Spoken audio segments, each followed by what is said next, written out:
What's going on, Marvel Strike Force? What's going on? Well, looks like we first thing we're gonna do is make our window not small, and then we're gonna watch it get really big here in a few minutes, because that's what happens every time we start a stream. You guys are gonna get used to that.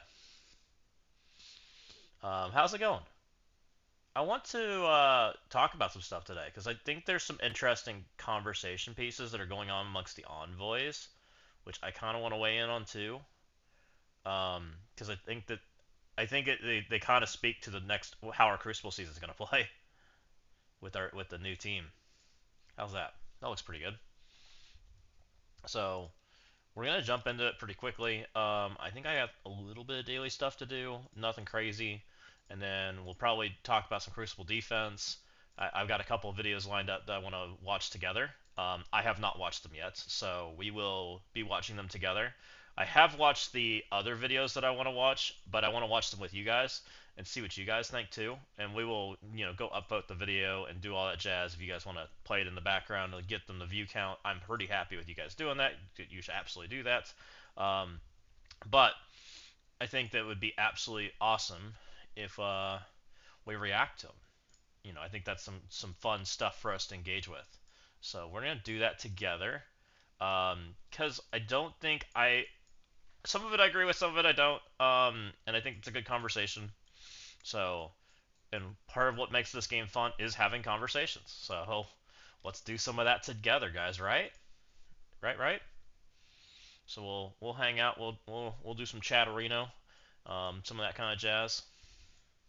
I think we're done in war. Let's see how my defense did.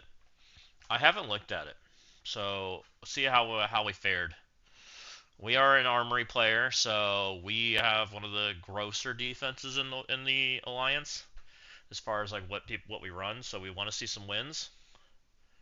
Um, we got a low ranking alliance, but we've versed them quite a few times. They must be like have a high MMR for their low trophies. I don't know if they were a dead alliance for a while or something. Not sure.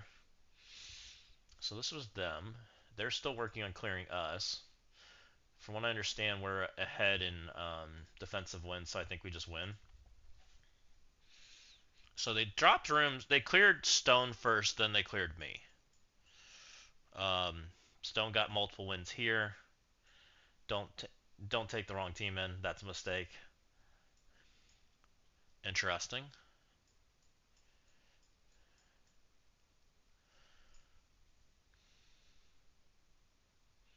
Oh, they didn't have a. Wonder why they decided they wanted to bring Black Cat. They didn't bring someone to soak the Xavier ping, so they got their butt kicked. So, oops. They don't know what they were thinking there. All right. Okay. Nice. I'll take it. He was trying to be fast, but it wasn't fast enough. Again, nice. Beat a Brimstone. Look at that. Fancy. Now, that was a huge punch up for Brimstone, so they probably shouldn't have done that one in Armory, nonetheless. Nice. Thing doing things. Got a second one. Let's go. Wasn't fast enough. Again, another Night Stalkers.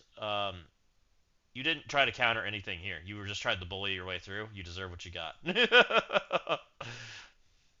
Sacked and then Vigilante. Not a surprise. Nice. That's a huge punch up too.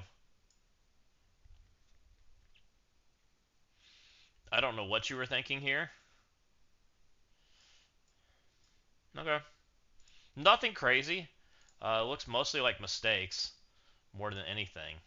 Hey Ashanti, how's it going? Is the CC topic already online? What do you mean by that?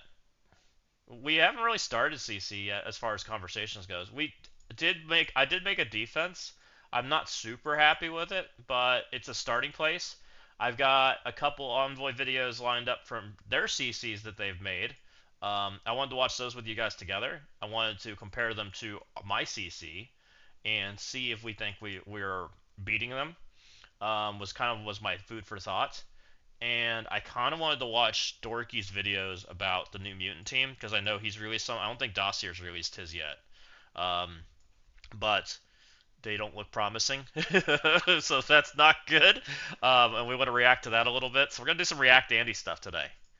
For anyone, oh, did he? I had not seen that one, so we'll grab Dossier's too. Oh, Dossier's has more info than Dorky's. We're definitely gonna watch Dossier's then. I have both. I have Dorky's open. We'll open Dossier's also, and watch his also because I have not watched Dossier's. How's it going, everybody? So, I'm sorry good it's call been so out. long since our last video. Dorky, quiet. You're not allowed to talk right now.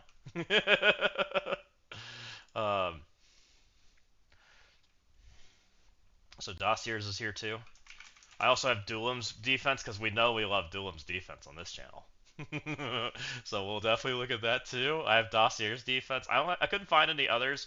I was looking for more, but it didn't look like many people had done theirs yet. I don't know why, but my YouTube's not in the algorithm of recommending Dossier videos anymore, so I guess we just need to start clicking on Dossier's channel some more until it fixes that. YouTube's like, meh. Oh, there it is, 3 hours ago. I don't know why I found his Crucible defense, but didn't find this. We'll give him the thumbs up. And we got that open. You have a concept for the death room. I'm in. What? We didn't do anything crazy for the death room, Ashanti. I'll show you what we got going on. I don't know if you were here yesterday or not. All of Dorky's footage is from Dossier anyways. Okay. So maybe Dossier's got a better video anyways. I kind of agree with some of Dorky's takes, so we'll talk about that. But I don't think I agree with them for the same reason. Yeah, I put Vigi there. Well, okay, here's why I put Vigi there, Ashanti. My Electra does not have the stealth buff, right? I never learned that. She's G19, so she already wants to die. She's next to the tank. Kind of plays into the death room, right? But it is lame. However, I'm kind of on the lame side anyways, right? Because I think we kind of have to be because of Dossier's room. Which I want to watch Dossier's video because he's the creator of that room, so let's see what he thinks is the best, right? I think that's an interesting conversation. So, we'll see what he thinks of his room. But I kind of think Dossier's room creates a problem that needs a solution, and some of the solution pieces require us to have more on offense. You have Vigi in Dossier's room. Why do you have Vigi in Dossier's room? Because that's not even something I put in the rock, paper, scissors format of Dossier's room. Is it just because you don't like Dossier's room? Or you expect it to be broken? Because I've heard that one a few times. Here's what I kind of think about Dossier's room right now. The things that feel like they're good in Dossier's room is Starjammers, Accursed, Fantastic Four, Xavier, Blue Marvel. And that's it. Yeah, Lecter's also a villain, so it doesn't actually work. They're literally zero rules. Personally, you think it's a bad room. That's a fair take. I think it is a bad room because I think Accursed wails on most things that go in there, which is kind of why I kind of agree with you. But it's also why I think it's rock, paper, scissors, right? Because like Accursed does like murders most things in there, but there are things that Accursed can't go into, which is where the rock, paper, scissors format kind of comes into. Starjammers is, if you put Starjammers in there, it kind of it is bad and the correct thing to say, but boring. You think it's a boring room? Yeah, fair. I mean, it's just damage and health, right? It's nothing crazy. Um, so I don't know. I think Dossier's room is what makes me like all of Dossier like for my feelings. I fear Blue Marvel room there. Exactly, Trezo. Blue Marvel is scary in that room. Blue Marvel Fantastic Four X is a scary room. It's just stats, so you agree it's a boring a bit. Yeah, I agree. I don't disagree, guys. Like I kind of agree that the extra health kind of alleviates some problems, right? Like it does do some things, like it keeps Immortal X-Men out of there because they just don't have a way to deal with the health. So there's some things going on in that room, and you got to be worried about what a curse can beat, which is why I purposely did what I did. Yeah, you can't Daemon there very easily. You can't Immortal X-Men in there very easily, which does kind of create some solutions. However, I think you can Daemon there. Trezo, because this is what I think you can do.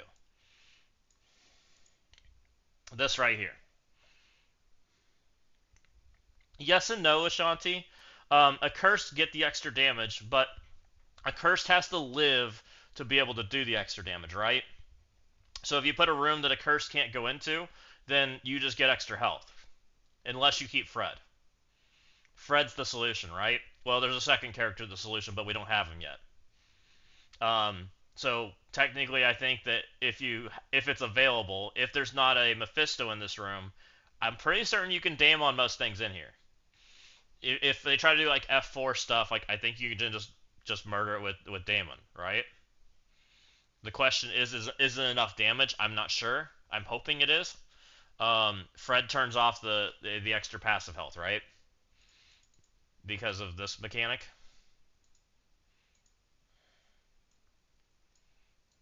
Not him.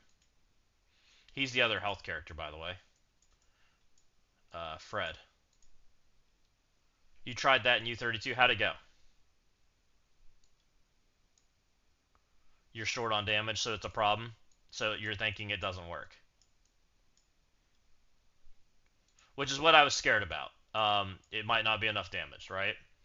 In which case, I think there is a clear winning team then, which feels terrible, by the way. Enemies can have their max health increased except through passives. Well, if that's the case, then I think there's a clear team that wins there, and it's not this team. It's this team shifts right here. You take this character out. You sub Blue Marvel here, which completely changes everything I'm doing. Right? Unfortunately, you agree. Yeah. You take this guy out of here, and there you go. Which really sucks. That is the most boring room ever, right? There's nothing you can do about it. There's a clear-cut winner. He's the only hero characters that don't just get murdered. Like it's a bad situation. Unless you put up the hell room, which is also a conversation piece. Do you put up one of the hell rooms, shove all of your pieces in one basket, and just deal with it, right? Which I really hate that situation. I really hate that situation. Also, do you put the New Mutant team in this room? Right? The New Mutant team's technically all hero, so technically they can play in this room also with 100% increased health. Give you a sec? Okay. Okay.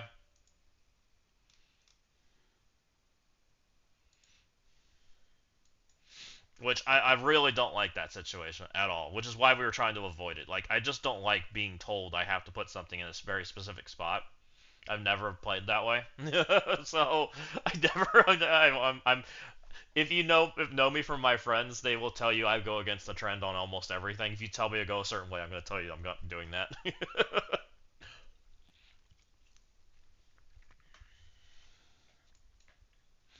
Man, because the problem is I don't think you can beat this with a small team. I don't think a curse beats this. I don't think Jammers has any shot in hell, and I don't think then it becomes like a double tap. I'm pretty sure.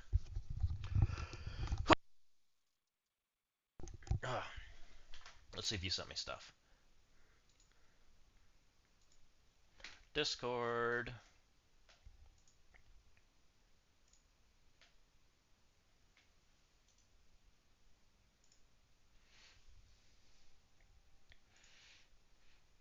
Let's see what you sent.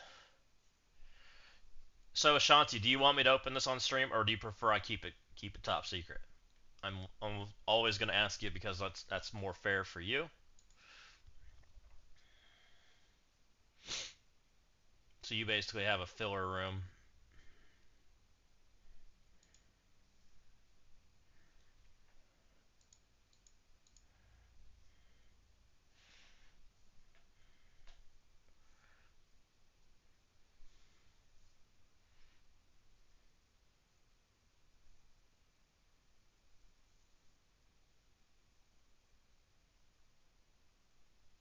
Go ahead. Okay.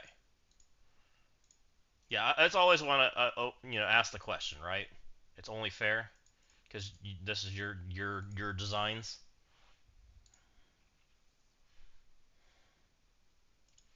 So this is what Ashanti's got going on. This is let's go here. So he's got the hell room up, right? He's got one of the hell rooms. Um, Still think it's scary. Still think it's a problem. They get low. I do agree in it being in this room. He raided the shit out of them. Makes sense. Uh, this room has the potential to go fast, right? Because we have Black Widow in here, which is interesting. When they get hit, they put defense down out, so you got to be faster than them. But for the most part, not anything super amazing. Room 3, nothing here is going to engage you to go fast. If Old Man Logan accidentally gets pushed, I think Room 3 is horrible. You need stuff going on, right? What's going on, Bo Steph? How's it going? Room 3, I think you need like Hank Pym or something in here, Ashanti. Something in here to make it go faster. I get the idea though. Like you're trying to like get magic to pop off and live. Pandapool can accidentally revive. Dawkins huge. Oh, you got the big boy Dawkin. Hmm.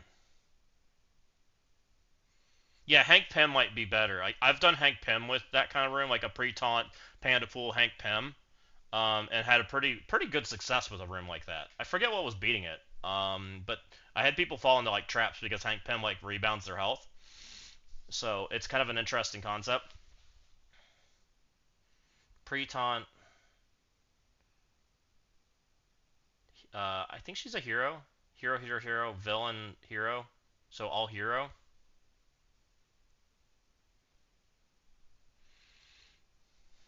Maybe Ashbringer, but the problem is like it's the Hell Room. The Hell Room by itself in U32, if people didn't deal with it properly, lost before they got to the third hit. I'm just gonna be honest. There's times where people just flat out lost in this room, and they'd lose because there's not enough attacks. It's kind of a nuisance room.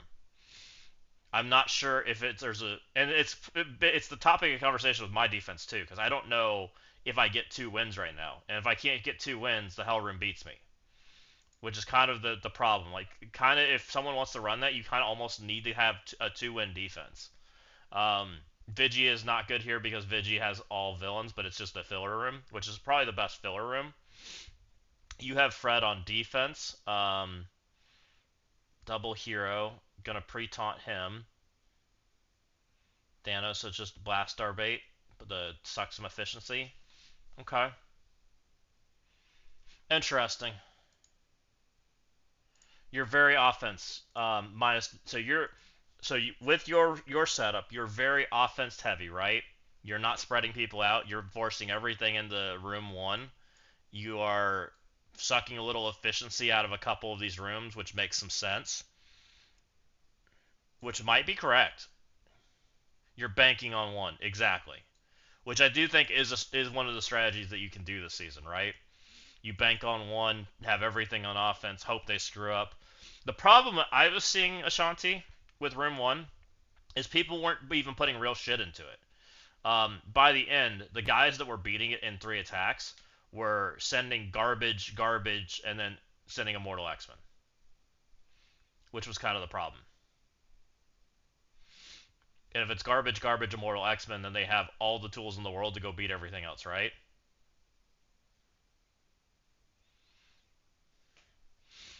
Yeah, it does. Which maybe you still beat them on efficiency at that point because you still have a lot of offense too, right? You had F4, you had a Cursed, you had Jammers, you had like all of the big offense tools, right? You had Blast Star, you had Daemon, so literally have everything. I don't know. We'll come back to this because I do think your defense is interesting. I think my defense might have problems. I want to watch. Let's since we started on the defense side, what shall we go watch the envoys and see what they have to say for defense, and then we can kind of come back and we can talk about it. Exactly. You can put F4 Professor X Blue Marvel in 6 and go with a cursed. Yeah, I think F4 Professor X Blue Marvel in 6 and then a cursed can't play there, right? A cursed just dies. I'm pretty certain a curse just dies. even with their extra damage because they just get blown up by Blue Marvel and the triple tap. They don't live that. That was been my experience against like a team like that.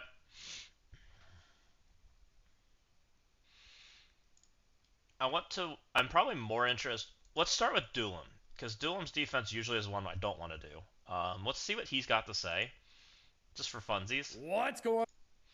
Just for funsies, and then we'll watch Dossier's. I don't even know where Dossier is at in these days. In Crucible, I know he kind of was on like break mode, so he may be kind of playing catch up too. I don't know where he's at these days. Yeah, I got Dossier's queued up too. I think Dossier's is the more interesting one initially, so we're gonna watch his second. Let's start with Doolin.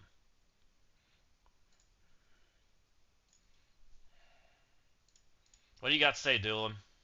On MSFers, Toolum here, and today we've got Cosmic Crucible Season 18 defense. That's right. We are going decently heavy on defense, but we're still keeping some offensive weapons.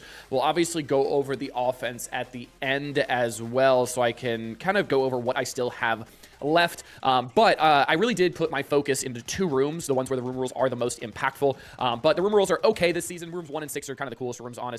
5 can be kind of cool with new mutants, obviously, but that remains to be seen, and depends who's buying them. So room number 1, we have invulnerable on defense and offense. Characters equipped with Raider or Skirmisher ISO 8 while under 50% HP gain 200% damage. So obviously, getting extra damage. This just screams Thanos, right? We talked about this when the blog came out, and Thanos is indeed in there. I've got full pain here. He put Mephisto in there. Does he not like his ex? Let's keep going. I'm interested. It looks to me like he doesn't like his Xavier. Frankly, I have Iron Patriot giving 50% more damage to villains, which is going to be 50% more damage, plus 50% more damage, or plus 200% more damage to Thanos, so really augmenting Thanos' passive. I've got the Null Gore combo in here because Null, obviously, absolutely insane. He's also getting the extra damage from Iron Patriot as well, also getting the extra speed stat from Gore, which is really, really nice. So that is extremely, extremely helpful. And then Mephisto, obviously, in here because he's going to take 2 quick turns right away with the Pact, and then with the extra hit, taking out Iron Patriot for the 50% extra damage. Oh, does he not have a 7 red Xavier? That makes some sense. Good. Obviously, there are one-shots to this. You could use Starjammers in here, but I have Starjammer baits among the defense as well. So that's why I have this here. It's just a fun room to just focus all in on Thanos, especially if you manage to get like a 4 or 5 diamond. Thanos is going to be hitting like a freight train in here. Or if you got extra diamonds on Null, you see I did pull one of them. I got a buddy of mine who got a 4 diamond Null, so this room's going to be very interesting for him for sure. So I'm very excited for this room. Man, I feel bad for anybody that still has a 2 red Xavier. Like, why is that still so locked? Like, is that a bad take for me, guys? Like, I feel like the exclusivity window for like these mythic characters or like high-end characters is way too long, and making everybody play with like garbage feels horrible. Like, why not just let them spend resources on it? If they've got dark diamonds or dark promo credits or whatever, let them use them. Next up, rule number 2, Heroic Shielding. We've got on offense and defense hero characters on turn. Gain 1 deflect when this character is attacked. Apply off. It's just a hot spot for me, that's all. I know I'm stupid like that. Defense down to the attacker. So what I'm doing here is just Starjammers, right? Starjammers are really a staple of defense for me. I've been using them on defense for quite a while now, and they have always been very good.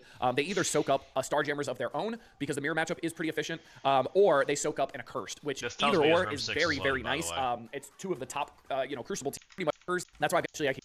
I love listening to you and all, but I just want to see your rooms. A very, very good kit. Paired with Shadow King as well. Give Shadow King a little bit of a cleanse as well in case he gets controlled. You see I do have Shadow King at 2 diamond. Still on the fence if I'm going to get the 3rd diamond or not. I probably will. Just They need to unlock the diamonds for Professor X to open red stars for free-to-play players.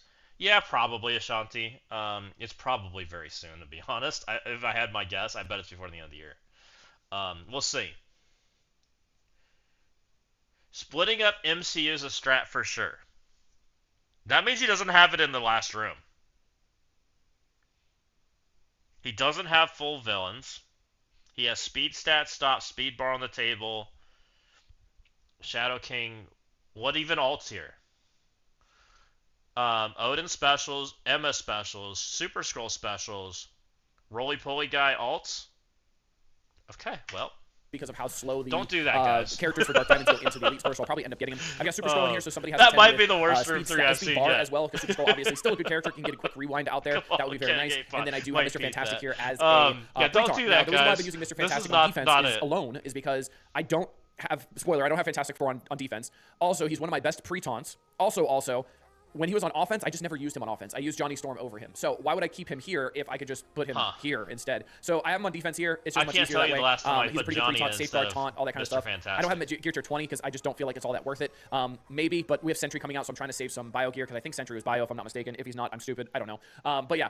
This would be interesting. It's just kind of a mismatch room. I'm not really focusing on the room rules all that much, but it's a mismatch room. It'll still do some pretty good stuff just because Ode's there to take a big team. Right? Rule number 4, Kinetic Shield. All characters gain when an enemy attacks this character, generate 1 special energy for self. So this one's going to be interesting. I'm curious to see how people are going to try to manipulate this into making this a better room. I don't know what they're going to attempt to try to do in here, but I went with, again, random mishmash BS in here. There isn't a better room, Dylan. That room sucks. I did Phoenix Force with Kahori, Black Knight, and Quasar. So Kahori obviously speed bar, Black Knight with the taunt and the charges. Now Quasar. Man, you really like donating your good characters to Blastar. That's super nice of you, I guess. Because that room is not doing shit against Blastar. Quasar is given that immunity, obviously, as well, and we have Phoenix Force who's going to have safeguard, so safeguard immunity on them. Also, defense up as well, which is great. So Immortal can probably do well here. Obviously, Immortal will still be just fine here, but you're going to have a lot of issues if you can't kill that Phoenix Force. So putting Black Knight in your Phoenix Force room is giving Immortal an extra 5 stacks of charged, which makes it almost a guaranteed that they're going to kill your Phoenix Force. So any like sketchiness that was there, you just gave them the advantage to not have that sketchiness. So congratulations, you just made Immortal win.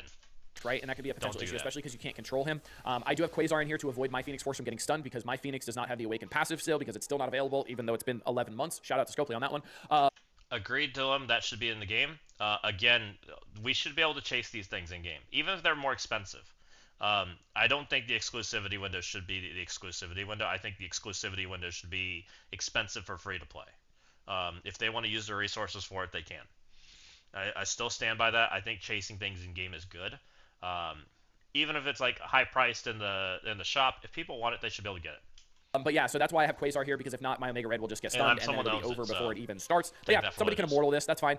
You could throw in, like, Null in here in 4 instead of, like, Kahori, just to mess with Immortal, because obviously Null does really good things against Immortal. You could do, like, a Null Gorn here instead of Black Knight Kahori to make this a little bit better, and then throw in, you know, a couple other things here in 1. That's basically what they did with Odin, right? That could change it up, but yeah, I wanted this in 4 instead, because room 1 is really going to be a powerhouse room, so I wanted to keep that there. Now, room number 5, so this is going to be another one of the Starjammers baits here, and so he thinks his room 1's the best room. I'm curious to see how people are going to handle this room, because I think it's going to catch some people off guard. I know this is going to be the room for New Mutants, which is what I talked about when the room rules came out before we even knew New Mutants was a thing. Room 5 kind of seems to be the room where they're putting the new team in.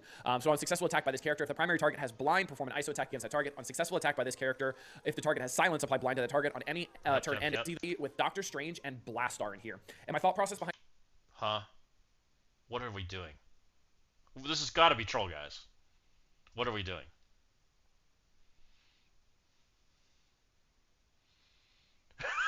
I'm glad somebody else is saying it besides me. Don't do this. Don't put your Blastar on defense. Don't put your Blastar on defense. Blastar can be on defense in War, guys. He is not a defense character in Crucible. And this is obviously Doctor Strange is a chargeable character. He is not a defense character. You will not Don't be able do to stop Shuri this. Charges with This is not smart. Obviously, Doctor Strange is bigger. This is how you make hard mode for Crucible. Okay? What also is going to happen here is the 3 Illuminati members are going to take turns before Blastar, which means Blastar is going to have potentially 3 bomb bursts. So he could get an ult very quickly off the gate and do a lot of damage, potentially delete some people if you don't bring in a team that is big enough to potentially survive that. We've also... Correct, IU Flip. Everything that's going on in this Crucible, I want to close it, but we're going to keep going. Still a great team, right? Also does, because interesting. Let's keep going. I don't need to hear what he has to say. Percent resist 3 with a 5 billion. The opposing positive, the character have that. What did he put in 6? I don't know why my camera... He put as a cursed team in 6 with a G19, G19 red Nightcrawler. You know who beats this immediately? Daemon and Yo-Yo. Daemon and Yo-Yo will literally one-shot this right out the gate, and it won't even take a turn. It's Daemon, Yo-Yo, boom, dead. Don't even have to bring a speed stop in. Don't have to do anything. Easy peasy, no problem. Focus here. Right? There we go. Now I look less ugly. Not by Which much, but slightly everybody's less. built to the moon. But Accursed is going to do well here. Obviously, they are all villains as Okay, that's I've right. had fun. Now let's go back to his rooms. His amazing room 1, right? That he thinks is going to absolutely carry him through this Crucible. What do you do here? You take Blastar into this. Actually, you don't even have to take Blaster in this if you don't want to. You can literally just Accurse this.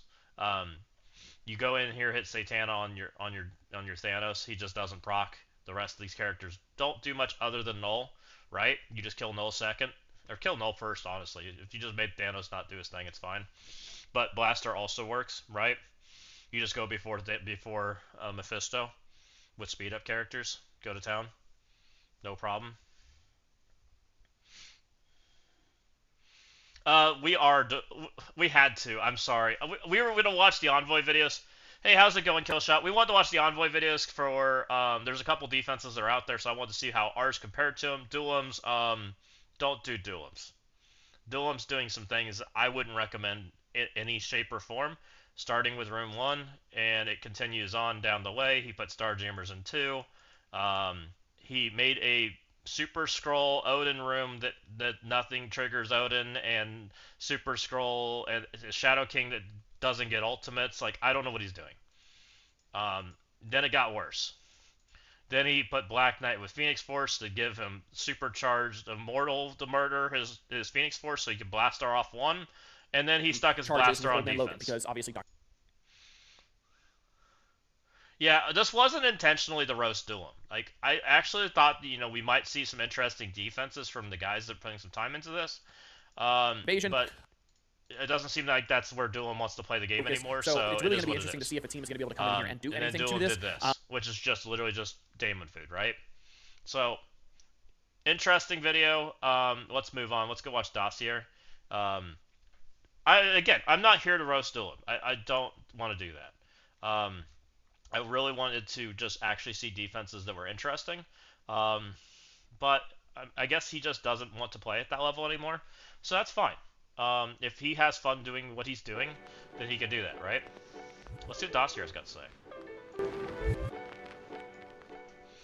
How's it going, everybody? The Seer here, and we have the defense video for the upcoming Cosmic Crucible season. I believe it's season 19. Oh, I wanted to do one thing before we do this. Let's be the nice guys. If we're gonna make content out of this and do things, let's go give them the upvote. Give them that heart. I will link it in chat. Let me grab the one we just watched. That's only fair, right? Where's history? History. So let's give him the heart, What's going on, Bam. MSFers? So there it is. You guys can leave a comment. I don't recommend any of that stuff. Let's see what Mr. And then here's Dossier. Well, there's Dossier. We'll go do this one too. Is what we're currently on. And what we're going to be doing in this video is going through what my defense will be for week 1. Typically, I like to go a little bit more offense heavy just to make sure. Well, then leave your comment them saying that don't do that stuff, because I'm pretty okay with that also. Adjustments either throughout the week. They all help their algorithm, so it's all good. Now, this is going to be a very high-end level defense as far as endgame player goes. I am going to throw other options up, hopefully, throughout this video. Okay, so we got endgame defense. Let's go with some of that. You'll be able to kind of see what other options you can throw in these rooms. So with that being said, let's go ahead and start with stage 1 Invulnerable. We have had this room in the past, and basically when as long as you have a Raider or Skirmisher ISO, while under 50% health, you're going to gain plus 200% damage. This does not trigger the Thanos endgame passive, so do keep that in mind. That's not going to just wipe out your... Interesting. This does not trigger the in-game passive. Entire enemy field. This does still do quite a bit of work, though, so you do want to play with the ISO in this room, whether it's the Raider or Skirmisher, just to make sure you kind of take this benefit. You want somewhat of a slower team that can kind of rebound and take that damage. That way, when you hit them back, you're under that 50% health and just kind of wipe out the enemy team.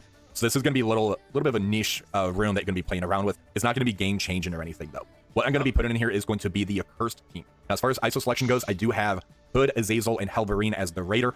Satana, she does that percentile damage, so having the plus 200% damage isn't going to do anything for her. So I'm going to keep her a Striker. That way, and try to take advantage of her ISO selection. Juggernaut, I'm still kind of playing with. I don't know if I want to play with the damage portion, where I keep him as that Raider. He does the special, then turn 2, I guess the ultimate off. If he's not able to make it to there, I'll probably be switching his ISO over. But it's either going to be a healer or a Raider for the ISO selection for Juggernaut. Other teams I can end up putting in here, I don't think Starjammers is really going to do much. The mirror matchup isn't going to really... He's got other selections being Orcus. I don't hate Orcus APOC, by the way, guys. Orcus APOC is... Room 1 might be irrelevant. I don't hate Orcus APOC, though. I do not like giving up the APOC character, because APOC's become such a important passive. But this is a team that accidentally can go second, right? Gamma APOC is better. This might be the better team overall. The reason being is, like, accidentally pushing APOC can make them go first, right? And APOC being a Raider can do some stuff, right? It's not the worst idea. I don't think a full Liberty team ever has a shot in hell. You have to put a power character there, right? You need the ultimate that can go first. You need stuff that can mess it up, right? Otherwise, people are just going to put Sinister 6 into it and go first and never let them take a turn. And if they never take a turn, then it doesn't matter what's there, right? Really change anything on here. I believe previously we did have a Liberty comp that was in here before. That way, as soon as it gets to Captain Sam's turn, he pulls that ultimate. Yeah, I agree. Just force Blastar into it. Yeah, even Ultimus at least. Yeah, exactly, Ashanti. You have to have something, otherwise they're just going to be a standing off, and that can just wipe out the enemy team. So Liberty does work in here as an option. Like I said, with Starjammers, it's going to be really iffy if that's going to be able to take effect, just because they do get a lot of regens, they do get a lot of healing due to Groot on here, so that's going to be a little bit more difficult to take advantage of this one. For stage 2 heroic shielding, this is going to be kind of a nothing burger room.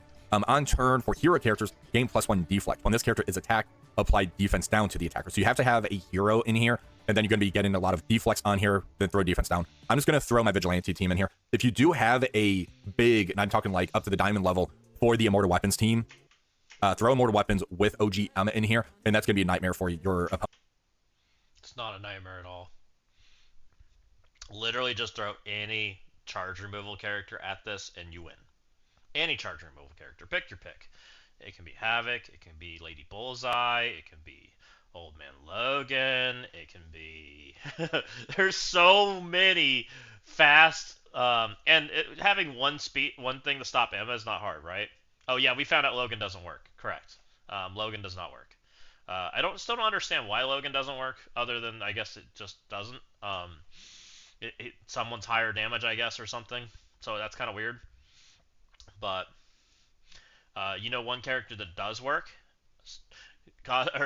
Green Goblin Classic. Green Goblin Classic strips charged on his ultimate and rewind and kind of just goes to town on him. Charge removal tunes don't exist. Yeah, charge removal tunes exist like crazy. Liberty Super Scroll. I don't hate Liberty Super Scroll. Like, it at least does stuff, right? Super Scroll at least kicks out the Sinister 6 mirror, right?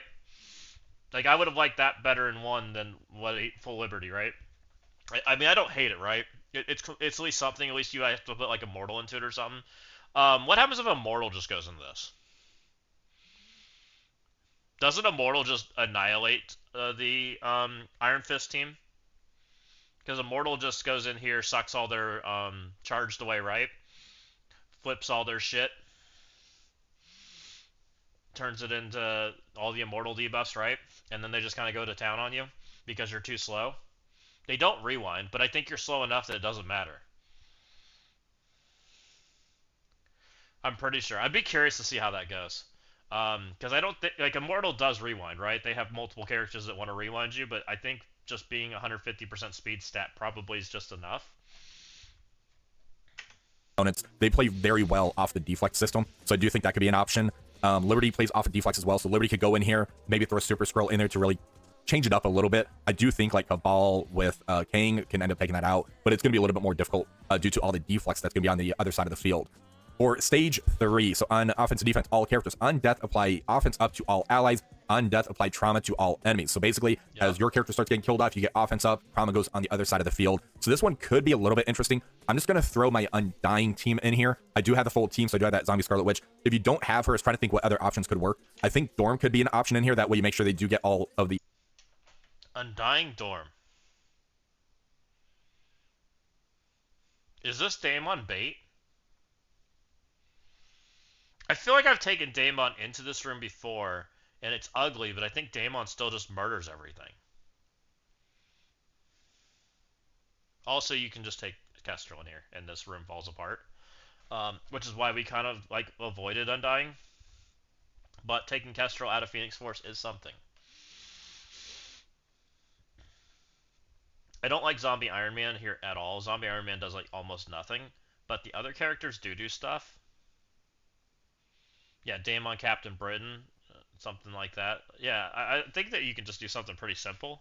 But, again, Daemon into the Undying team may not be the end of the world, because Daemon is a very good character. It just depends on what the rest of your rooms look like. Is Daemon have a place to go or not? Revive onces, in case they tried to get the permakills out there, or permakills isn't going to do anything. But I do think Dorm could be an option, and I do think Super Scroll could be an option. Just trying to mess with the speed. I kind of think Dorm's dead. Like, Daemon kind of made Dorm a dead character. It's just, even if Daemon murders your team and Dorm revives them, Daemon still has like 100% speed bar at least, and just takes a second turn. Like, it's kind of crazy. Like, so Daemon existing is kind of like annihilated Dorm from the meta. Of your opponent could be something to kind of play around with. I don't think this is going to really pull anything. I'm hoping more for an efficiency sync with the room 3, and they're kind of the best team to kind of take advantage of it, because if Zombie Iron Man gets killed off, he comes back to life. You have the Gregs and everything. I believe Greg does trigger the rim rolls on here, because it doesn't say anything about characters, and I think that's how it ended up working the previous time, and we didn't have Zombie Scarlet Witch at the time. So I'm curious how this is going to work. I'm not expecting too much, but it's something to where I can take advantage of one of my war teams. That's a pretty big team. Stage 4 Kinetic Shielding. I think this one's going to be kind of an interesting room, just due to the rules itself. All characters gain, when an enemy attacks this character, generate 1 special ability energy for self. So whenever you hit into that enemy, whoever you hit into is going to get a special ability energy, which could end up kind of changing the tides of battle for this one. So I'm going to end up doing Gore with Null. I have Thanos Endgame, I have Phoenix, and I have Omega Ray Phoenix Force in here. I do think if you want, you could try swapping Gore out and throw Super Scroll in here. That could be something as well, just to try to pull like maybe a Immortal X-Men, and they may end up failing on that attack due to giving out all the ability energy for the specials. Because if you can keep Null getting the special out there to where you keep pulling Carnage, you're going to have the Exposed out there due to Thanos Endgame. That's going to feed even more ability energy. So I do think that could end up being something by just taking Gore out, throw Super Scroll in, and then you could end up using like a Gore somewhere else, maybe for... I don't hate the idea of Null. Null ults turn 1. He's kind of on the fast side, so he tends to ult before your team goes. If Null gets the special more than once, that could be good, but Null specialing even once feels like a rough one. Yeah, IMX is a bad idea just because Null exists, right? I do think Sus is one of the characters that can work into 4, because Sus can take an early special turn. He doesn't get ultimate on his second turn, and then he potentially could special a second time, which is very scary, by the way. I do think that Sus is one of the characters that could work in 4. I don't really understand the Starjammer idea, because Starjammers really don't benefit from it. Offense, stealth, clear charge or something. That could be something you could end up playing around with. And also, I think that if you see Phoenix Force, if I see a Phoenix Force room that looks like that, I'm probably just blasting it off. Like, I'm just gonna be honest. It's blast our food, and then in which case your room did nothing. Teams, I do think Starjammers may be able to take advantage of this, just due to how their special, they like using their special. So if you can kind of drag the match out a little bit and really start getting more of the special ability energy out there, I think that could end up being something as well in here. Accursed could be something as well, because usually after the first burn attack, you pull their ultimates. If you can try to get it to where they can kind of get multiple specials off, especially for Juggernaut, being able to do that healing due to his pre-taunt mechanic, I think that could be interesting as well to kind of throw in the stage 4 room. Stage 5. Does Jug have his ultimate turn 2? I think he does, right? Sorry, I'm looking at something real quick while we do this. Jug is an interesting concept, because Jug, because of his new passive, does not that Jug does not initially he doesn't die instantly, right? Because of his new passive. So he kind of gets the Live Lord, and so that makes him a little bit better.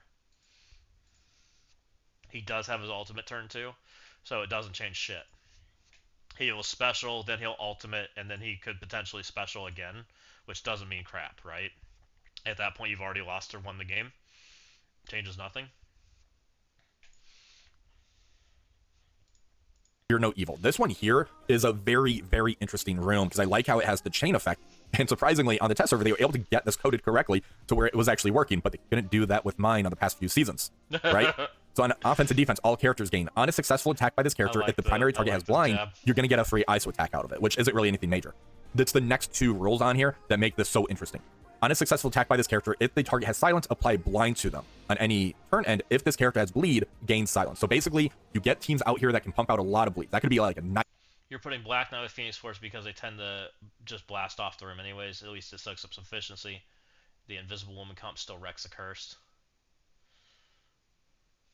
Night Stalker team, that could be even an Undying team. They pump out a lot of bleeds. And then from there, that's going to end up getting a silence on them. And due to the blinds, going to get the ISO attack on here. I'm going to be using a Insidious 6 with Green Goblin Classic. If you saw the video that I posted earlier, where I was doing the testing for the New Mutants team, this walked over New Mutants, especially in Stage 5. Hear no evil. Speed bar, or no speed bar, so Cable might be better here, by the way. Puts blinds out, which will then put silence out, right? I don't hate this room. Maybe Cable instead of Oath, but overall decent room.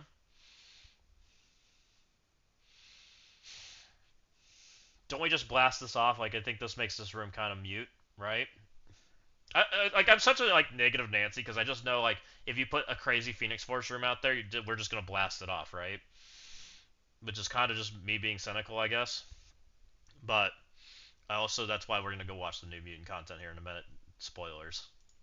This team does a lot of flips to get a lot of bleeds out there, which is going to cause the silence and the blind mechanics to kind of pop off on your opponent. So I am curious. I do think other teams can definitely beat this, like a Night Stalkers, throw like a Captain Britain into this team type. But I don't think the full Illuminati could take this out just due to getting the silence and all the negative effects out there, along with trauma. So this is going to be kind of interesting. I want to see how the efficiency pulls on this. Maybe it would trip a few people up. Like I said, Undying could work in here. I do think this room 4 could easily move over to room 5. This team pumps out a lot of bleeds as well, which is going to cause it to where there's going to be the silence.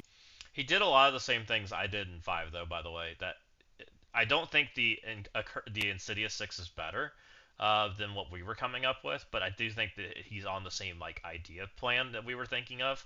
So I like what Dossier's thinking there. You get the ISO attack, you get the blind. So this is going to be a very powerful room in this upcoming season.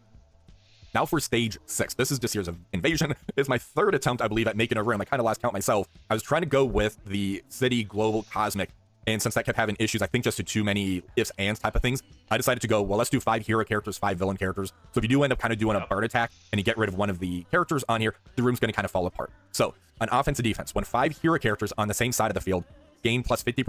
That's interesting. I didn't really think about that when we were talking about these rooms. You just kill one person and all of a sudden the room falls apart, and now it's just an easy sack. I didn't even think about that. Percent max health and plus 50% resistance. Basically, I'm thinking heroes can be more of a tanky type of thing. Villains would be more of an offensive type of thing. So heroes on turn generate 1 special ability energy for 2 random allies. I did not know about the New Mutants. I think this is going to be kind of where New Mutants kind of resides if they're able to kind of fix how Insidious 6 walks over them. When 5 villain characters are on the same side of the field, they gain plus 50% damage and plus 50% focus, kind of offsetting.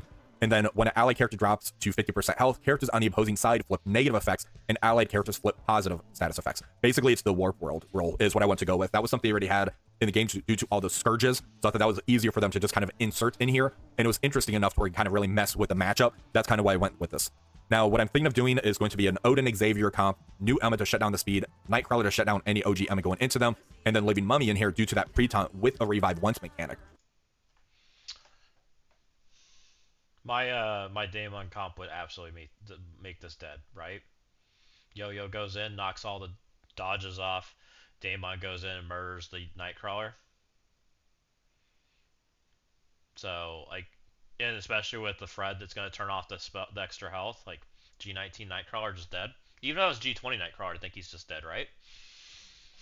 It only becomes a problem when you start talking about Fantastic Four as the kill.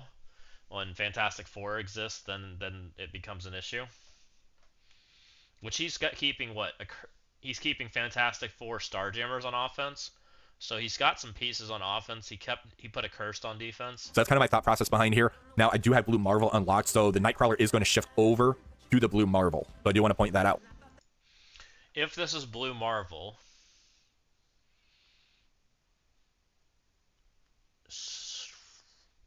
that might live. Does a curse just annihilate it then? There's not enough damage, right?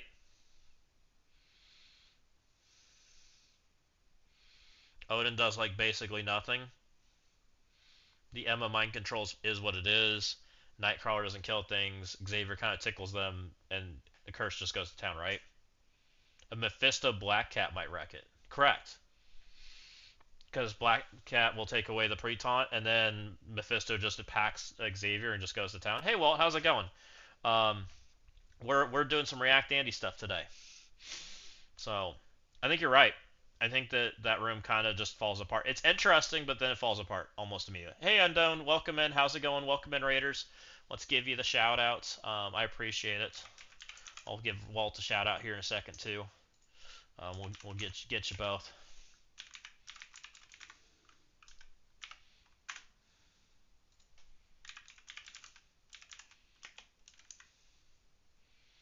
Okay, I can't do it on that screen. We'll do it over here.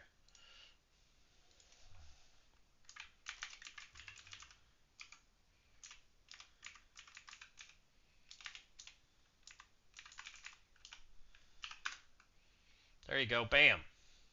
If you guys haven't given that follow, we appreciate them bringing people over. So thank you, thank you. Welcome in, Raiders. Hi, welcome in, and we'll get Walt here in just a second too. So hang in. I think I have to wait a little bit for on a cooldown, but we'll get you. Let's go back on over to Dossier. Now, other teams that could work in here, I was kind of thinking what could be really work pretty nasty. Accursed is 5 villains, so they're able to kind of get the safeguard mechanic to kind of protect their buffs, and giving them an extra 50% damage output, I think is going to be pretty insane. So I do think Accursed can easily slot into this room. If you have Starjammers, they'd be able to take advantage of this as well to generate one special ability energy, getting Groot to where he can get multiple specials off, Havoc to get multiple specials off, to where he could end up getting multiple stuns. You also have Howard the Duck getting multiple of those ability blocks out there. So I do think that Starjammers could work in here if you kind of want to go that route. It's mentioned Accursed. Phoenix Force wouldn't really be able to slot in here due to having a hero on that side of the field. So that's not going to be something that you want to really play around with. If we look at other teams, you could definitely go with like the Fantastic Four. The issue with the Fantastic Four is they like their ultimate abilities more than their special. So you go in, you burn the ultimates, then you can easily go in to clean it up with the Immortal X-Men. So if you end up doing like the Xavier Fantastic Four, I don't think it's really going to change anything too much as far as that goes. Now, there is going to be the Brimstone team. I plan on using like Damon more as an offensive tool in here. I'm also going to be having Blastar. I have a Mephisto comp for offense as well. So we do have a lot of offense capabilities. But I do think this is going to be kind of an interesting one to see what the community is able to theory craft with this. But that's kind of my initial thoughts. So just to kind of recap, stage 1, I'm doing Accursed. I do think they can end up throwing like the Phoenix Force, Null kind of comp into stage 1. That could kind of pull something. But honestly, I don't think stage 1's going to be kind of a make or break. You just want something that can kind of take the hits, and then they're going to be punching back. Stage 2, Vigilante. I do think that having the Immortal Weapons, if they're huge, they're OG Emma with them, that's really going to mess things up for stage 2. Undying in 3. Nothing else really to really take advantage of you getting killed off and kind of popping back off at your opponent. Can't talk right now. Stage 4, Thanos, Gore, Null, Phoenix Force. I do think Super Skrull can easily slot in over Gore in this one. Stage 5, I'm doing Insidious 6. Nightcrawler, or not Nightcrawler, Night Stalkers could easily slot in here as well. Stage 4 could slot in there. I'm curious about Stage 3 slot in there. I think 5 is going to be a very interesting room. Even Old Man Logan could end up doing a lot of work in here. And with the 4 to 5 diamond leaderboards we just had, that could be even more of a nightmare. In Stage 6, I'm just going to throw my powerhouse hero characters in here, get them the extra health. New mutants, I think, can work in here if they get them corrected. So hopefully I don't know what to think of that. I feel like it didn't change my opinion too much. I think Dossier's doing a lot of the same things we're thinking about, so I think we're on the right track. We're going to give Dossier that thumbs up. Definitely leave it here for you guys if you guys want to go thumbs up his video also, because I know we're watching stuff. It definitely helps him out. So there it is again. We'll do that. Overall, we'll go back to defense. Actually, let's go back to defense now because it's relevant. What do we think? Because I kind of think that Ashanti's on the right. There's two things. There's my setup, which I think is pretty good, and then there's Ashanti's setup, right? Now I'm not sure if it's this room. This is my concern. Like if we can beat this room, And I'm not sure what beats this room. Because I don't think a curse beats this room. And that's really where like my rock, paper, scissors falls apart. Because I do think this is probably the most likely thing that we're going to see. Is this room, and it's got 3 huge power hitters. I mean, do you just sack it once, then go in? Sack it once, take a curse then, and clean it up? Probably wins at that point, right?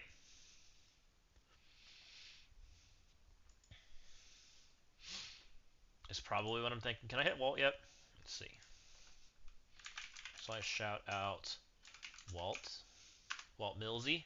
Bam! If you guys haven't hit that heart on Walt, give him the heart. We always appreciate him coming in and saying hi. He is an awesome streamer too. He does all Marvel Strike Force jams, so definitely give him that follow. Um, Hit all these guys up with that follow. We appreciate everybody coming in and saying hi.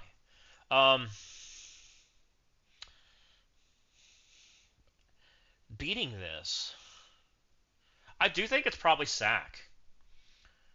Can you pull 3 abilities? Pulling 3 abilities is tough. Pull 3 abilities, then you take in Cursed. Say this: Omega Red, Phoenix Force, Daemon, Heartless, Emma X, Iron Patriot will be short on damage. You sack and try what I mentioned.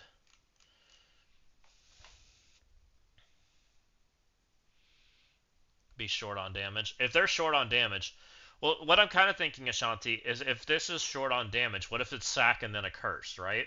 Because now you're not taking the 3 huge power hits from that a curse would normally take. You just do a cursed leader. That's what I'm kind of thinking right now. Is it might be just sack and then a cursed is probably the correct answer. Pull the 3 big alts. Yeah. Sack then a cursed. Then you're out your F4, you're out your Blue Marvel, you're out your Xavier.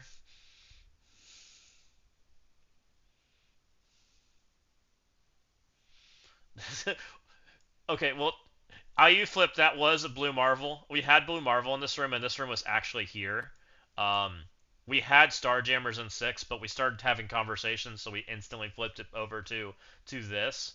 Because I think there's a conversation between putting this team in 6 or putting this team in 6, and the reason being either of these is because of a curse, right? A curse is kind of the scary team that comes in here, right? Because of the extra damage they get, especially from the offense side, because they control their fate. So a curse pretty much don't get triggered by this thing. They don't care. A curse get their 50% damage, 50% focus, right? Which makes them scary if they get to their turn. This is probably the only team that I can think of that can go in this room that can keep a curse from attacking, right? And benefits from the room. I do like Starjammers in 6, but I'm kind of worried if you put Starjammers in 6. Well, Curse just walks into it, right? It just wins, which is fine. But Starjammers also has the benefits of it walls out a lot of their bad matchups, or their freebie matchups, I should say, which is good, right? Super good. We had an F4 room here, is what we were doing without Blue Marvel. We were doing this, which I still don't think is bad, and it still might be what I do to try to like extend out what we're doing. I don't hate it. And we put Blue Marvel here. And the reason we put Blue Marvel here is to limit the mirror, right? We don't want people to do the mirror match, so it forces a speed stop. Was the idea, because Blue Marvel goes vroom on charges, and Green Goblin Classic has charges, which is like the freebie answer to this team. So it forces like a like an Immortal X-Men or something like that.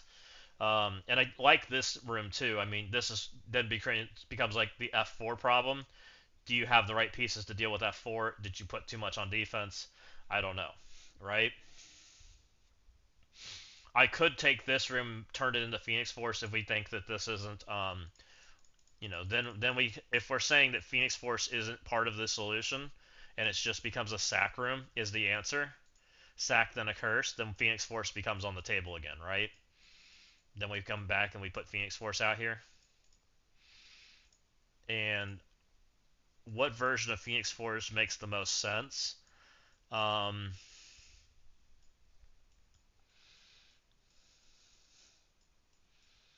I kind of just I still think we go back to my what I was doing before, which was Undying Phoenix Force. Um, We were doing it with leader, but I kind of want leader now. So maybe that's not a good idea. Hmm.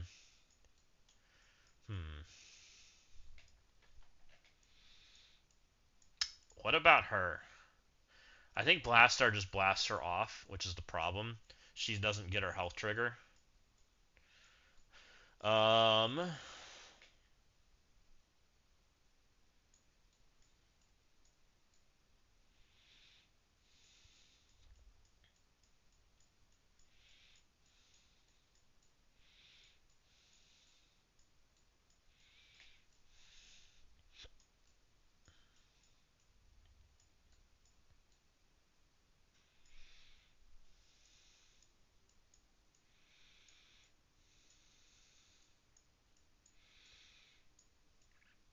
I don't know if there's a good answer. Like, just these two existing kind of helps create a problem, but it needs to be strong enough that people don't want to go into it with anything other than Blastar, which is a tough scenario to create because it has to be anti-immortal friendly, which requires like very good characters, which I really don't want to give them.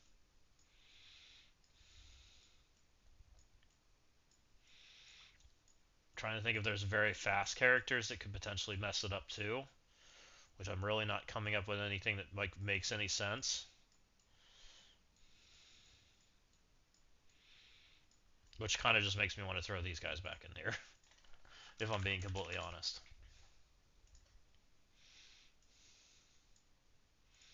You just go these three.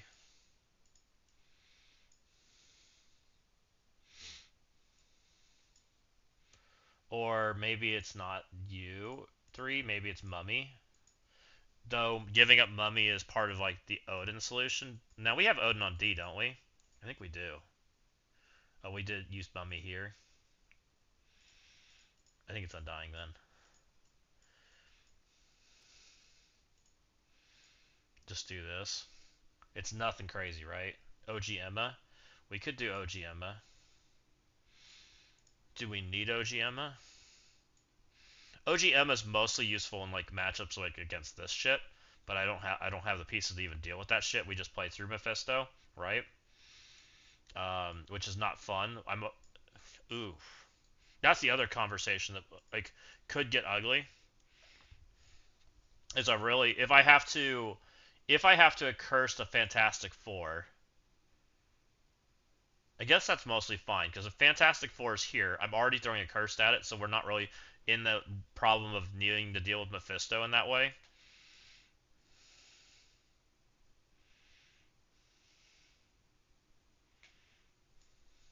And this is probably the best room for it because this is that resolve room, the death offense up trauma room, right? And them killing things early.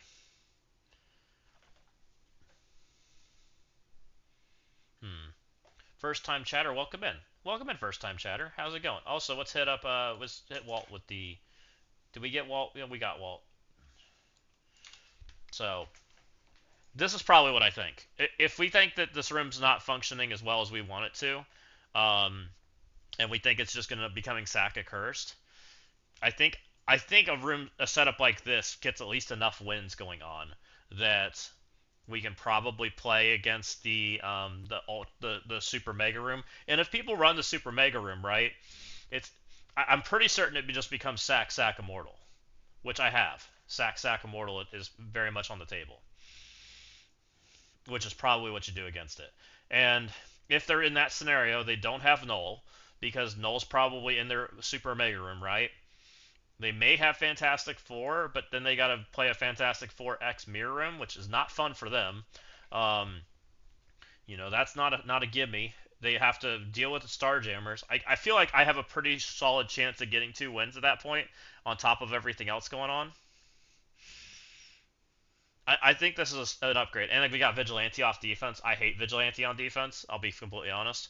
I still want to upgrade these characters, but I think it's got enough going on. It's got enough speed that Daemon's not really the target for a room like this. Like, you have to play into a Green Goblin Classic that's going incredibly fast because we put all immortal or all superior 6 in here.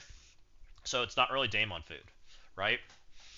Green Goblin gets ahead of him, rewinds him, and goes to town. Blue Marvel goes and does vroom. So I don't think that we're so worried about that. I just don't want to, since they haven't announced the second team, I'm kind of hesitant to put gear on.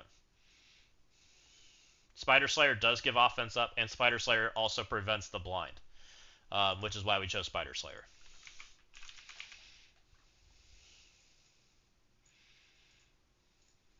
We had to do some T4ing, but Spider Slayer's got the Crucible. Sinister 6 Allies has offense up and 100% accuracy. And he's the offense up on spawn. Yeah, so I think Spider Slayer is the guy. And if people try to do like a Sinister 6 mirror, we also have the extra speed from Lizard going, right? Lizard's just a good character. And then we got Spider-Man that goes. But the idea was we had four. We were taking the most superior members we could, and if they try to 5 superior it, which they could, then Blue Marvel goes and Blue Marvel ruins their day, which was the thought process. So then you kind of forced into like basically taking Immortal there, right?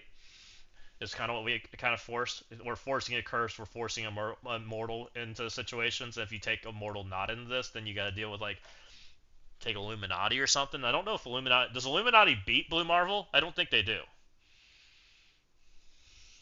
I'm not sure if Illuminati beats Blue Marvel. And we know Cabal doesn't beat Blue Marvel. So,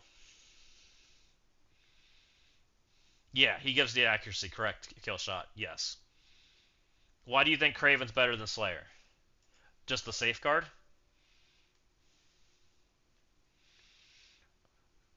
No, it's more so because the room does the blind mechanics kill shot.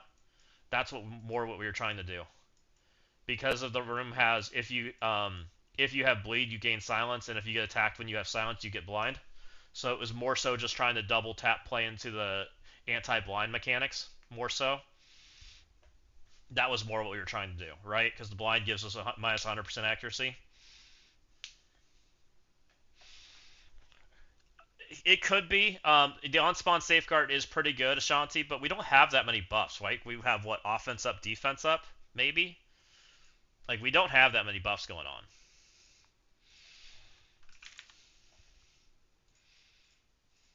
We get, I think, a buff from this guy. Nope, only on offense, so no defense up. This guy has some buffs. He gives deflect to everybody. He's got death proof. And Spider Slayer gives offense up, so we really don't have that many buffs. So safeguarding a bunch of buffs that we don't have just didn't feel that great to me. He does give safeguard.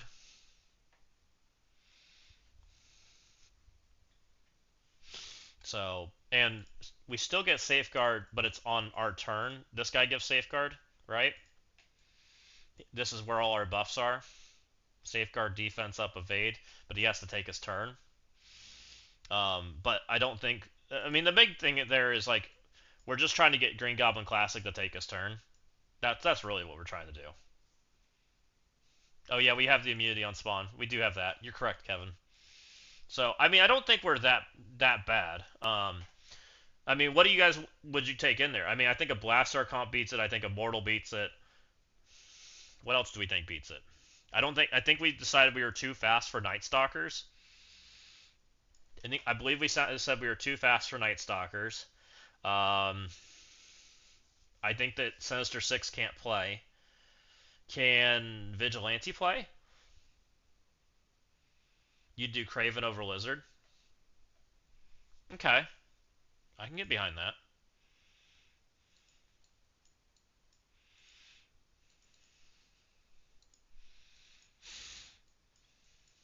Kraven's one we can actually G20 too and get away with it. Because I think he's skill gear, and I think I have a shit ton of it. I'm pretty sure.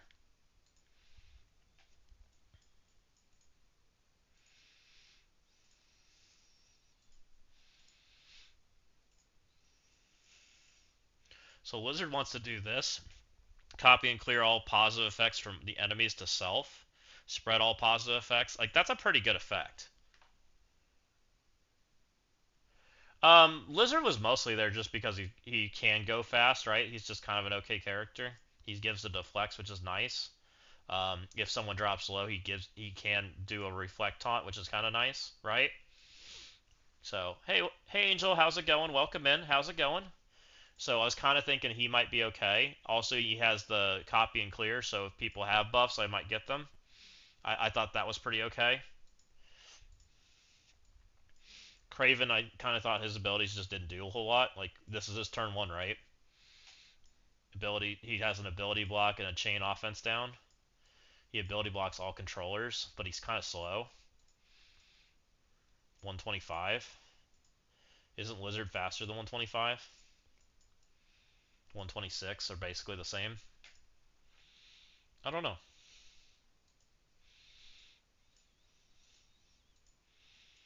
I guess the safeguard does make a difference.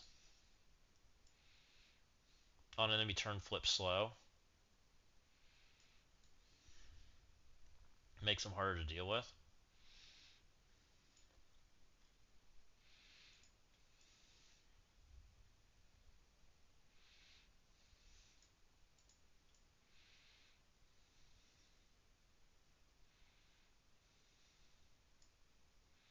When this character gains charge, if they do not have charge, flip stealth to disrupted. Slow heal block.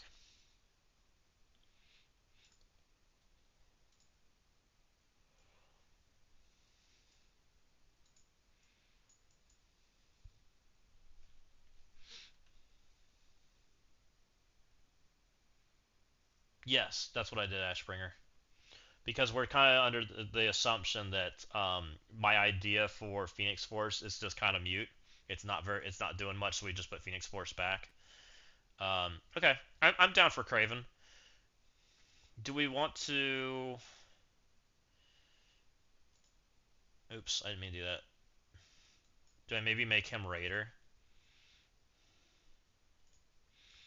Raider 3, we'll probably go make him Raider 4. He's probably a character that's got enough longevity that we feel pretty good. These guys can stay. These striker hits are not real great. I guess it's fine, though. Not really that worried about them.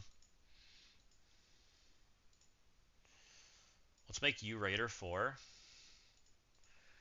Let's find some more controller ISO.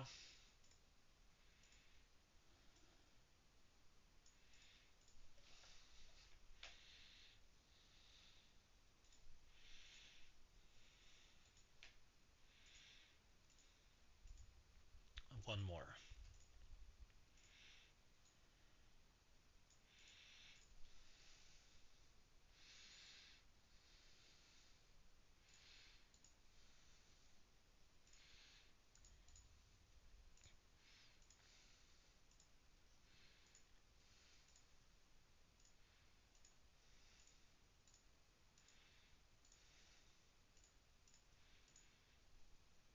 And then let's G20 the skill guy, because I think we have a ton of this.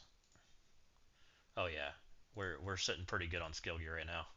So there's no reason he can't be skilled G20, which probably does make the team a little bit better just because of gear tier 20.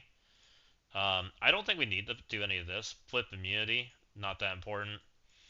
Flip stealth, also not that important. So we'll just sit and wait on that stuff. So we'll try that.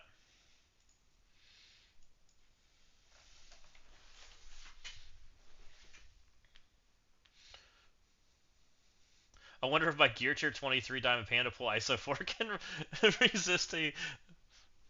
I don't know. I mean, I still think that, like, if they have the right pieces, they're going to do pretty good. I mean, I'm still kind of baiting some Damon stuff attempts. Panda's HP is pretty bad. I have it. I don't think he's purple 4, right? Here's my Panda Pool. 6 million HP. That is a dead panda. I'm sorry. That panda ain't living for shit. um, he doesn't have increased health. He's got increased armor, but he's already got that.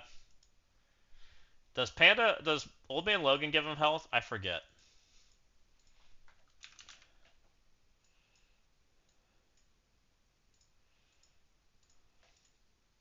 Doesn't he give him health? He does have increased health. He'd be close. He'd be close to living. If they wanted to do it, they could do it though.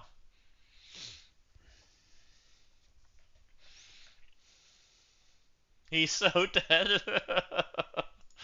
uh, yeah, if they wanted to do it, they could do it. Well, this is about as good as I feel about this right now. Like, I feel like with this, I can still beat most things here, and at least this is like trying to spread everybody out as far as like, what they have. I mean, I'm not doing the super room, and I'm not doing like the crazy stuff in 6. So hopefully that's pretty okay. Um, hopefully.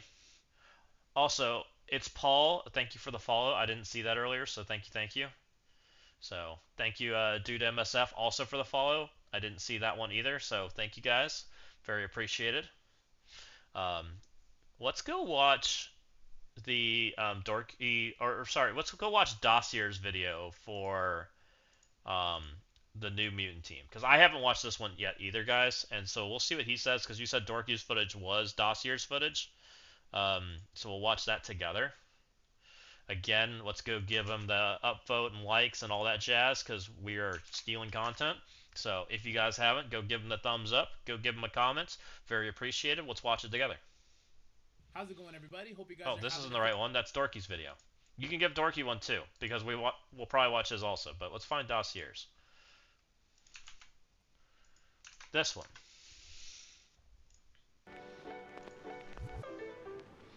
Give him that upvote. Give him that follow. Very appreciated.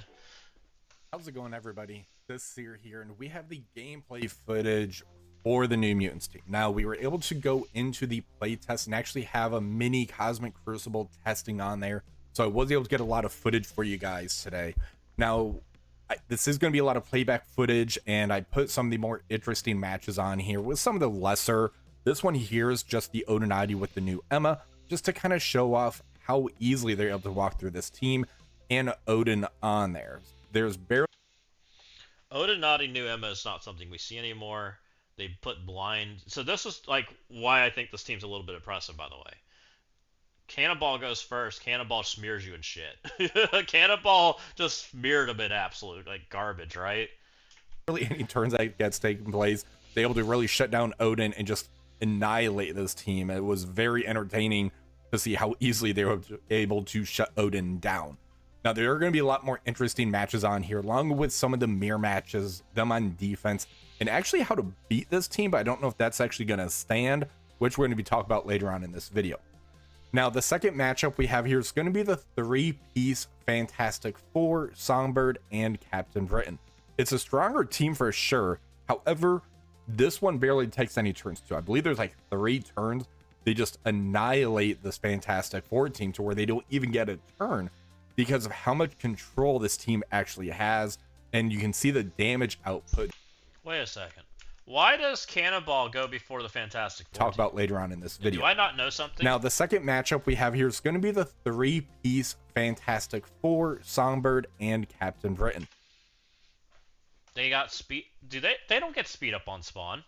Why did they get speed up on spawn there?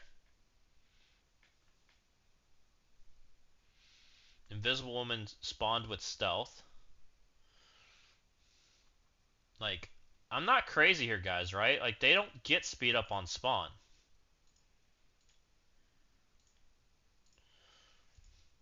They can steal speed up. They don't get speed up.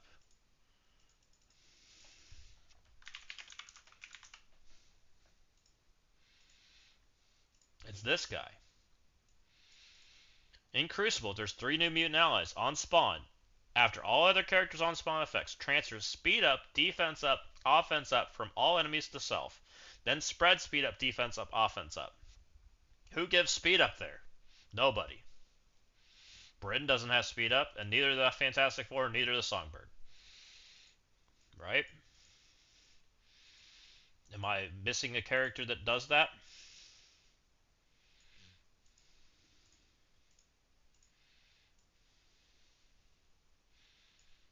See what you guys are saying. Wolfbane gives... Oh, so it's the stealth. Ah. When an enemy gains stealth, apply speed up. All right. Interesting.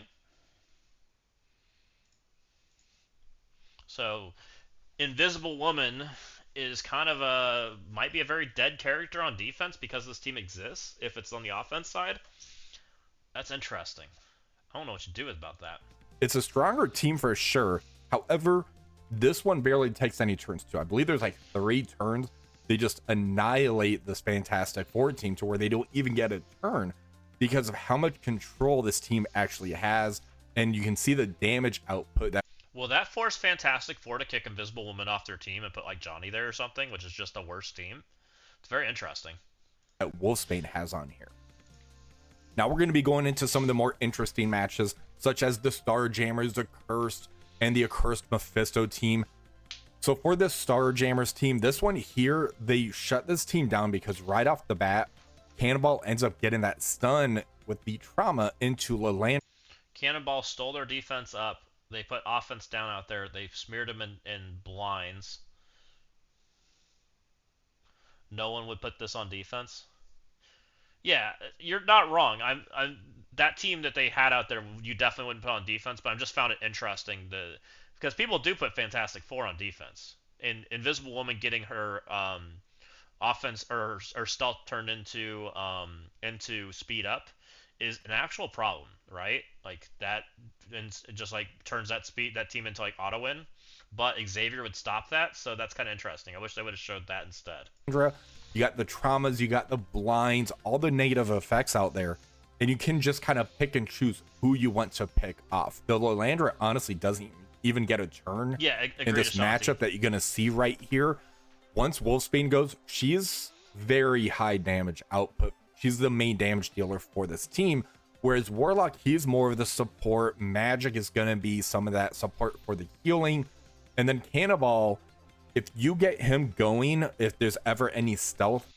He's just showing teams, Ashbringer. I mean, that's what he does. They show a bunch of stuff, and some of it's irrelevant, but it gives us some information, which I do appreciate.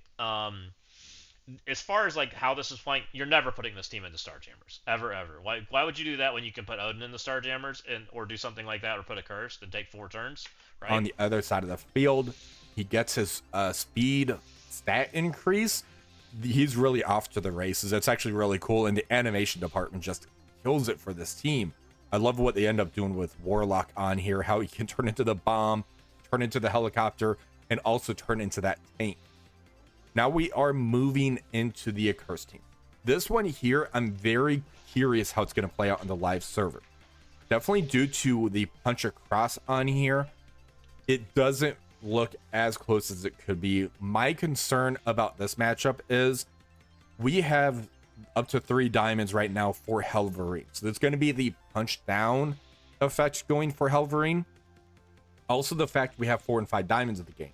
If you were able to pull like a 4 or 5 diamond for Helverine, when he gets his turn off to where he's able to pull that ultimate, I'm very curious to see what the damage is going to look like for that. Also based on the room. If you put this in stage 1 to where the Accursed is in stage 1 on defense, Helverine's below that 50% mark, he pulls the ultimate off, it's going to be game over, which right now you do see there's a few buffs on the New Mutants team. They're able to rebound.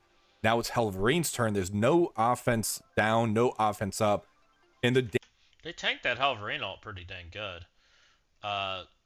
Notice that Sunspot's the lowest health right now. Sunspot has the least amount of armor and health.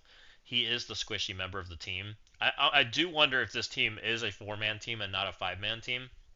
I still don't really know the answer to that one. As far as like how this is playing out, it does make me a little scared for like somebody dying. Because most of us won't have this, right? Or maybe some people will. I won't. Mine will probably be 5-star, maybe 6. It won't be diamonds. Damage doesn't look as strong as it could be. I was like, actually expecting more damage when that move pulled off. So I do want to see how this one's going to be kind of playing when we get to the live server. As soon as you get to the Helverine turn and the New Mutants kind of keep going, there's really no contest for who's going to win this matchup. Azazel does put some very good damage output out here as well. I do want to point that out. Yes. We get Wolfsbane tomorrow, and then it's probably what, like 10 days until the next, which will be Cannonball, and then we'll have a functioning team. It'll just won't be quite as good because we're missing Warlock. Uh, it's part. I mean, I think we're on the normal release schedule. It's not been that long, Killshot. So I do want to fast forward because there's really nothing more interesting on that type of matchup. But this one here has Mephisto built into it. And you're going to shut down the speed. You're going to shut down the turn meter. And when Mephisto goes and does the Empower Basic, depending who he goes at, which in this matchup here is going to be Wolfsbane, this could be another interesting type of matchup due to the Halvarine Mephisto, kind of how they play You'll off never do each this other. matchup, by the way. So right here, No there's one's putting the Mephisto ability in to block curse. trauma into Mephisto. He does the Empower Basic into Wolfsbane. There is the mark of a Mephisto out there. However, due to all the blinds on this side of the field, the heals actually doesn't end up happening when it gets to Satana's turn. The mark of Mephisto ended up getting erased. I believe it's just due to a passive on maybe Warlock or Cannibal.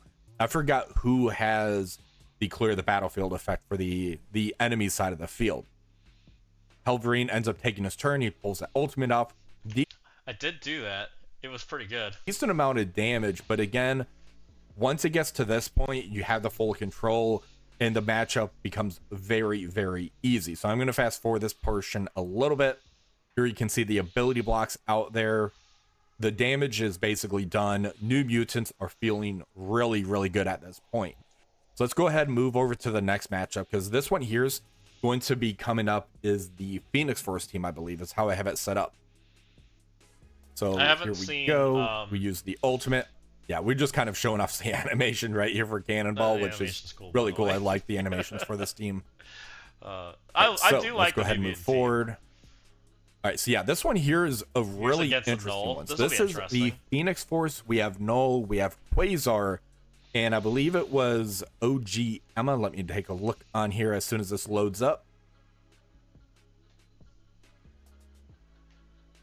All right, so yeah, Phoenix Force, Mephisto, Null, Quasar. This one here, I actually played incorrectly, which you're gonna see what happens during this matchup. Then we'll show you the actual how you want to hit this. This one here, I wasn't going as hard So, because Cannonball doesn't deal with immunity, immunity ends up being a pretty strong mechanic against him, which is interesting. into the Omega Red Phoenix Force. And as soon as it got to Omega Red's turn, he popped the ultimate, and it's kind of game over right there because we don't get Safeguard. So if the Omega Red actually gets to his So, Mephisto's actually a really terrible character against this, because if I'm understanding this right, anytime they gain stealth, they get... It's not on spawn, right? This character's giving the speed up. When an enemy gains stealth, it applies speed up to the mutant team. So any form of Mephisto at all feels really bad, because Mephisto just randomly throws people in stealth.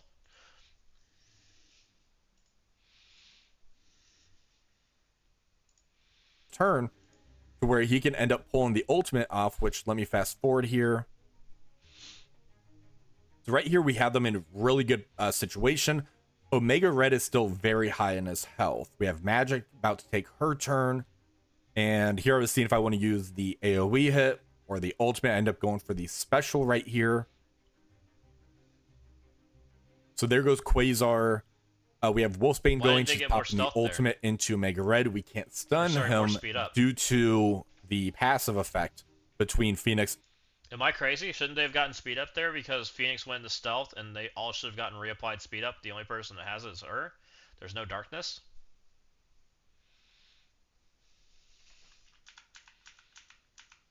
I'm sorry if this is ruining your guys' Situation. experience.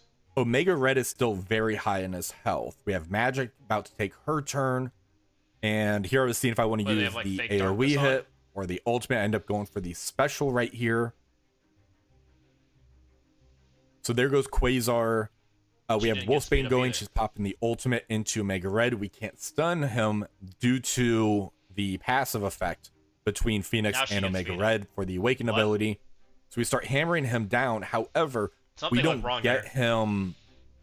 We get him in a bad position, which you're about to see right here. So here's the ultimate.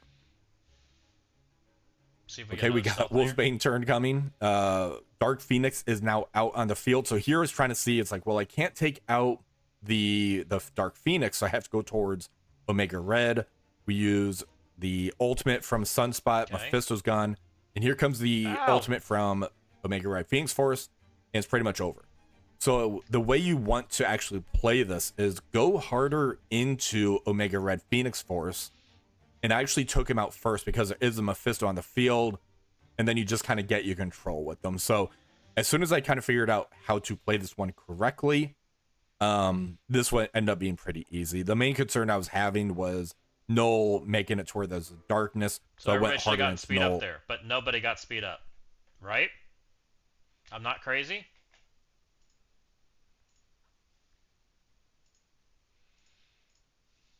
When an enemy gains stealth, apply speed up to self and all new mutant allies. That's a lot of stealth. That mechanic don't look like it working properly. If I'm just saying so. Alright, do you guys see what the right thing? Yes. On the original matchup that you end up seeing on here. So let's go ahead and move this one over. This one here is Wait, I end saw up seeing on Wolfsbane here. had speed up at the very end. She had speed up here. Is her ability giving speed up? It could be. I definitely will mention it to the envoys for sure, because it looks a little funky. I don't know what ability she pushed, but none of these give. Oh, this gives speed up. So her ultimate gives speed up, which might be why she's getting speed up in some instances, right? Her special does not.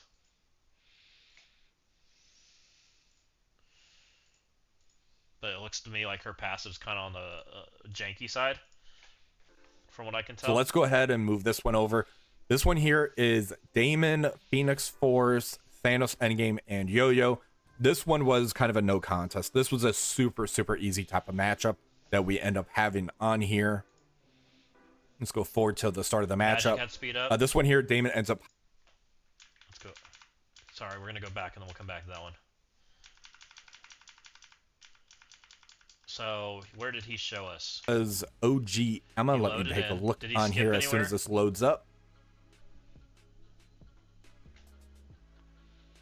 All right, so yeah, Phoenix No buffs right now. Darkness is on Wolfsbane. Force, Mephisto, Null, They Quasar. stole the defense up. This one here, I actually played incorrectly, which you're gonna see what happens during this matchup. Then we'll show you everybody. the actual how you want to hit this.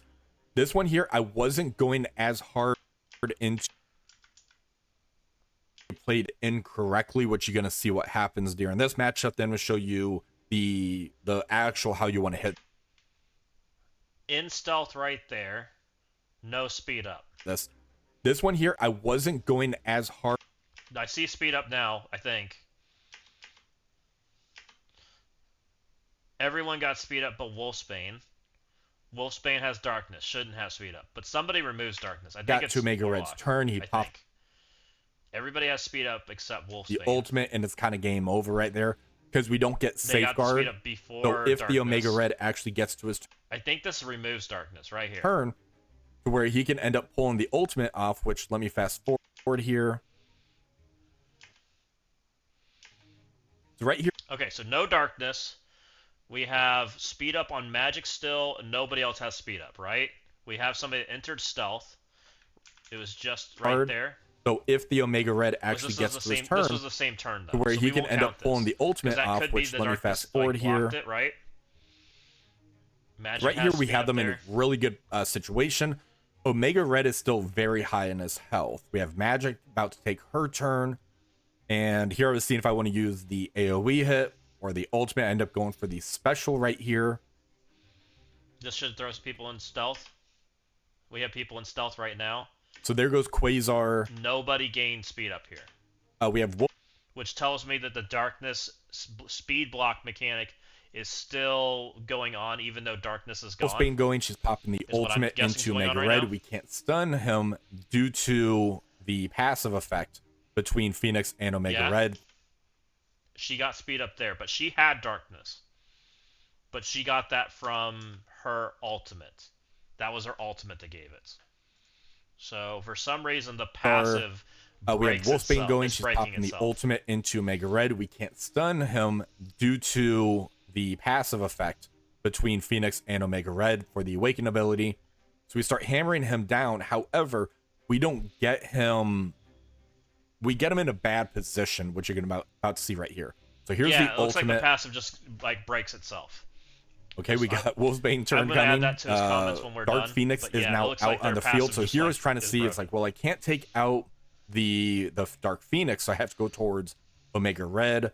We use the ultimate from Sunspot. Mephisto's gone, and here And then Phoenix everything went just down. Let's just go back to where we were. one now. here. One was Damon, against Yo-Yo. Phoenix Force, Thanos Endgame, and Yo-Yo. This one was kind of a no contest. This was a super easy type of matchup that we end up having on here. Let's go forward to the start of the matchup. This one here, Damon ends up popping his ultimate, and you can kind of see that it kind of tickled, actually. It didn't hurt as bad. Warlock did get hurt a little bit, so did Sunspot. Cannonball does his turn. We use the special. The blinds are out. We got the stun into Yo-Yo. And then from here, we're kind of off to the races, and we just kind of delete this team that we have. Now, I do want to show some of the more difficult matches that we end up having to go against on here. So let's fast forward this one. Okay. So this one here is the Here we go. Here's a real comp, guys. Let's see what they do against this. Because this will block their speed up, right? They won't get speed up. They won't go before Fantastic Four. Invisible Woman's now back in play. Let's see what happens. Nightmare one, to where it's the three-piece Fantastic Four. We have Nightcrawler and we have Professor X. This is in my room, which is the Sears Invasion. Heroes get the 50% extra health, So both sides and have extra health? resistance. They also get the on turn you give special energy to allies. This one here, the Xavier comp is very difficult to still get through. This is kind of a nightmare team. So I did try this one 3 different times. I want to show you the original hit and then something I found very interesting, which may end up working in the future. So Nightcrawler ends up taking his turn, and they do end up getting that speed up. Franklin does the ultimate. We get Silence out here. Silence on this team is the worst nightmare that this team can end up getting. Okay. The Silence just shuts down this team because the only clear they really have is through Warlock. So depending on when everything happens, Silence gets on the team, and if there's trauma, it's even worse, which that's a whole nother story as far as that goes. So here we do have Silence. We have trauma on here. Invisible Woman's going. She does her ultimate. And now we have, I believe, Cannonball's finally taken his turn. He doesn't really get the speed increase due to the Fantastic Four. We use the special right there. Silence before Cannonball does anything is quite bad. Cannonball does nothing.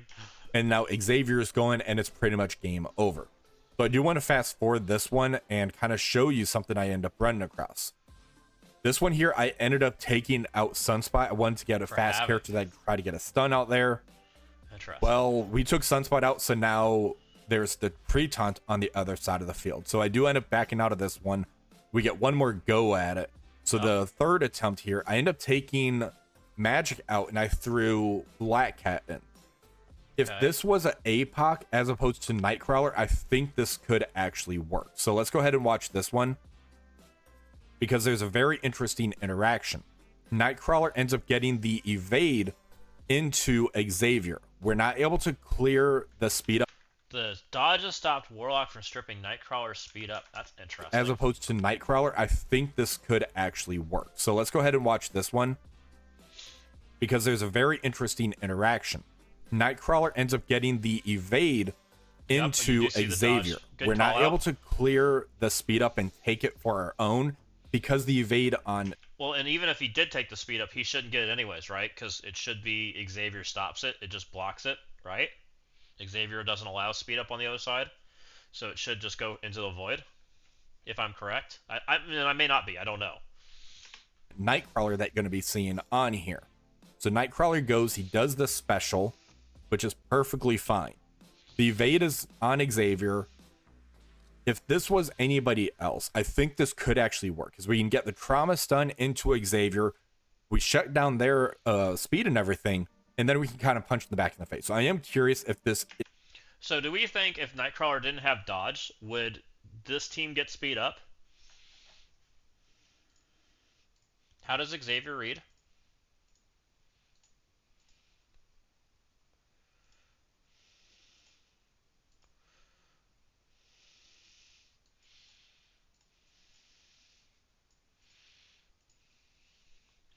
Enemies cannot gain taunt, speed up, or defense up. So no. Xavier should wall it out. Because it's gain, it's not anything else. Like it doesn't matter how they gain it, it's just they can't have it. It's banned. Are you guys seeing the right screen? Yes, you are. Is a possible counter, maybe in another room. I want to see how this ends up playing out once we get to the live server and kind of get to some of the other rooms. But it wouldn't work, right? Because she would instantly come out of that stun. He would degen it right here, and he's out of stun. So it doesn't matter.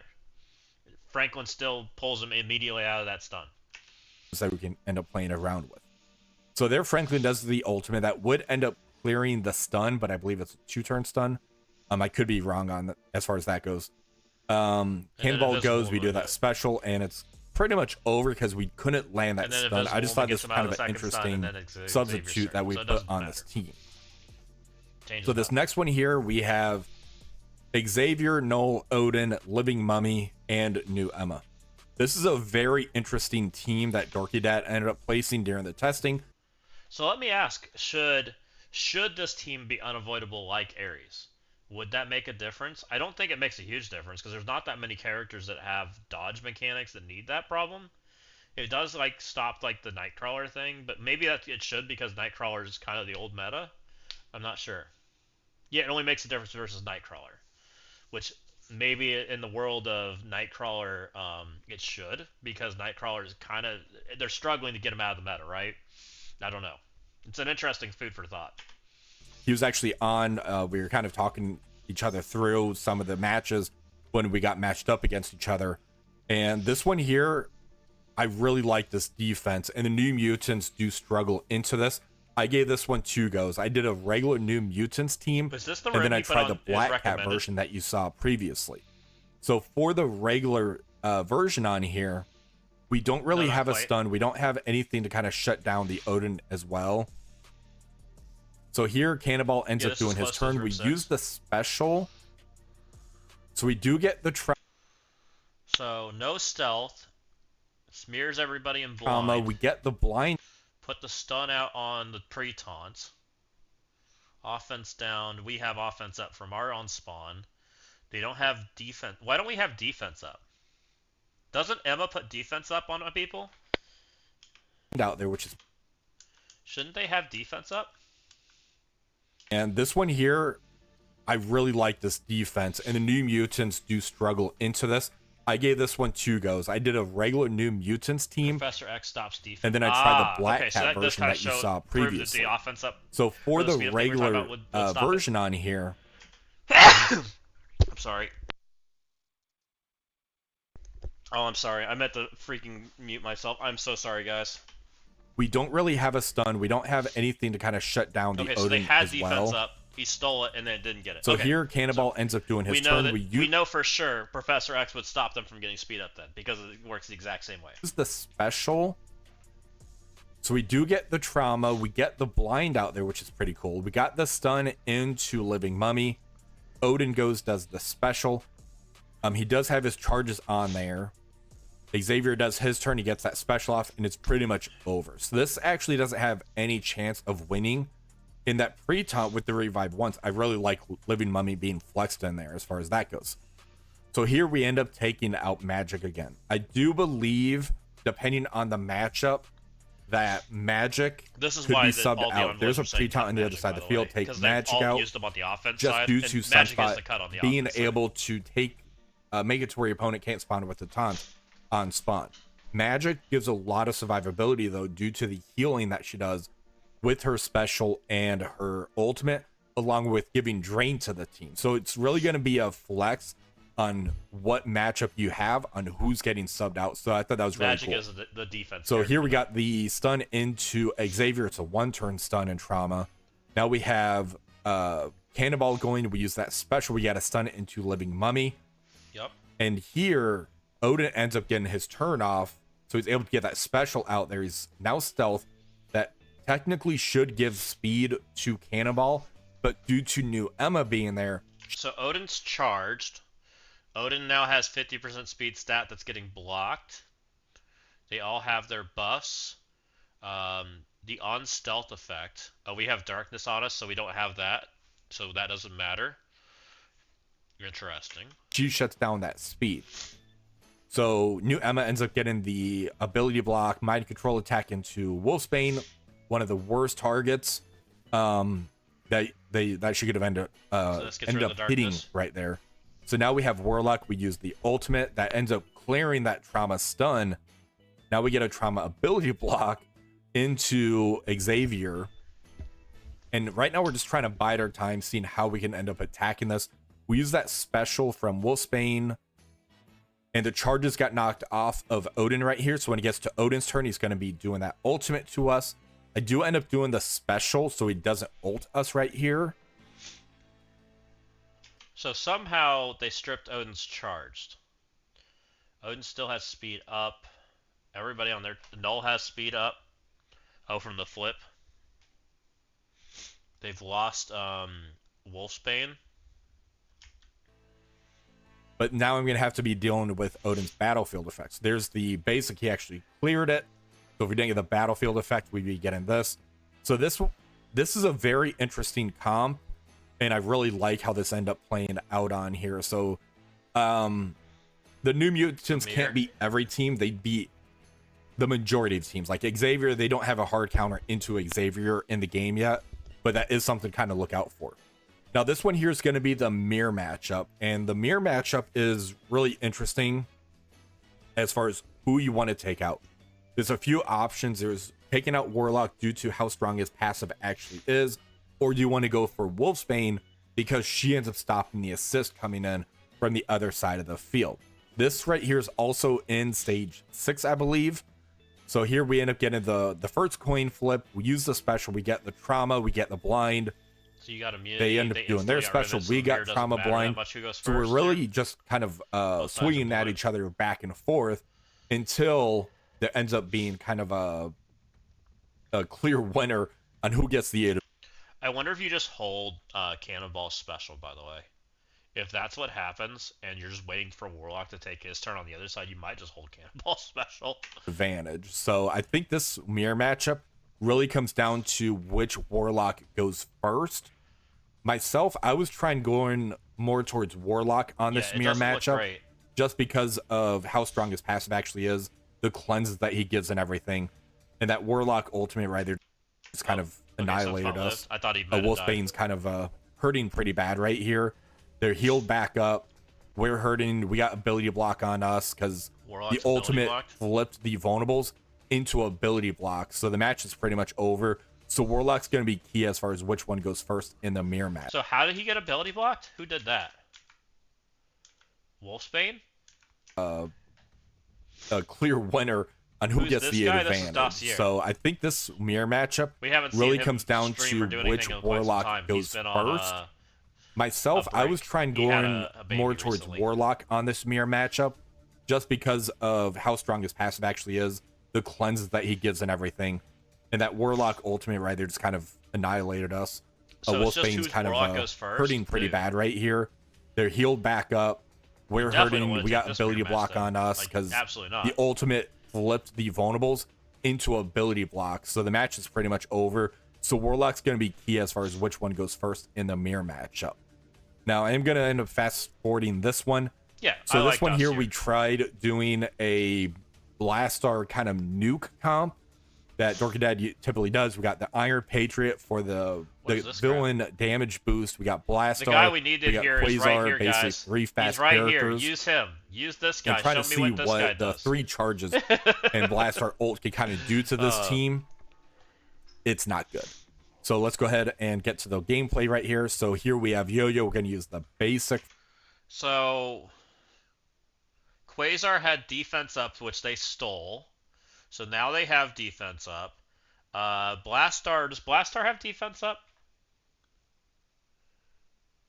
His defense does actually make sense. So I do like Dossier. I think Dossier has usually some pretty good suggestions. So Iron Patriot is going to put the vulnerables out there. Yo-Yo has the dodges. I don't like First, giving this team that's going to get us up. the one Like, charge. that's asking for problems. And as you see, he still gets kind of the assist, even though he she should shuts flip down the balls, right? assist for Now everybody's Wolfsbane, smeared in blinds, just due to with the how exception the of passive the is safeguard. actually worded for Blastar. There we did the basic again from Quasar. We got 2 stacks. Here's 3 stacks. And then here we end up doing the ultimate. Again, this is room 6. They do have the extra health on their side of the field and that resistance to try to kind of negate the removal of the negative effects, which that does end up happening for the positive effects. Excuse me. The ultimate, we got about half their life off, and then Cannonball's passive starts kicking in to where it heals the team back up a little bit. Yep. So this is a no-go right here. Yep. I wouldn't So make here that we work. end up trying. We took Magic out. We put Odin in. As far as this matchup goes, this one here is pretty interesting, but there's a more reliable counter. I don't know if the counter is going to hold up, and that was a matchup I had against Diamond Dave that we're going to be talking about after this one. So this one right here, we end up doing the special first, even though there was no assist. This is going to kind of cleanse, get the charges up on us, and really get Odin moving. And we So need this to try should've to given survive them speed to up. Odin's It following did. turn to where you end up doing that basic to get some of the battlefield effect out So there. flipping blind gives Again, speed up this to the is enemy really going team. to determine also on which Warlock goes first. So here we end up doing Wolfsbane's ultimate move, I believe. Here Cannonball takes the turn on the other side. So here the enemy Warlock went first, popped the ult, and Wolfsbane still hanging in there. And right now, like I said, we're just kind of biding time. Let me fast forward this one a little bit so it's not going to be too much dead air.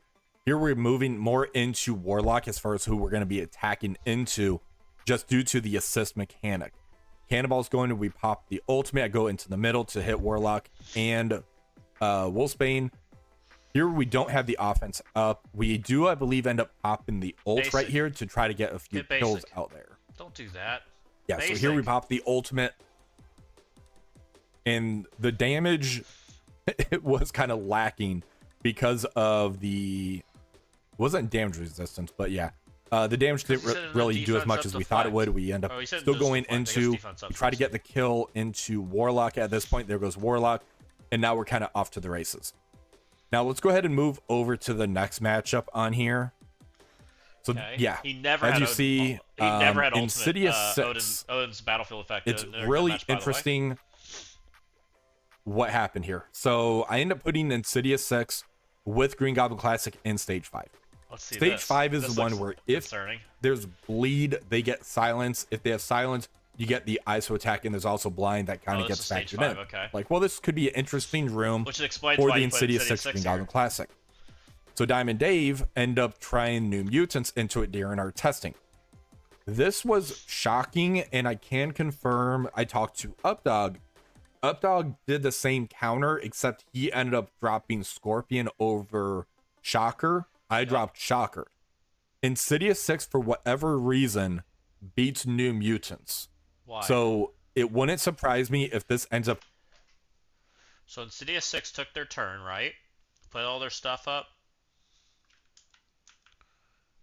Spider-Man goes before. Updog did the same counter, Cannonball? except he ended up dropping Scorpion over Shocker. I dropped Shocker. Spider-Man Insidious instantly 6, for ability blocks whatever Cannonball, reason, which makes sense. beats New Mutants. Yup. So 'Cause it Cannonball wouldn't can do surprise stuff. me if this ends Welcome up in, getting Nia kind of a Chili. buff out there.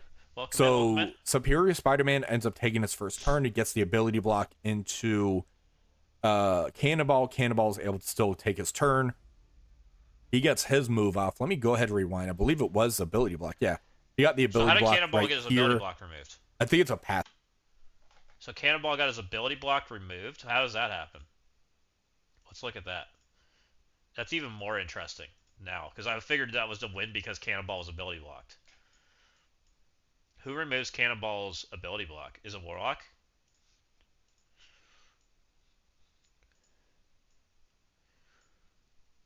If this character does not have defense up and has a negative effect, flip one negative effect to defense up. Is that what happened? That's gotta be it.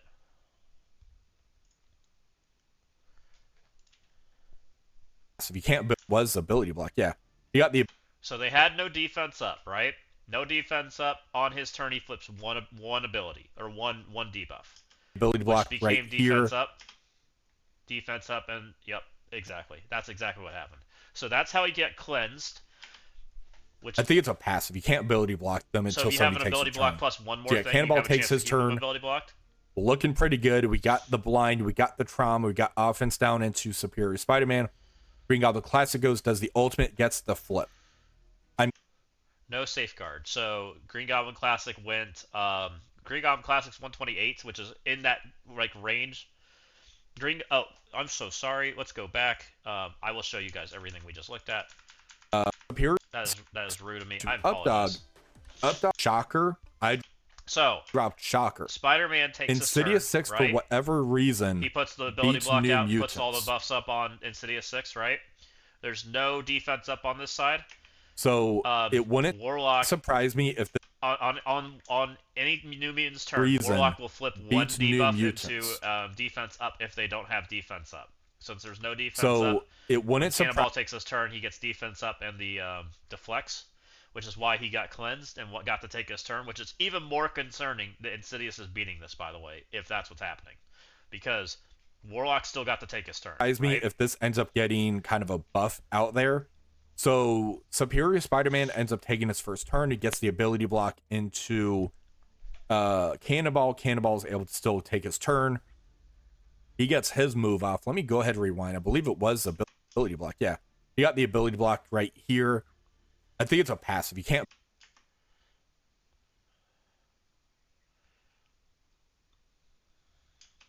Now, a big cannonball might kill Green Goblin Classic there, but Green Goblin Classic's in this like range of like speeds that it's faster. It's fast enough to go after Cannonball, which is where you need to be. Which is the concerning part, right? Because Cannonball puts We got more the buffs and blind. We stuff got out. the trauma. We got offense down into Superior Spider-Man. Green So Goblin he Classic in, goes, does the this, ultimate, smears gets the everybody and flip. stuff. I'm curious problem. if that's going to be what they try to fix on this team. Because Green Goblin Classic using They have to be really careful with fixing this, by the way, because this is how Thunderstrike is going to beat them too. that ultimate gets the trauma out there, which gets the bleed, which gets the silence out there in stage 5. However, like I said, this works in stage 3 as well, which stage 3 is on kill. You get the offense up and the enemy gets trauma.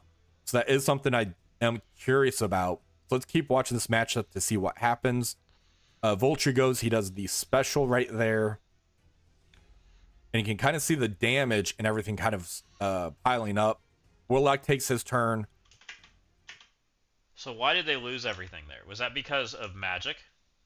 Vulture goes, he does the special right there. And you can kind of Heal block, disruptive silence. see the from that. damage and everything kind of -2. Oh, piling that's up. Warlock flipping Warlock everything? takes his Okay. turn. He's able to kind of survive. He flipped this, so now we have immunity on this side of the field. The damage isn't looking like it's too much on the other side. So let's see. Hobgoblin goes. He does the ultimate. Actually, that's the special right there. And again, that gets all these negative effects out there. So there's bleed, And they just smear 'em. silence, trauma, massive damage out there. So Hobgoblin flipping. So I'm boy. curious if it might be something like a flip to really save this team, because I was really looking forward to New Mutants being on the defensive side of things. I think we have way too much offense in Cosmic Crucible, and we can use some pretty good defensive characters and teams in Cosmic Crucible. So here Vulture gets his ultimate off, and yeah, this matchup is pretty much over. So This team the needs Insidious safeguard. 6, who would have I'm pretty thought, sure. is the team that can end up beating New Mutants That's by not good, just guys. plugging Green Goblin Classic in. It definitely surprised me when Diamond Dave said this happened, so I was able to record it, the replay on here, to really see what ended up happening on here. But overall, I am happy about the New Mutants. It's fine with really them not being good. able to beat the Fantastic Four Xavier comp. Because It does look like Xavier's still going to be as far as what happens. kind of a hinder in Cosmic Crucible. This right here is going to prevent me from putting New Mutants on defense unless they end up doing something to this team. I don't know what kind of buff they need to do to this team. I'm guessing maybe something like where you can't flip their positive effects into negative effects, which that would make this team a complete monster, and that might be too much of an overtune on how to kind of stop the Insidious 6 from actually working on here. But let me know in the comments what you guys think about the team, what maybe needs to happen for the Insidious 6 team not to kind of cakewalk the New Mutants team. They need Safeguard. They need to get Safeguard on Cannonball's turn, is what they need to do.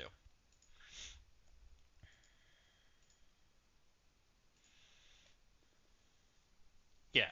So what needs to happen is Cannonball's special, which is needs to give Safeguard. Broadside needs to give Safeguard. It needs to do the Safeguard. It needs to do the offense down blind. All this stuff. It needs to give Safeguard. And the reason I say it's okay that it gives Safeguard, it walls out a lot of stuff, but it doesn't wall out Thunderstrike, who is the counter that I think is intended for this team. Because Thunderstrike does this. On Crucible offense before attack, reduce the duration of all positive effects by 2. Right? Right. That just makes Safeguard go away. In Updog's video, I6. Why don't I ever see Updog stuff? Let's give Updog some follows and things too. I swear we never see Updog's videos. I follow him.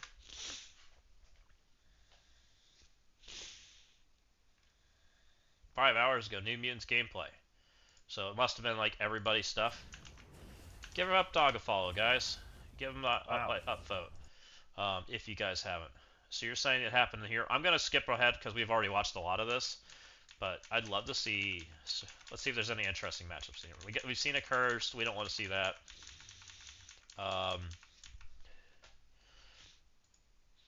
You guys will... let's get her open to Updog. I'm scrolling looking for anything we haven't seen. We've seen Starjammers. Like it's gonna... Then we've seen Illuminati. Yeah, let's see how we do here. Black Knight 2. Why is Thunderstrike and Blaster on defense? Is he versus Dulov? Hold on. Only took 2 turns. He's versus Gideon. Turns. I thought maybe we were versing Dulov or something. Some good bleeds out there. Trauma. I don't think I even want to see that matchup. So, because Thunderstrike doesn't work on defense. His mechanics are all offense. Who cares? I'll take some more. I don't have Mephisto. Okay, here's an interesting matchup we haven't seen. Let's see what he does. It's interesting on this team. It's based on if. Does he tell us that he has the Awakened? More recordings. We only have 1 hour rounds. The Thunderstrike gives Awakened? Okay, that's what I was about to ask Kevin. So, yeah, let's try and... Talk up Paratulum's clone. So... I'm gonna try... I don't have Mephisto, shoot. Well, we'll do Odin. Okay. Let's do... I think Odin's also a potential counter because we've seen in Dorky's videos. And I haven't shown you guys Dorky's videos yet. Based on if... the anti-speed bar is based off of if somebody has is a bad character to bring, by the way. So if somebody has bleed, she then has no speed, she's slow. Or fill speed bar. You really want to be after Thunderstrike's turn. You want to be like 125. I'm gonna try this skirmisher, the characters striker combos here. So like Rachel, stuff like that. Something on the slower side. I normally like to use Mephisto with Blastar because he goes against most teams. He'll go fast. He's not thinking about Blastar in the right way. This is a Thunderstrike team. This is not a Blastar team. Blastar's here to end the match eventually. Striker, okay. Like, we just want some characters that can survive, are a little durable, have some basics. This, I guess. That's how you win. All right, we'll try this. We'll see how this goes. And then we're gonna try another team that I thought maybe might work. So we'll see about that.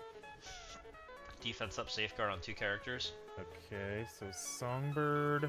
Yeah, people don't think of Thunderstrike. So Songbird's too fast. I kind of Well, want let- to let- basic. do the I thing. think we're gonna ult. We're gonna flip that offense. This is the guy you want to take a down turn right. He on puts them. all the crap on you. Okay, Odin gets rid of his own, but so Odin's Odin going to give hasn't him gone speed yet. up. Okay, so you didn't do that, so that's I good. don't think. Oh well.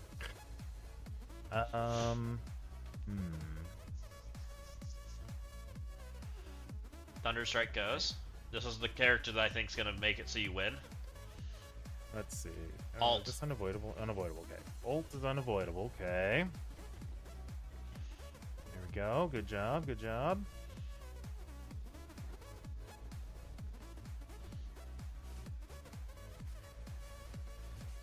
Okay, we're getting a little bit wrecked here by Wolfsbane. You're fine.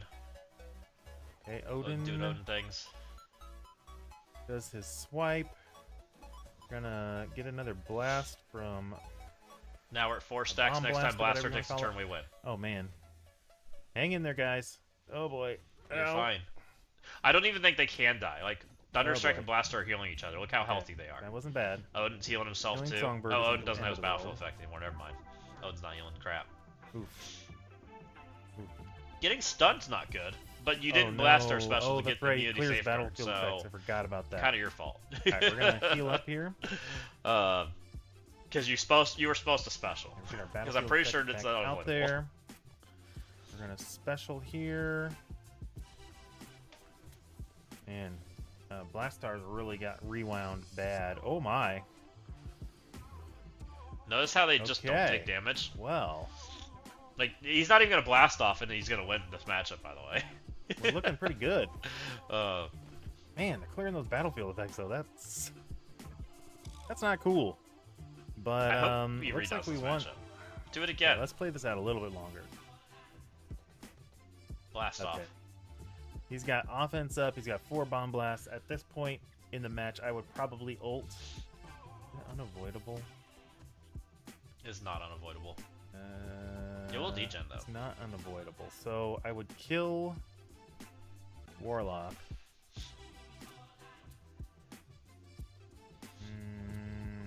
Let's be quick on this quit button here. Okay. Man, that sucks. Not having it that unavoidable. That's... Oh, man. Okay. But looks like we won here. Took a lot of firepower. The but we future won. Blaster is a standard for Thunderstrike passive. I mean, Kevin, that's kind of how it goes. This is what the fight's supposed to be. I think you can blast off better than that, though. I think you can Alright, get let's Blastar to do try- that substantially earlier, if you do it right. Good old- I think Blastar will look My much favorite better faction, than what one they of my just favorite did there. factions anyway. Let's try Sinister 6 here. See what happens. So this is him playing it. Lately I've been doing this combo here. So let's try that. Let's do this. Okay. We're gonna do Raider. Raider. And Raider, sure, why not? Okay. Let's see if we can get something going with this. I don't know. Don't know how it's gonna play out, but that's why we're testing. So.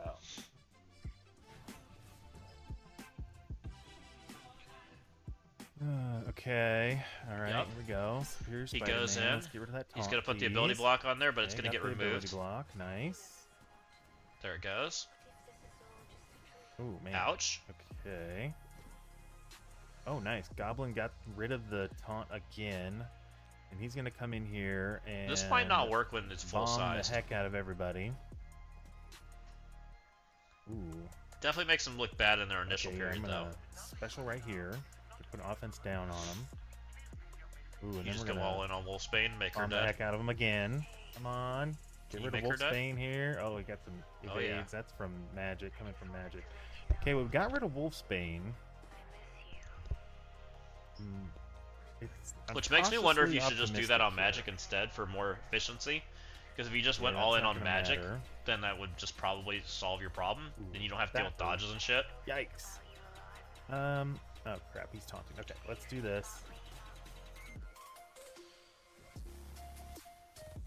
Spider-Man's Alright, blinded, oh, but it still gives energy. the ult will give us some safeguard though No on the ones rewinds? that don't have think.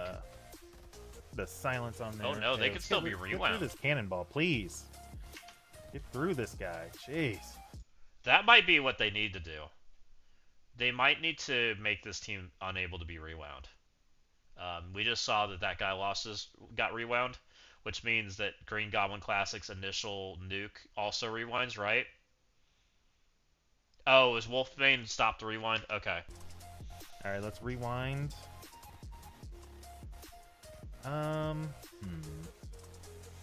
Unavoidable. I really like the special. Because it does piercing. There's two Yeah, characters I that think we're doing dodge. I think special ult's better. Slightly. Come on, get him. Uh, Yes. Yes. Yes. All the yes, multi-instances Okay. are doing Oh, really well oh against my. them. Okay, that kind of hurt a little bit. There goes our Green Goblin. She's got evade. Dang, I got immunity too. Oof. We're just gonna Go after basic on magic here. Yeah. Get some more energy. Multi-hits because of all the assists. Try and kill this assists healer. because Come Wolfsbane's on. dead. Get her out of here. Oh no. So Wolfsbane does look like the character you kill because of what she stops. We'll just basic, I guess. Maybe the Turning striker assist back attack on's kinda can huge. kill her. Yes. Okay. Perfect. I know the special doesn't really do much there, but whatever. Go for the ult with the extra damage. Okay, so. Oh. Uh-oh. Whoops! Guess that's the end of that final. Fortunate. I have a call to be team and your insignia.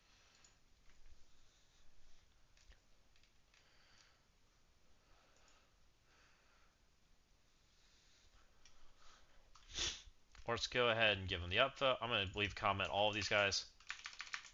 This team definitely needs a buff. They need to give Safeguard to Cannonball's special. Bam. Let's go do that in Dossier's video also, and let's add a little more to Dossier's. Dossier's, we also know that there's a bug that's present, so we need to comment on that too, right? Dossier's video. When 5 Not that villain Dorky, Updog, Dossier.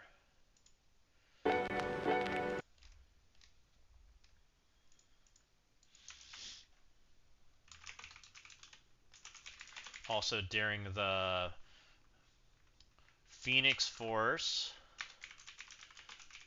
matchup against Null, the Wolfsbane passive looks like it stopped, or it looks like it stopped working.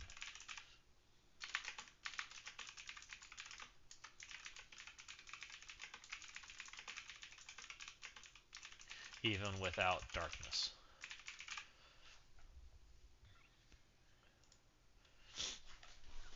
Okay, and I think we upvoted him, didn't we? Yeah. Dorky showed a few more, so we'll kind of just skim through Dorky's video too, guys. Dorky showed a couple that I thought were more like super cheapo counters. Oh no, not this video. This video is interesting too. I wrote a big old paragraph to him because I kind of agree with some of it. I kind of don't agree with some of it, so it is what it is. Fantastic day thus far. We Dorky's got a kinda fun quiet. video for you today, going over the new mutants. Dorky, we're not watching your full video because we've watched a lot of the same footage already. I'm sorry, it is what it is. So let's go ahead and hit the skip button. We've watched that. Can't put trauma. That's Wolfsbane.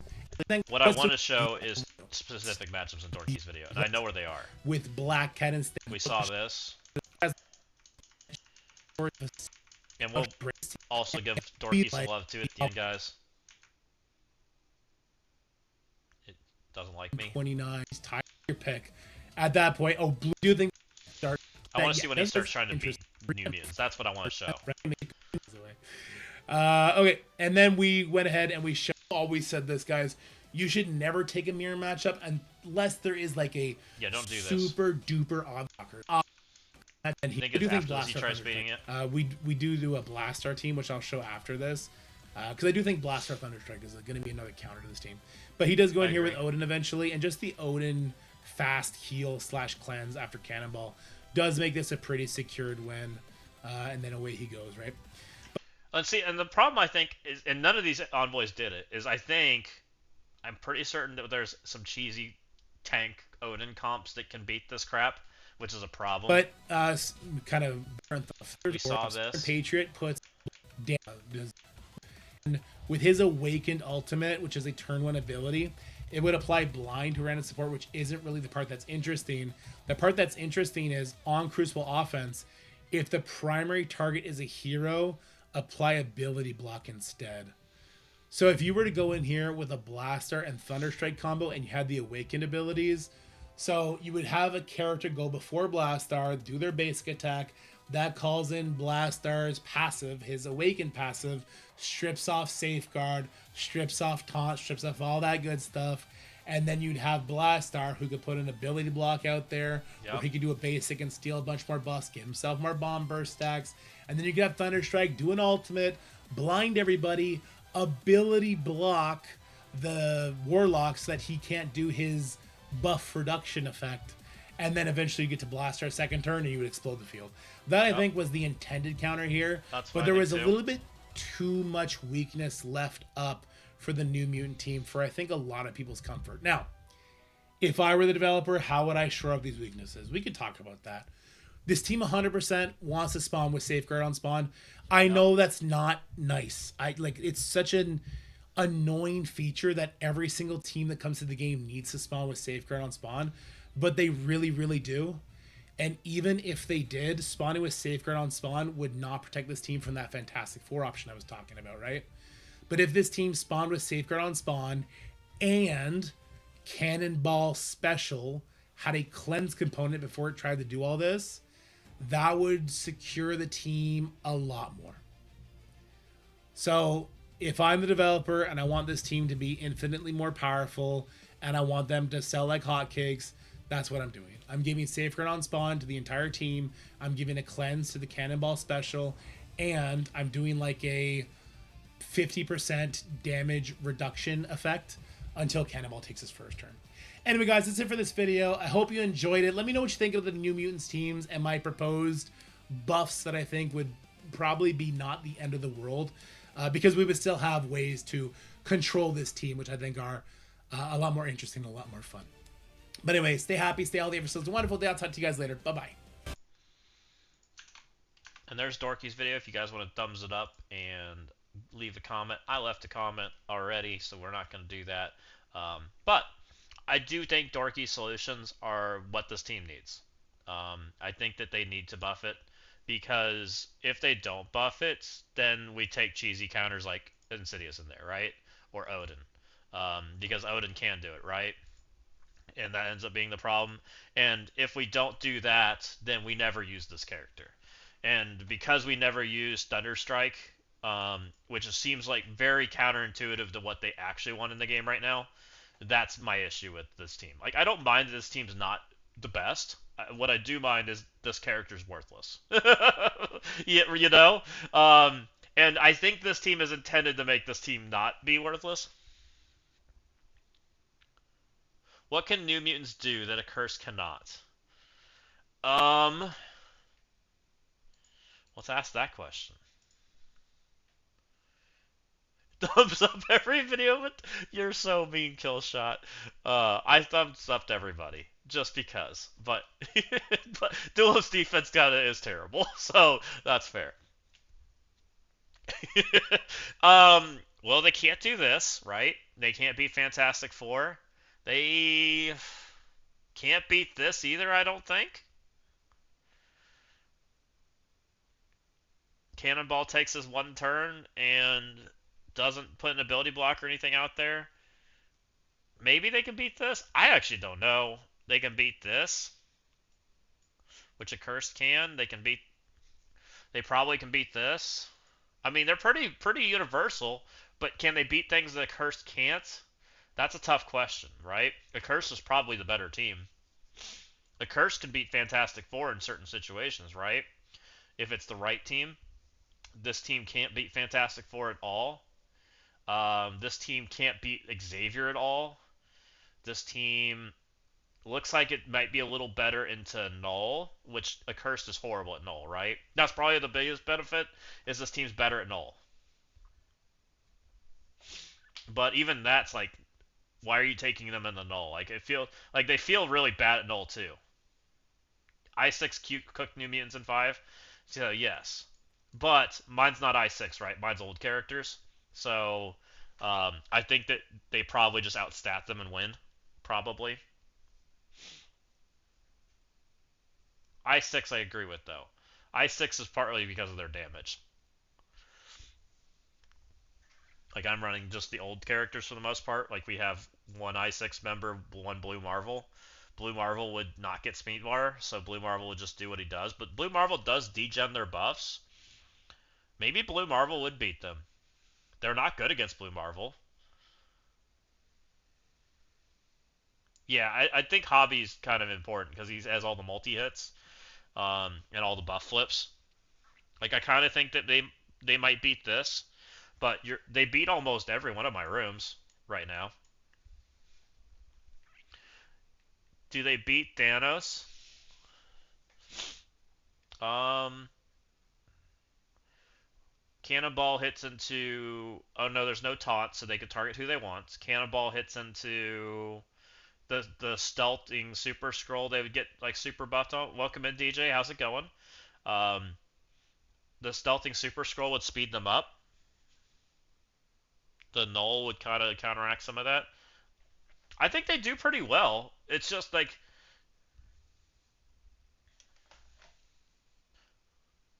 Yeah, new Thanos would wipe them out of existence, probably. You're right.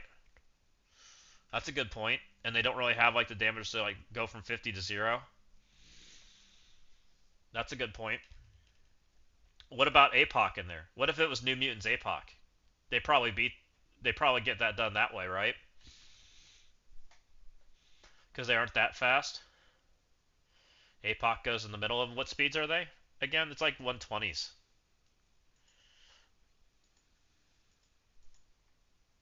Null stops. Good point. That's a good point.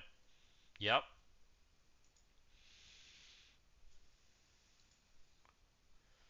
Oh, war's trying to end right now.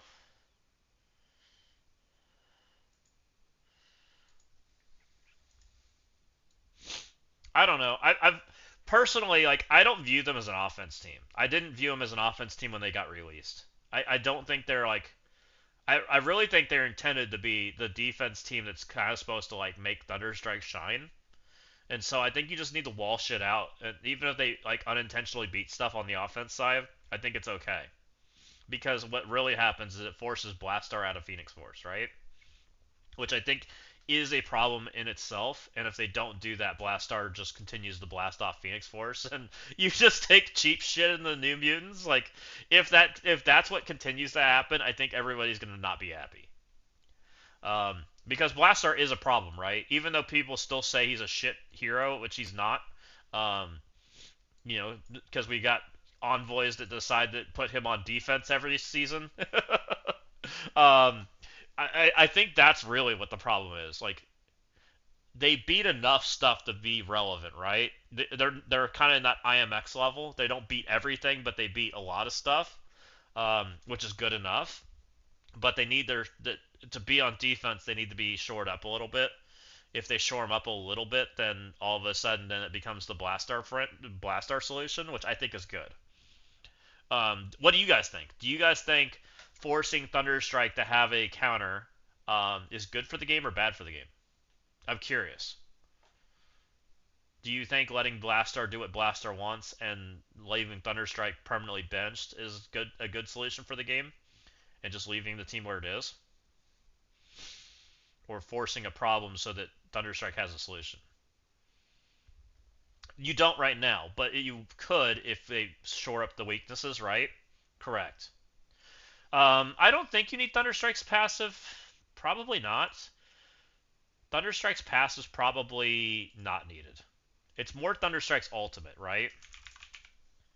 I'm not even sure you need Thunderstrike's ultimate. The biggest part about Thunderstrike is this.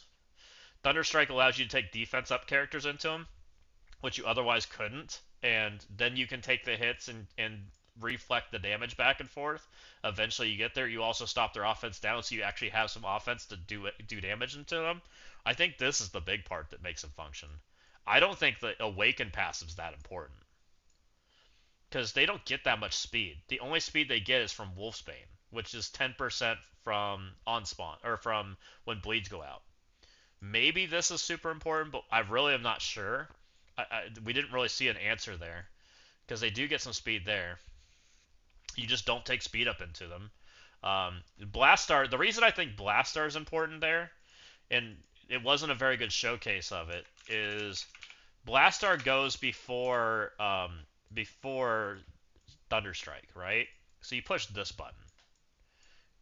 One of these is unavoidable. This cannot be dodged. You can push this one if you're hitting in the dodge, but this is the one you push. This is the one that gives him immunity. Gives immunity to himself and allies, so you don't end up in that situation where you got stunned. This is the button you push. It gives barrier, which is also going to help you just survive. And eventually you blast off. Ideally, you don't push into the magic percents, right? You spread your damage out so that you don't end up with the point where you end up with the dodges across the board. That was the problem. And then Blastar has an efficient matchup because you blast them off and Magic doesn't do anything. Magic sits there with their percents not hit. But he pushed them multiple times, and so things happened.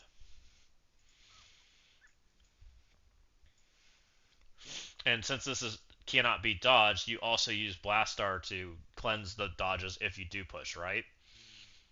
You use some of the assists. Like it should. What happened in that matchup was like really poor representation of how that match should play out, and yet it still won. Like it seemed like a very clear this is what the team should do. But I don't think in the current situation with the way that with them beating them with Odin and beating them with Insidious 6, anyone's doing that. Because why would you do that when you can take Blastar into Phoenix Force and take 2 turns? Right? It's 3 turns and you win. So they need to fix that. If they don't fix that, I'm not going to move my Blastar. I'm going to continue to use Blastar as a one piece. And I'm going to continue to not use Thunderstrike. Because Thunderstrike, and you might use Thunderstrike once we get the ultimate, maybe, but he's still slow. Like this is still a good ability even without Blastar. It really shuts down endgame Thanos friends, right? Because we degen their buffs, we get off of them. The villains get their ability energy stolen, which means Thanos isn't stealing your stuff, which is kind of good. So it's not like this character isn't good when you get this, but he's a lot less good because he doesn't have a matchup that makes sense for him. And I really think this is the main reason that you're playing him, is this right here. This and the fact that he has like this like turbo heal. This turbo heal is like really strong. Especially against like a team like that where they just don't have like a ton of damage. They have some damage. So I don't know. I think that's the big thing they need to do. And I hate telling people that they need to make a problem to make a solution, but I kind of think that that's what they have to do here.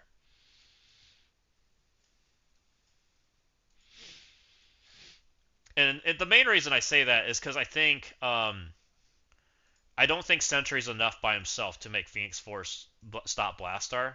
Like this guy's gonna help, right? He's gonna help solve some of the problems, but he doesn't solve everything. You can still speed up over the top, right? He stops speed stat, he stops speed bar, and he stops max health, which does help in a lot of forms. Um, but what he doesn't do is he doesn't stop speed up, so you just speed up over the top. Does this guy solve any of the problems for New Mutants?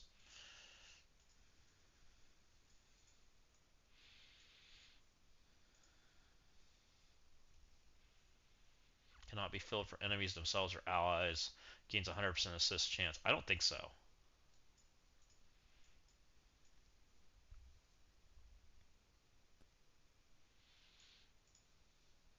He also might this guy might stop a cursed leader in some forms, by the way, guys. I didn't really think about that, but him turning off max health for enemies might make a cursed leader substantially worse into matchups where a cursed leader wants to play. It wasn't something I was really thinking about.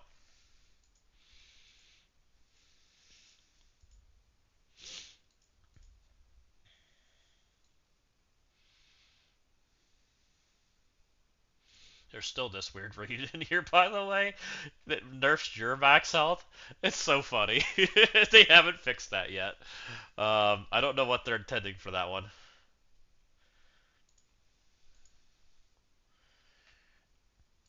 So I don't know. I think they need a buff. I think they need a not a huge buff. I like Dorky's idea for a buff just to create the problem because I think we need to get Blastar to stop blasting off Fred, right?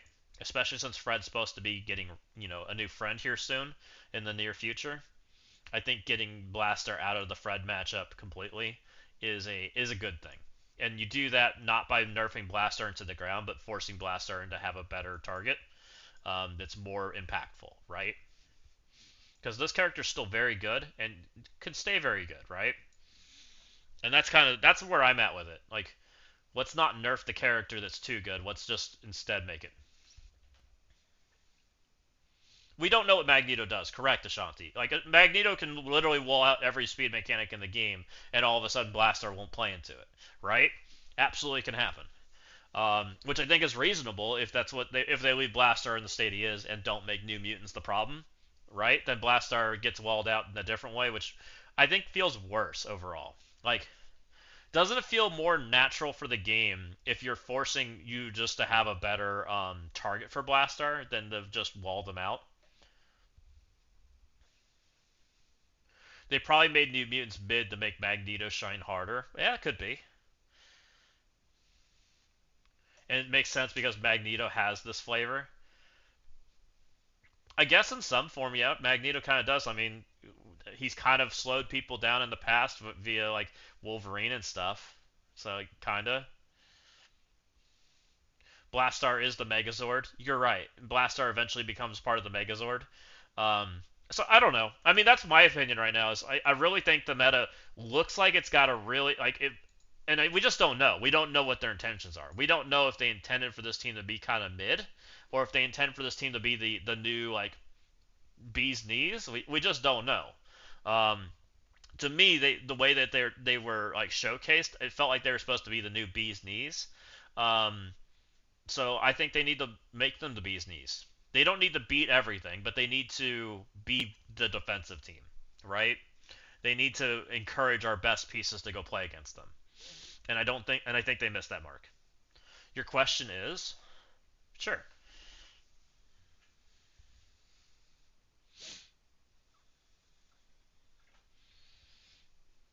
What should they beat and what not? Um, I don't think they need to beat Fantastic Four. I don't think they need to beat Accursed.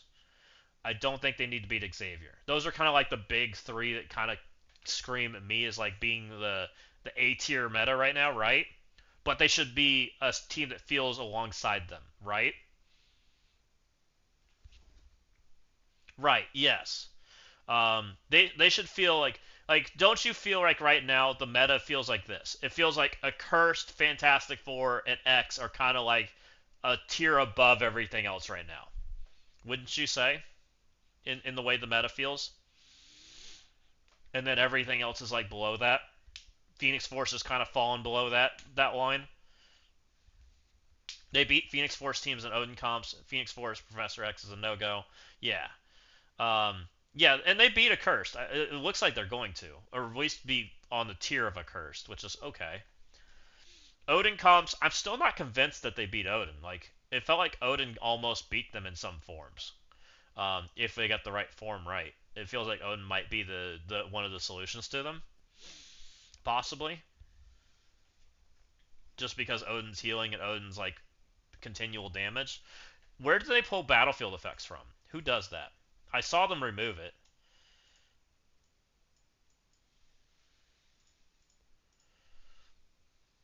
You guys are seeing my screen, right? Okay. Does she do it?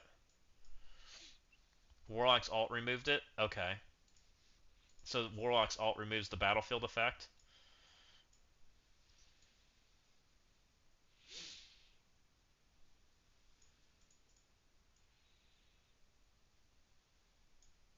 Oh, okay, I see. On the allied side. So if Odin lives past Warlock's battlefield effect, he puts it back up.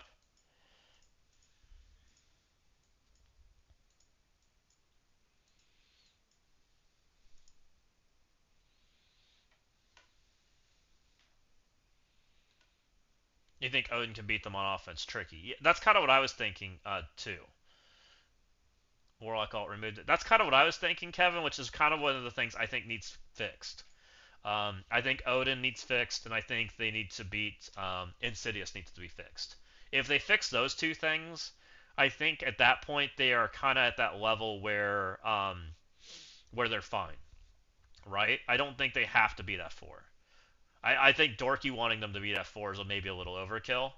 Um, I don't think they need the anti-damage until they take a turn mechanic.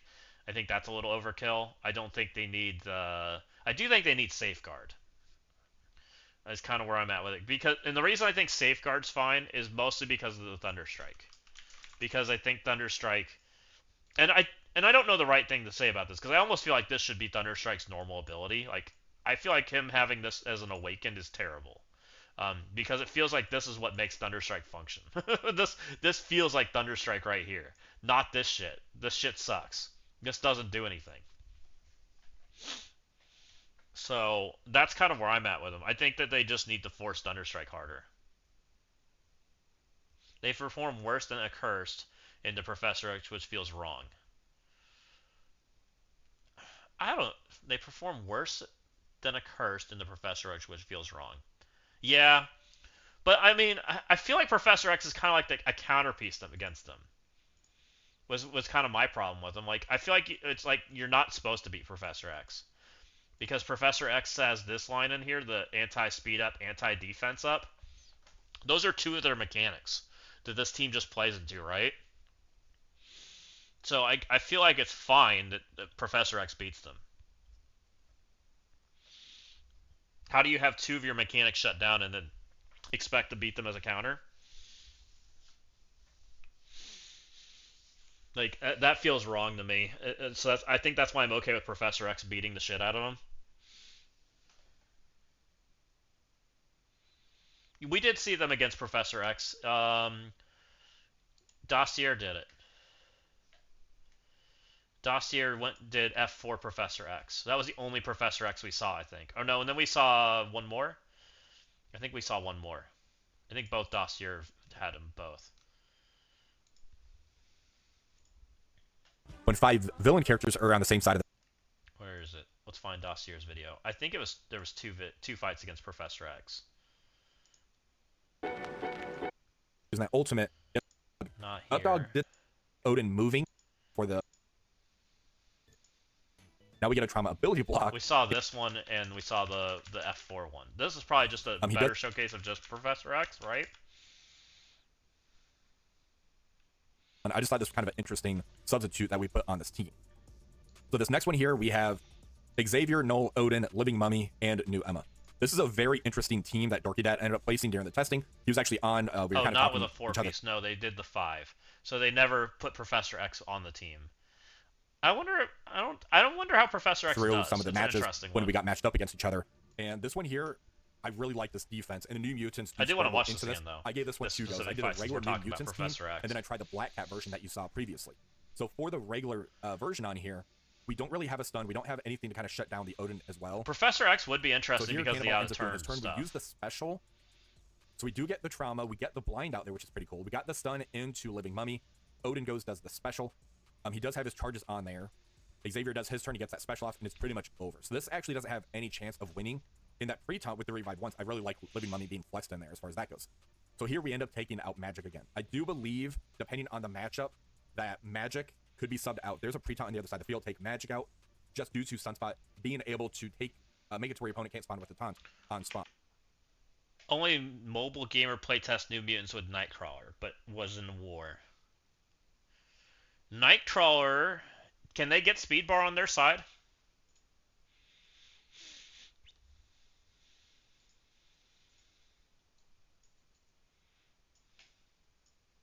You're the speed bar stop. 3 or more new mutants when enemy cannot assist. Speed bar cannot be filled or reduced by the enemy for themselves allies. So allies can fill speed bar. So Nightcrawler can fill speed bar. Nightcrawler filling speed bar is the for all X-Men, right?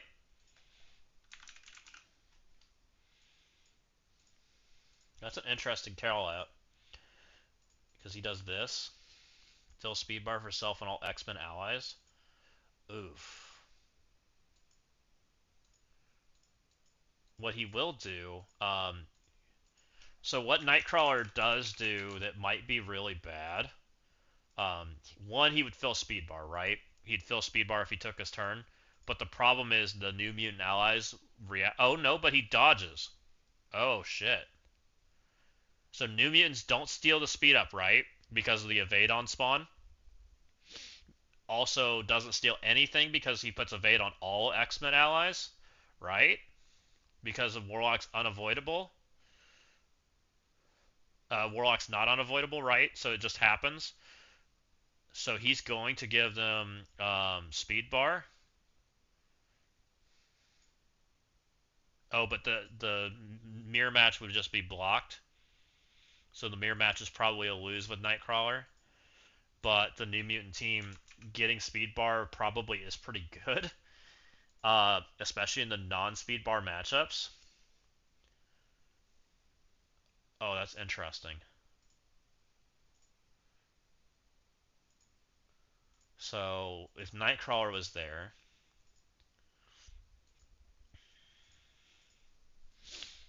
Nightcrawler's probably better than Sunspot here. Nightcrawler's probably better than Sunspot here, right? Nightcrawler's probably better than Sunspot here, or better than Magic in some of these matches. Might be better than Magic. Nightcrawler can't play here. Nightcrawler versus Insidious is probably a joke. It's because Nightcrawler will go before the... Oh no, but Insidious will still speed up. Wonder what happens with Vulture, by the way. Since they're both after each other's passives, I wonder who goes first, Vulture or Warlock, if there's a speed up on the field, right? That's an interesting one. Because they both are technically like the same time. Isn't it defense first then offense? So Vulture will... Defense wins in that scenario? So defense would win in that scenario. So you think if New Mutants was on defense, they would end up with a speed up and Vulture would not? Is that what you're thinking?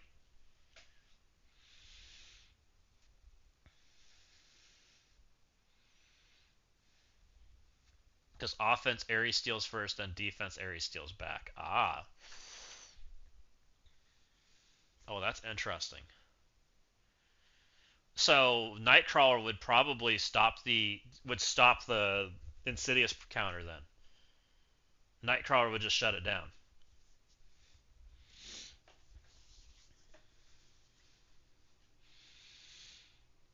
And Insidious can't play on the defense side, so it doesn't even matter, and you wouldn't take a bad matchup anyways. Why would you do that? Yeah, Vulture's passive doesn't work on defense, so it's only New Mutants on defense, which means they would win that fight. Which is very interesting, right? Because you already are walling that situation out if you run Nightcrawler.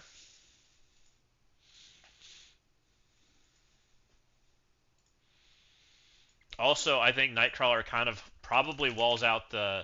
Does Nightcrawler make them too fast for Odin? It might make the Odin situation worse. Filling 20% speed bar on all these characters, I think, makes them go before Odin now, which is a problem.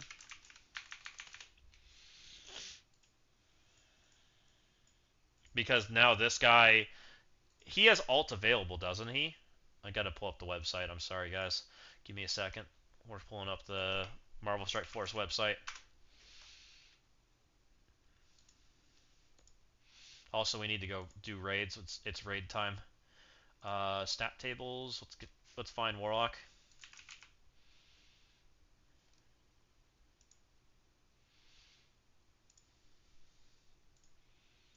You guys can come. I want to look at Warlock. I think Warlock does his ult first on the defense side. And the problem with that is Warlock is 120 speed, right? And Nightcrawler will give you an extra 20%, which will kick you way above Odin, which then creates this problem of now Odin's battlefield effect doesn't get dispelled, right?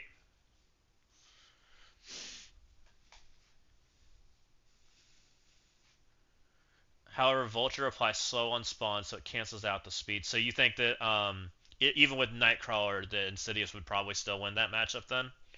Because of the slow? Oh, because there's no cleanse. So if there was a cleanse on Cannonball's side, like Dorky talked about, it would fix it. Oh, interesting.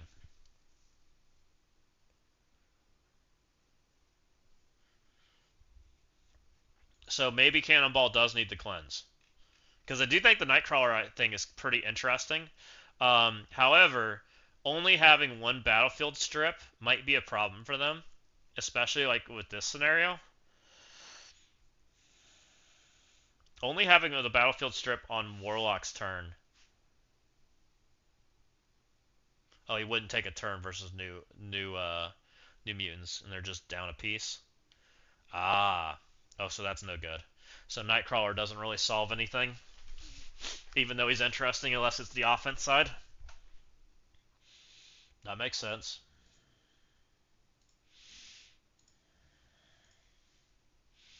And Nightcrawler just makes it worse on the defense side against Odin. So it doesn't really solve anything there. Is there any other mutants that really call or X-Men that really kind of solve anything here?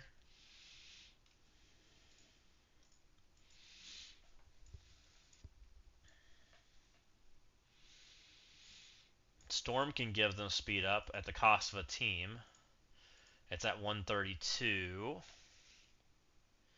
It's not on spawn. Insidious can't get faster than it, so Storm technically would fix them. Right?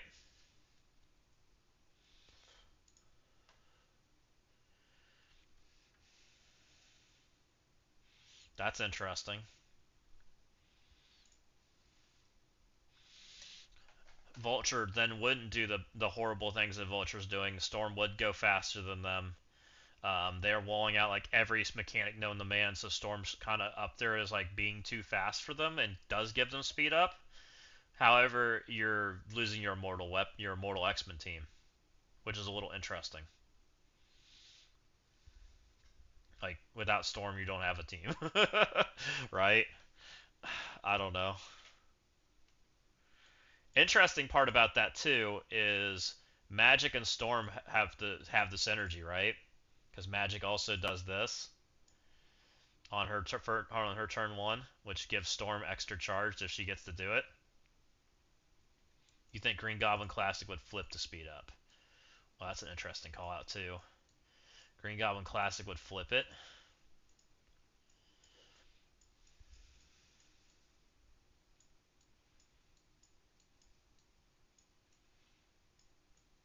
Where are you, Green Goblin Classic?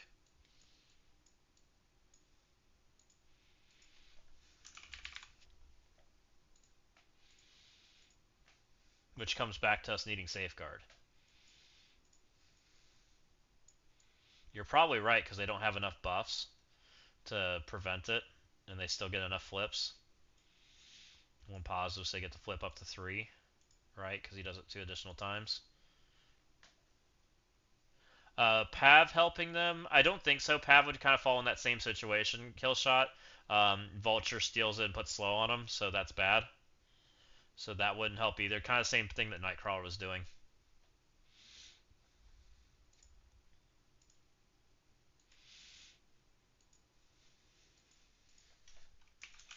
Let me ask another question, guys. If they had Safeguard, is Storm way too oppressive at that point? Would that make this team over the top? Because now the situation becomes you're not like they can get speed up very easily, right? that's kind of over the top crazy. Even on the offense side,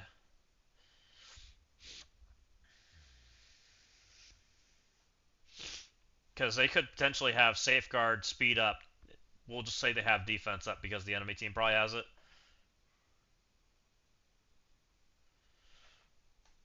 What Storm gives to them? What are you asking, Ashanti? Storm also gives them a slow, but slow on the enemy stun. I don't think she does defense down. She does put trauma on the other side, which would be trauma offense down. Clears all positive effects on all enemies. She just doesn't do this part. She doesn't do the degen.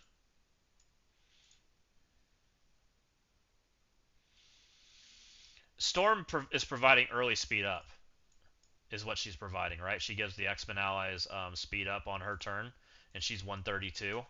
She goes before Cannonball. So it takes your like slowest character. It speeds your team up substantially, right? That's the big thing. Because it's hard to get speed up. I'm thinking but I don't know.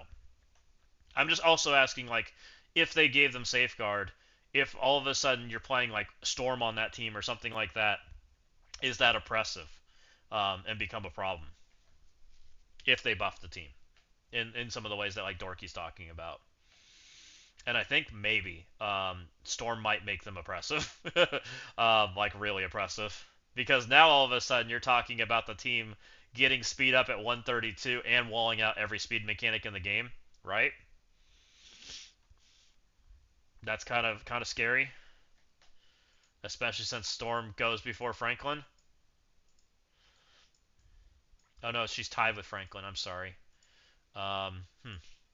Maybe it's fine. Maybe then it becomes an F4 problem. I don't know. It's definitely interesting. Is there any other X-Men that kind of call out? I mean, Xavier's the other one, right? Xavier with them might be interesting too, just because of all the extra turns that they take and doing the ping mechanic. Yeah, that's kind of my problem too, Ashanti, is that might make them scary. Because this team wants to live Lord, and then you put Xavier with them, and Xavier takes half your health bar in a ping. That could be a problem. It's hard to fix this team. There's nobody else here that like everybody else is too old. Old stats across the board, right? Everybody here's way too old. She would have been interesting if she had new stats, just because of what she does with the evades and healing and whatnot. She would just help them live Lord longer, but she's way too old. Cable gives them 5%. Cable is almost interesting. Cable giving them 5% kicks him up quite a bit in the speed bar department, right? 129 puts him in like ahead of most everything if it's on the table. Puts him what's that, like 6? I think that takes him like 127, which is like just below Odin, which is very interesting too. And it puts her above most things. So Cable could be very interesting.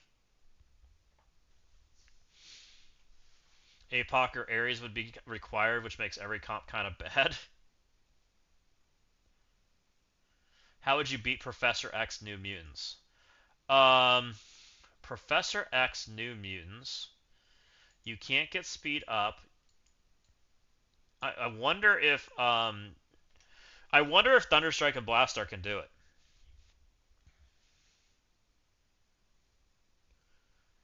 You must subscribe to pay the patron.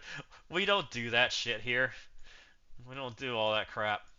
I don't even know what that crap is.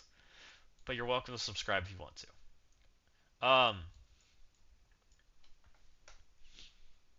They're gonna stop everything. The biggest thing Professor X is providing is he's scary. He's behind a taunt at 129. Does Fantastic Four just get there? Not easily. Franklin will degen the shit out of him, get you off the buffs. Do you need Fantastic Four, or is it just Franklin? Tackle all enemies, clear all charge, apply silence. So he needs the he doesn't have the degen without all his friends. He needs his friends. But Thunderstrike would.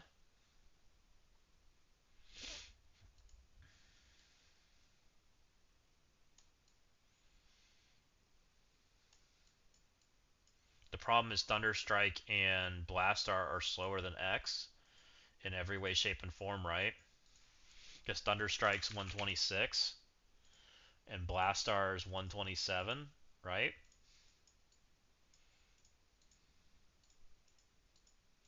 Oh, that's hard.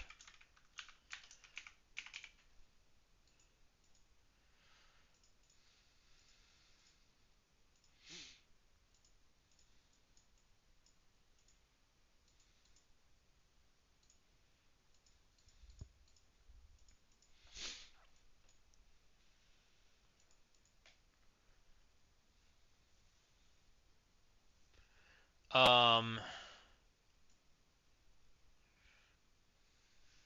you're walled out of everything. Blastar and Thunderstrike literally don't go before X, which means you now have to go through buffs without them.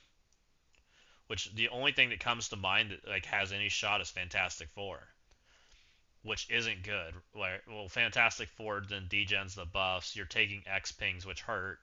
Um, Fantastic Four. What about Daemon?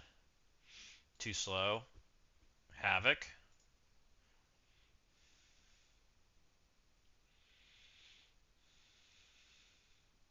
He's 128. He'd be after Franklin. He'd be after Invisible Woman. X does have barrier, so Havoc would do extra damage, right? So that would definitely help. Um, Havoc screams pretty good. Because I mean, the big thing is we want to kill X, and then we have the new mutant problem. I wonder if this guy needs to play. I feel like it gets very expensive.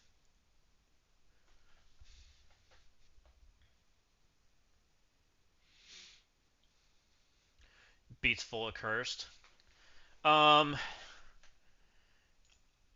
I mean, we saw what happened in the new mutant matchup, right? Ashbringer. We saw that Warlock created a very ugly situation because of who goes first. Because of this mechanic here. Flip vulnerables charged, revive once, ability block on all enemies. That mechanic right there by itself was scary. Which charged is an interest. Charged and vulnerable. Vulnerable you control, right? Like if you have enough raiders and you can just have vulnerables on people and everybody gets ability blocked. Charged is a tough one. Do you need the? Do you need Lilandra?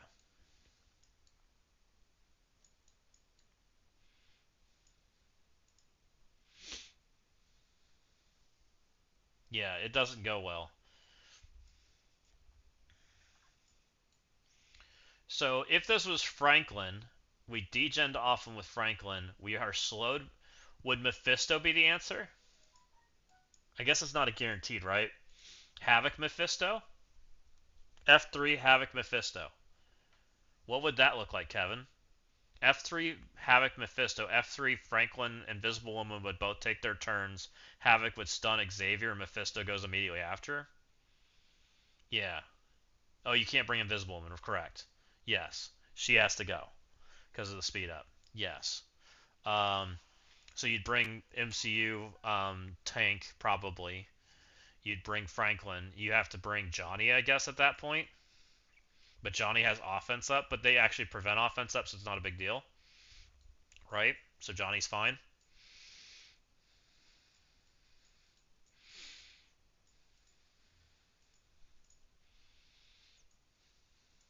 Which is 127, so you're a little light on damage probably. You're gonna be close. Franklin, Havoc, Mephisto. You have to bring 3. Maybe Mephisto's not good enough. Another character that goes early enough. Songbird. She would flip all their buffs, which is kind of interesting, right? Songbird flipping all of their stuff is kind of good. Um, which almost encourages you to have a defense up character. Because if you had defense up, you could flip defense up and the offense down. And she goes before Franklin, right? So Franklin gets to hit an offense down.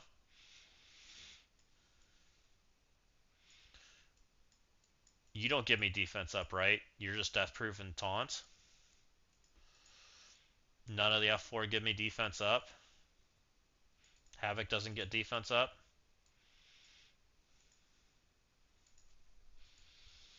I feel like it's a 2-tap. I don't feel like it's a 1-tap. Does Warlock prevent defense down?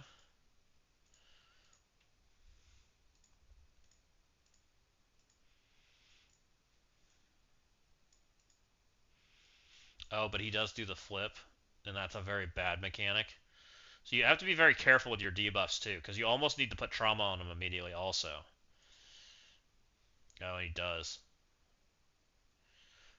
Cannot gain stun, defense down, or exposed. That's tough. I feel like X is going to be very tough in that room.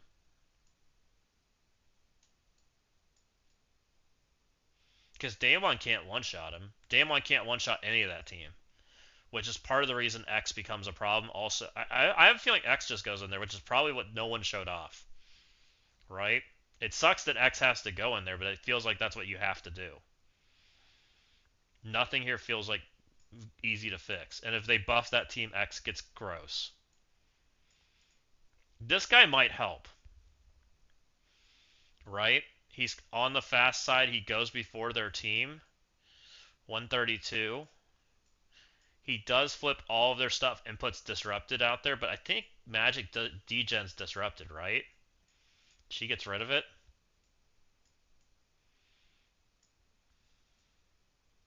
She only does it here. So when they get low.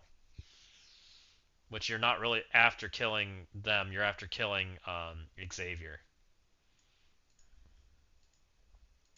So stopping their buffs is not the worst thing, right?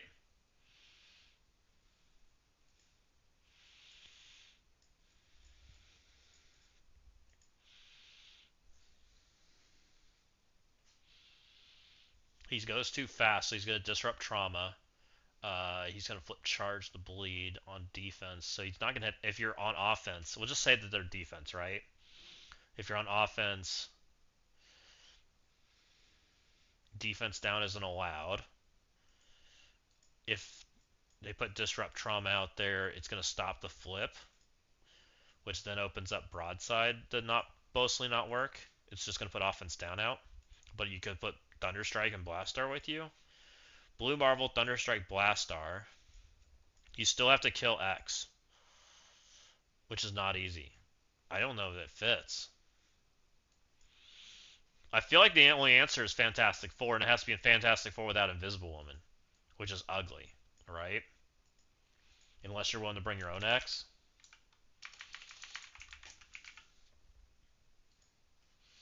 I mean, because this guy's not enough damage by himself. There's no way. He's only at 350 normal damage. Huh. That's tough. I think X might end up in there, to be honest, guys. Like, the more and more we look at this, like, it feels like it's really hard to kill X. You know, and X also does, he also stops all the speed shenanigans that happen from Insidious.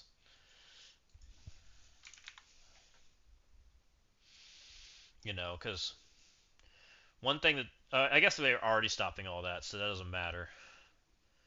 But what does matter is I think X just degens and murders the shit out of them. Like, X pings are probably enough for Insidious to lose. Let's go watch the Insidious matchup one more time. I want to see that. Updog, where'd you go? This works too. He's something like a from speed, they get silence. If they have silence, you get the ISO attack, and there's also blind that kind of gets factored in. Thanks, Dossier. Let's watch. So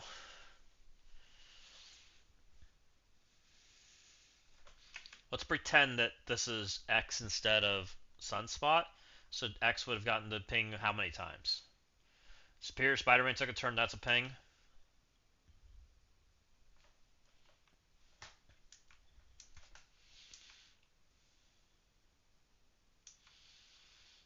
Green Goblin, that's a ping. So that's 2.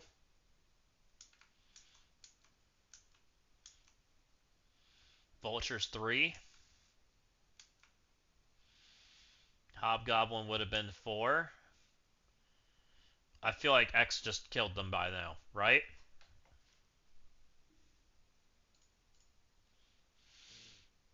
Look at you guys with your fancy winter stuff. Nice.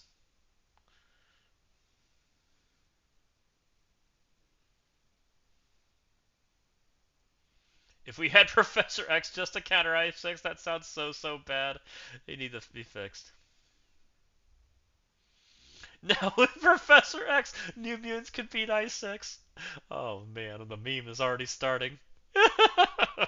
So, don't worry guys, you only have to put your best character with them to make them okay. Then they're the team that they were meant to be. they have enough damage to prevent out the cheesy stuff. Oh, I don't like that at all. But what happens if you do it, right? Like, if we buff this team and then Professor X goes in there, I'm hoping on Twitch, so I don't have to put up the Christmas tree. Oh, that's funny. That's fun. You put up I'm hopping on Twitch, so you don't put the Christmas tree. So, guys, I don't do a Christmas tree at this house. We do Christmas at my dad's, and so it's a tradition that we set up the Christmas tree at his house. All the kids and everything come over there. I have nieces and nephews and things, and they help us decorate and whatnot. It's fun.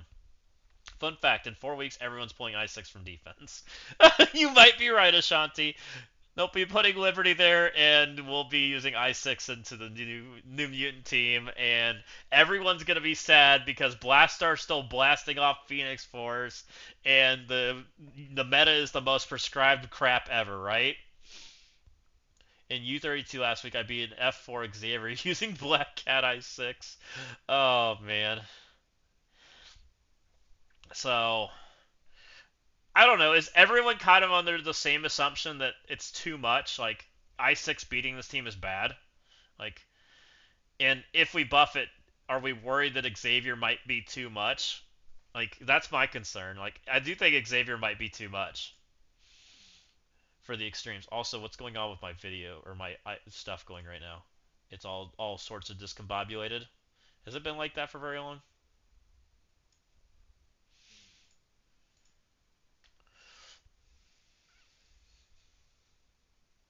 Xavier F3 Blue Marvel lost when I took it because I6 against it. I6 is a really good team. I do agree. I do think I6 has become very good. But I don't think I6 is like over the top either. Like it's just a good offense team. It finds a home. But I think it finding a home against this is wrong. uh, they're like the new cabal of CC. I don't think they're that good. Let's not go that far. But they're good.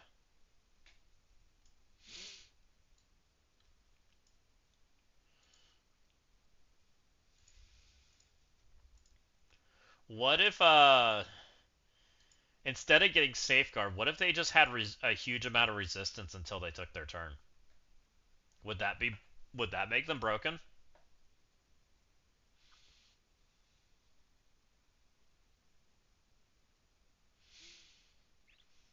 Let me pump and then a little bit zested. uh Man, I just don't know how to fix this team. Like, it's so close to being really good, and it's so close to being overly oppressive. And I'm worried if you buff it in the wrong way, you'll end up in this situation where we just throw Xavier at, and it's the most oppressive thing, and the counter that you're supposed to use no longer works, right? Which becomes an issue.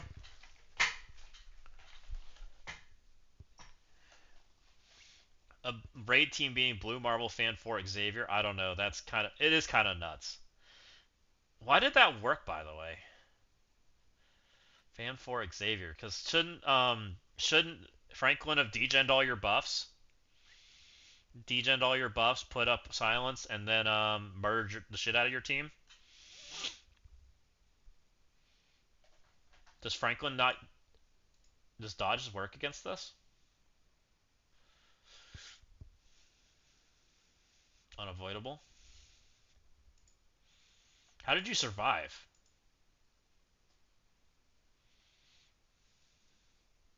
They should be good, but not the owners of everything. Yeah.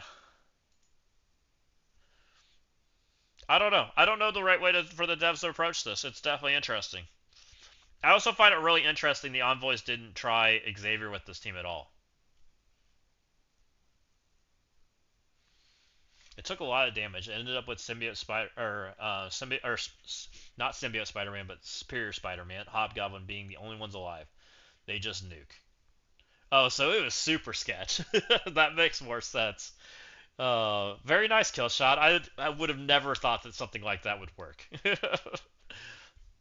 It sounds sketch.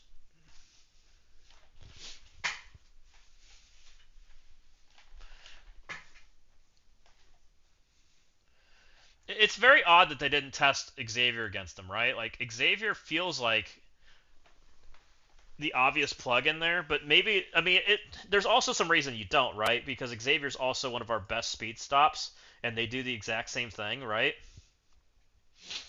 But Xavier's also a mutant character, so that would make some sense. I don't know. The big thing is, okay, I'm going to ask an even different question. What if it was not Xavier, but Null? Because why do we want Xavier in the New Mutant matchup? The main reason we want Xavier in the New Mutant matchup is to murder people, right? It's mainly this. Correct? It's the on-ping damage out of turn stuff. What if it was Null instead? What if it's this guy doing the darkness thing? On enemy turn, if the enemy has darkness, mind control the enemy and the most injured and attack them for 20% increased damage for each darkness. Does that create an equally problematic situation? Or is that easier to deal with? He also smears them in darkness and puts the slow out there, which would help this team, right? Cannonball's 129. Also, darkness would nerf some damage because it would affect the Insidious 6 team. I have no idea who has the most damage in the Insidious 6 team. I'm going to assume it's Hobgoblin, but I honestly don't know. It could be Scorpion. I still think Darkness might ruin their day, especially with the speed of this guy, right? Because as soon as somebody goes, his speed updates and he's got the one Darkness out there, right? So then he ends up going faster. I think Null might stop Insidious too. I also think Null is equally as hard to stop as the Xavier is, because Null still does lots of damage. New Mutants plus I6 or plus Quasar is enough for I6? I don't think so. Quasar gives him immunity, but Green Goblin just flips it, right? Green Goblin just makes it go away.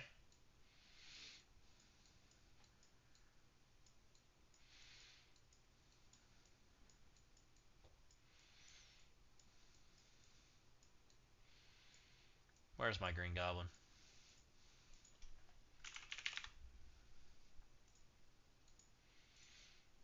I mean, the problem is they're getting their buffs flipped, right? That's the big issue, and they don't really do enough impact to make them dead before they get murdered. And they don't get reduced, but they do get their all the flips, the 3 flips. If Quasar kills Green Goblin Classic, then I6 wouldn't stop working. That's fair. Yeah. So we're just thinking maybe the extra damage might do it from having another 129 character. So let me ask another question then. Would fixing this team be good enough by just making Wolfsbane faster? So there's 2 fast characters on this team? without like breaking the game. Just make this character go at 129 or something like that. 128 instead of 124. Because this is her first turn, right? It's this one.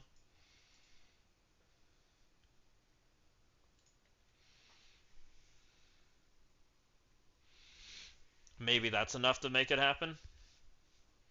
I guess the problem is and probably the correct answer is make Cannonball 130, make Wolfsbane 129.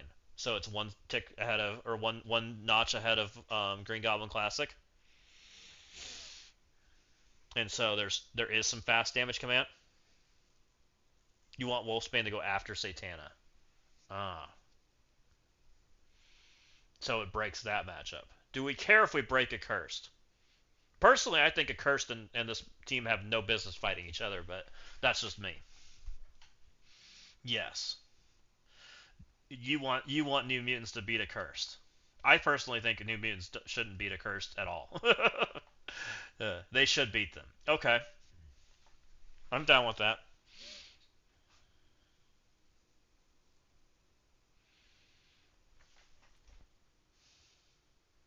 Why? You think the devs want the newer team to beat the older team? Helps to sell. Yeah, I could see that. That makes sense to me, Kevin, as far as like trying to make it better. But this is a newer team too, right? As far as like the Insidious 6 team, but it's not a Crucible team. So what does she do exactly? She's degenning.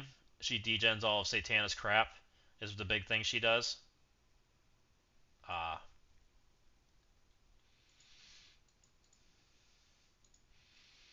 I mean, if they made this guy faster, it makes no sense at all.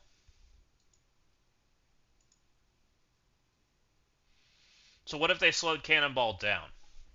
It made him go after Green Goblin Classic, but made Cannonball degen on turn?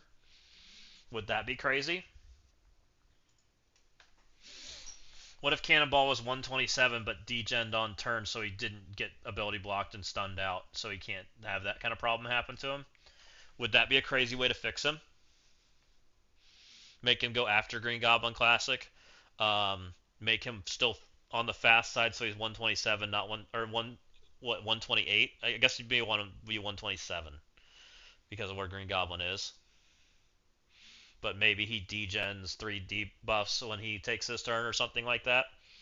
Something like along those lines. He's just a hard to control character on purpose.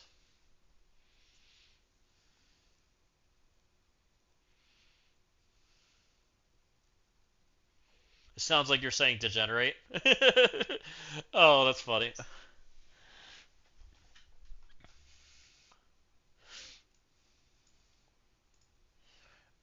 If he didn't get his taunt flipped.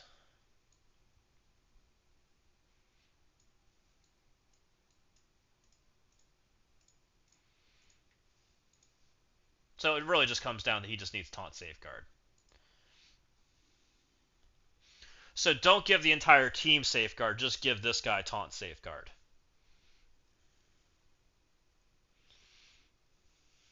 And maybe he only gets safeguard in Crucible instead of all game modes.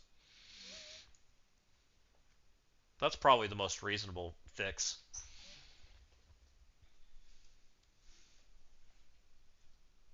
That's probably reasonable, Kevin.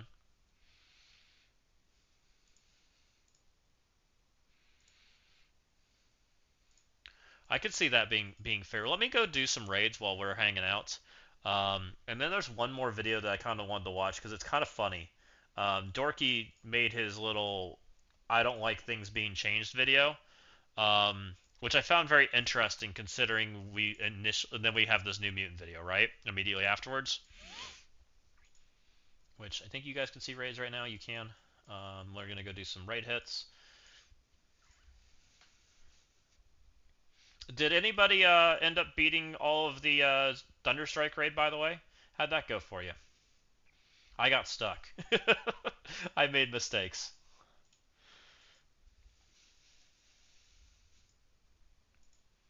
Nope. Yep, that makes two of us. I didn't either. If you guys watched and hung out with Miss, you can't beat the final boss. Oh, so you beat everything but the final boss. That's still the same thing. Most stuff you beat it. The final boss isn't meant to be beat. I got stuck on the sixth node or whatever it was, the Shaw node. I made the bad decision of clicking the lose button instead of hitting the retreat button, so mistakes were made. And then we tried to clean up our mess with Brimstone, and we found out that the Shaws go incredibly fast. Yeah, I hit the lose button. I fucked up, which was very disappointing.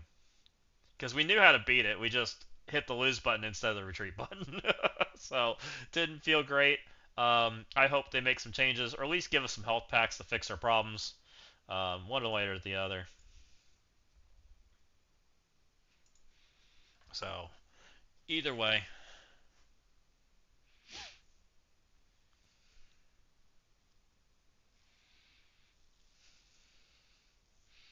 I will say, after watching all those new mutant videos, I don't think there's anywhere you ever cut magic out of the defense side. By the way, magic is 100% on the defense for new mutants. For anyone that I know some of those guys don't like defense, so it's kind of the weird expectation. They're like, oh, we definitely cut magic, and he's the skippable character. I'm like, no, definitely not.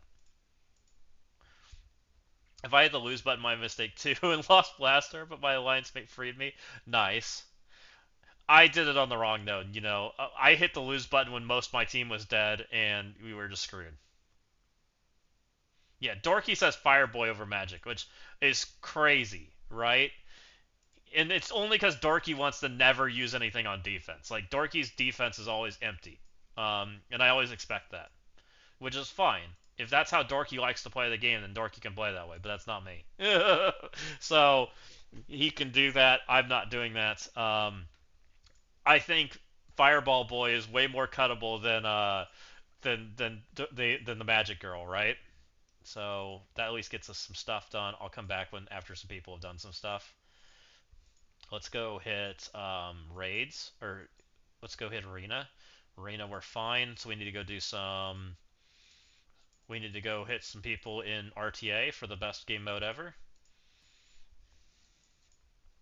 Which, I mean, the Fireball Boy is okay, but the Fireball Boy, like, they didn't make his stats make sense for defense, right?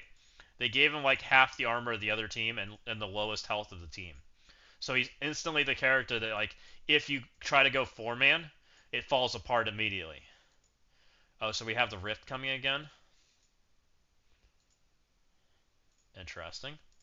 Oh, can we see the milestones now? We can. Oh,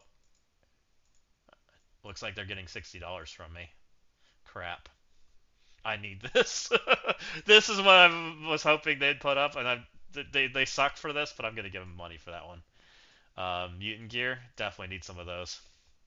Rolling Thunder, which one's this one? This is the solo milestone.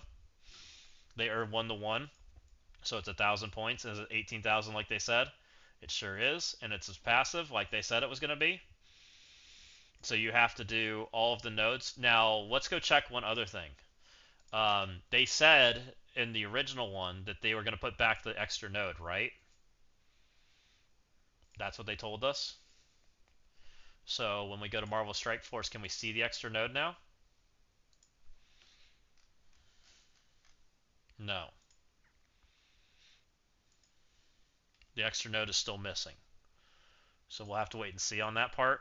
I don't know if it's coming back or not.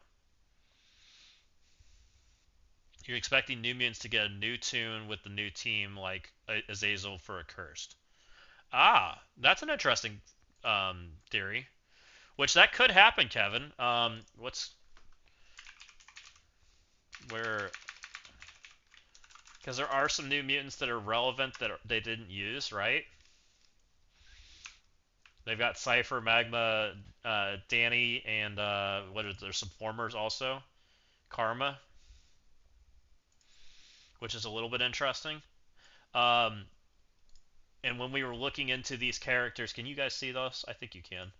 when we were looking into these characters, Danny has a very interesting backstory with the Valkyrie, which could be a team they could do.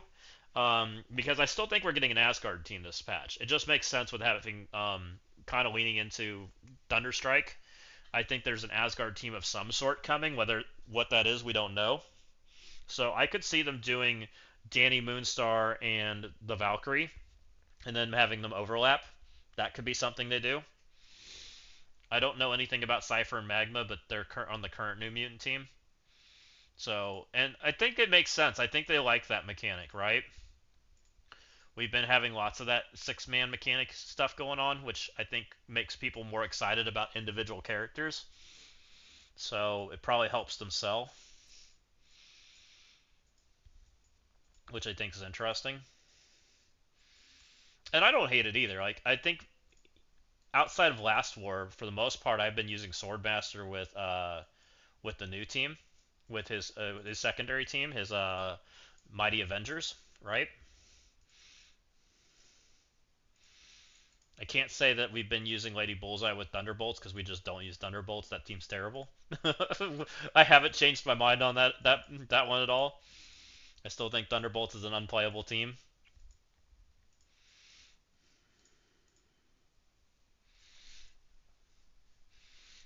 Let me do this. I'm sure you guys don't want to watch me lose lose this footage, so let's go watch Dorky's buff video, because I think it's interesting. I think it's a fun conversation. I wrote him a huge paragraph. We'll probably read through that some of it too, because it's kind of my opinions about it, and we'll just kind of do some of that jazz.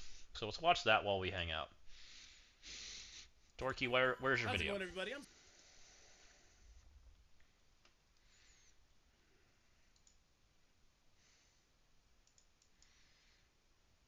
Dorky, why is your video not working?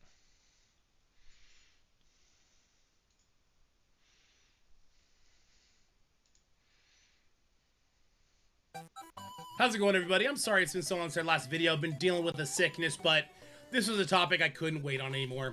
We gotta talk about the Marvel Strike Force combat. Is it in trouble? Is our core gameplay loop kind of deteriorating, kind of degrading? We got some weird nerfs, an insane buff that kind of decided who was going to win U32 before anybody knew this was a change that happened. And honestly, some overarching themes that a lot of our new teams have been coming to the game with that definitely raise a red flag for me. Definitely are very concerning as a strategically minded person. So let's go ahead, let's jump into it. Starting about this weird nerf. Rip Phoenix Synergy for Magic. Yeah, when people saw Magic getting reworked for the new Mutants team, a lot of us are like, oh, I mean, that's kind of cool. So if I don't put Magic with the new Mutants, which it seems she's going to be the first person subbed off, as Sunspot deals with Tom. No, don't sub Sunspot. don't sub Magic off. Don't do that. I do think that nerfing Magic was a little bit unnecessary, but I also think it doesn't matter. They just completely changed her role. Like, it was very nuanced. However, I did think it was an interesting theory craft. I just don't know that it mattered. That's kind of my take on it. Right? I can put her with the Phoenix Force. And this is kind of like when they let Scorpion go play with Infestation for a little bit. Well, they axed that out right away. So this red part of the passive is what used to be in her kit pre-rework, and now this is just gone. So on turn, if Ally Phoenix has died, and Dark Phoenix is currently not an ally, summon Dark Phoenix. This can only trigger once per match. So, I mean, what does this really mean?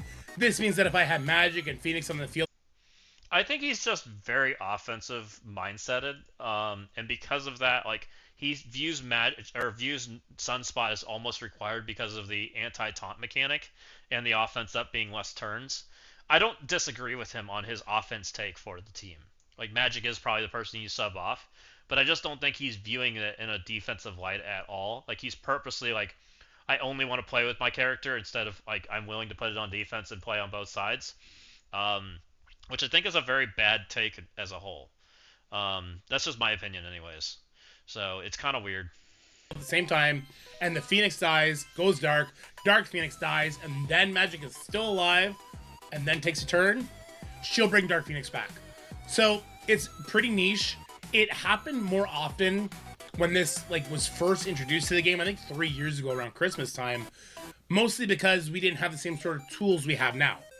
In all honesty, at the highest end, Magic being paired with Phoenix Force would be bad for the Phoenix Force team. Like, what do you want with the Phoenix Force team? You want to limit the enemy speed set. You want to hopefully limit their speed bar. Maybe you want to address any sort of speed up they can get.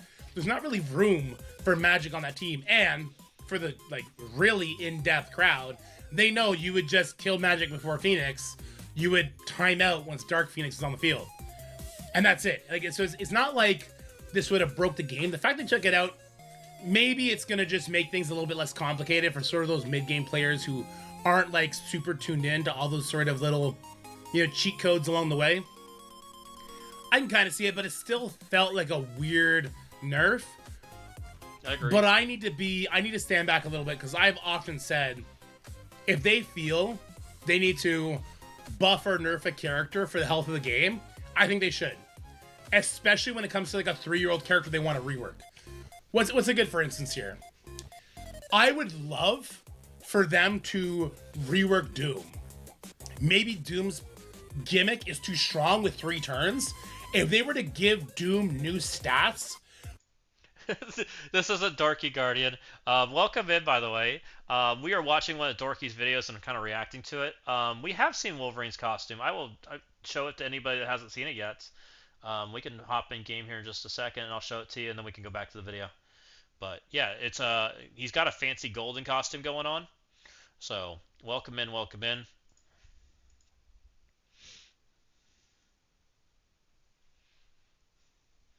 For anybody that doesn't know, there is a costume this week, and Wolverine is going to be getting it. It's in here, and if you click on it, you can actually see it. Wolverine's got his fancy golden costume in addition to all of his other ones he's got going on. I think this kind of speaks back to their what they're doing, which is they want to get the mainstream characters back in play, which might mean that Wolverine's getting close to getting a rework. We'll have to wait and see. Definitely gonna have to wait and see what goes on. But yeah, he's got this like weird golden costume going on, and we get it this week. Play Crucible with Mutants. So stay tuned. We might be seeing a rework here soon. We'll have to wait and see. But the cost was that instead of giving his ally 300% turn meter and himself 300% turn meter, he only gave him and his ally 200% turn meter. Only gave him and his ally 100% turn meter. I'd still be like, okay, but I have a new stat Doom now. I'm okay with this. So what I'm trying to say is sometimes the level of power and complexity in kits will just negate a certain character from ever getting reworked. And I think that's trash, right? I think that's nice. Honestly, I think most of our reworks are trash anyway, because they have the high affinity characters, like a Spider-Man, like a whatever, like a Magic. But because they're not the centerpiece of that team, they're just not interesting. That's not really fun. I like to play with my favorite heroes, right? Like when Hulk got his rework, that crushed me because he's such a boring character in this game, which is a travesty because it's the MF and Hulk, you know? Anyway, I digress. So, is this a weird nerf? Yes. Was this a needed nerf? I think he just nailed a lot of things of what he just said there, right? Our high affinity characters are all out of the meta, which they need to be back in the meta. I really hope that whatever they do going forward, they're going... I'm also excited for Maestro. He looks freaking awesome. But I hope that whatever they do, they somehow restore these characters back into it, whether that's a complete rework to the kit or just like brings them back into the game somehow. And they need to be relevant, right? They need to be relevant in what they do. They need to be exciting. They need to be good plug-and-play characters or something, or like level up a team. They're the 6th character on a team. There's a crazy one. What if they were the Datacron of a team? Like that's a crazy take. But some of that kind of jazz, like make these characters mean something. So I do hope they do that. And seeing them starting to put costumes and icons and things in, I think they're starting to think about that kind of stuff. Make Spider-Man great again. Exactly. Spider-Man, Symbiote Spider-Man, like pick your poison. They're all great. Bringing back up Wolverine, Captain America, Iron Man. Like, give them some freaking cool costumes. Give them, a real kit that actually does something that's exciting. Like, I'm in. Sign me up. So, also, he says he likes playing with his characters, which is why he's saying Magic stinks, by the way, for anyone that hasn't caught on to that. I think so. I guess it lowers the complexity a little bit for the mid game, but it is what it is, right? Like I said, I'm always a proponent that if they feel they need to for the health of the game, sure. Exactly. They need to bring them back in. We need Avengers in the game. We need the things that people get excited for back in the game. Like, who gives a crap about who knew who Cannonball and Wolfsbane were? I didn't even know who those characters were. I had to go look them up and read about them to even be excited about them. Like, for me, who's not read all the comics, like I couldn't get excited. So they need to start bringing back characters we're excited about, in addition to new characters. There's got to be a balance. Sure, if that means we can get a character back that does something cool. Now, Magic doesn't do anything cool, so it's kind of a not great example for that point. But then we have the other spectrum here, where they did like a giga buff, and I mean a freaking giga buff to Juggernaut, which is crazy. So this new green line in Juggernaut's kit it was just thrown in before U32 started. Until this triggers, until an enemy uses their ultimate, Juggernaut gains 2000% resistance and can only lose up to 20% of this character's max health. And this does apply to percentage-based damage. So this is a team that I took into my first U32 match. This is a team that would work. Mephisto goes twice. He does a 50% hit into Juggernaut, and then he does another basic that does bleeds. He's hitting into his own vulnerable. He's doing a lot of damage. After that, Blaster goes, and I have to bring Apocalypse because there's an Emma. So once that happens, there's no longer 4 accursed allies, and I would win this matchup. What I didn't know is that new part of Juggernaut's kit. So check that out right there. Does that look like 50% damage to you? Juggernaut took 20%. This is a crazy buff, and it really only kind of affects Mephisto. I mean, it affects a lot of characters, but if you come in here with like Fantastic Four and you let Franklin go first, well, that ultimate that Franklin does off rip, that immediately takes this passive away from Juggernaut, and then you can maybe kill him. But if you don't know that, you're going with Mephisto that opens up with a basic, that's an issue, right? Or if you come in here with like a Yo-Yo who does a special followed by a Damon ultimate, well, that's another issue because the damage is limited. So they just sprung this out of nowhere, and hundreds of players were losing matches against Curse that they would otherwise win. And it wasn't just the first Crucible, right? This happened to a lot of people throughout. Now, the downstream effects of this is that a Curse is now like one of the best defensive teams in Crucible, and it's not particularly close. I heard some people saying like, oh, they did this so that the Krakens would get a super big advantage and they'd always win. Brother, this has nothing to do with the Krakens. How many teams are moved with the new mutants of the current team? Undying Immortal, that's 1 patch, 2 patch, 3 patch, 4 patch, 5 patch. This was 6 patches ago, homie. These characters are straight farmable. This had nothing to do with giving the Krakens a buff so they can auto it. All these guys are now in the diamonds, right? So you can get them up to 3 diamonds. This is kind of a great buff for everybody because it gives the Accursed something they never had before. Staying power on defense. But it wasn't announced, which is like, that's my problem with it. But why? Why though? Right? So there is a workaround. Just make sure you go in with somebody that can ult first and then nuke them. But it does hard counter like Mephisto, which is a character that a lot of people used to use to try and beat a curse. So super awkward, right? And this made me start thinking. So this is where, that's the buff, that's the nerf, right? That's fine. But this topic made me start looking at all the teams that have come out recently and how they impact our characters. So let's touch on the Juggernaut thing real quick. I think the Juggernaut buff was fine. I think it's awful they didn't tell us about it that it was going in. So I can't disagree with Dorky there. I do think that overall they kind of like I do get shoring this up. I think they should have done it 6 months ago, but they didn't. Because I do think that it really hurt the Accursed team as a whole. I don't think it matters now because now people don't use Mephisto in that way. They're using him to protect Xavier. They're doing other things with him. So it really makes no freaking sense as a whole. Does it help Accursed maybe on the defense side? Maybe a little bit, but Accursed already, like, I rarely see them on the defense side, guys. They mostly are an offense team for everybody. The only bozo that's dumb enough to put them on defense is me. And even I'm not considering them on defense this season. So, does it freaking matter? I don't think so. It might help them just slightly against certain matchups, but not very much. Like, it's not a big deal. Just announce stuff scopely. Tell us when things are changing. That's all I got to say about it. I'm happy with them making changes. I'm actually pretty happy if they make buffs and nerfs accordingly. Like, make the meta better, right? If they make the meta better, who's going to complain? So, I would say traditionally in Marvel Strike Force, when a new team is made, It's not how they impact your characters that is the center point of the design. It's how do these characters affect themselves, and then you use that tool to beat people. But recently, that's been the absolute opposite. So we look at a team like a Curse. So what does Satana do? Satana makes so that you cannot put slow ability block defense down or trauma on her, and you can't reduce her speed bar. Hood makes it so hero enemies cannot gain speed stat. You cannot gain speed up. You cannot gain charge. You cannot gain offense up. You cannot assist. You cannot put slow on them. You cannot gain speed bar. Everything. Like, if there's 3 avenues of speed manipulation, it's speed up slow, they're the polar opposites. Speed stat increase, decrease, polar opposites. Speed bar increase, decrease, again, polar opposites.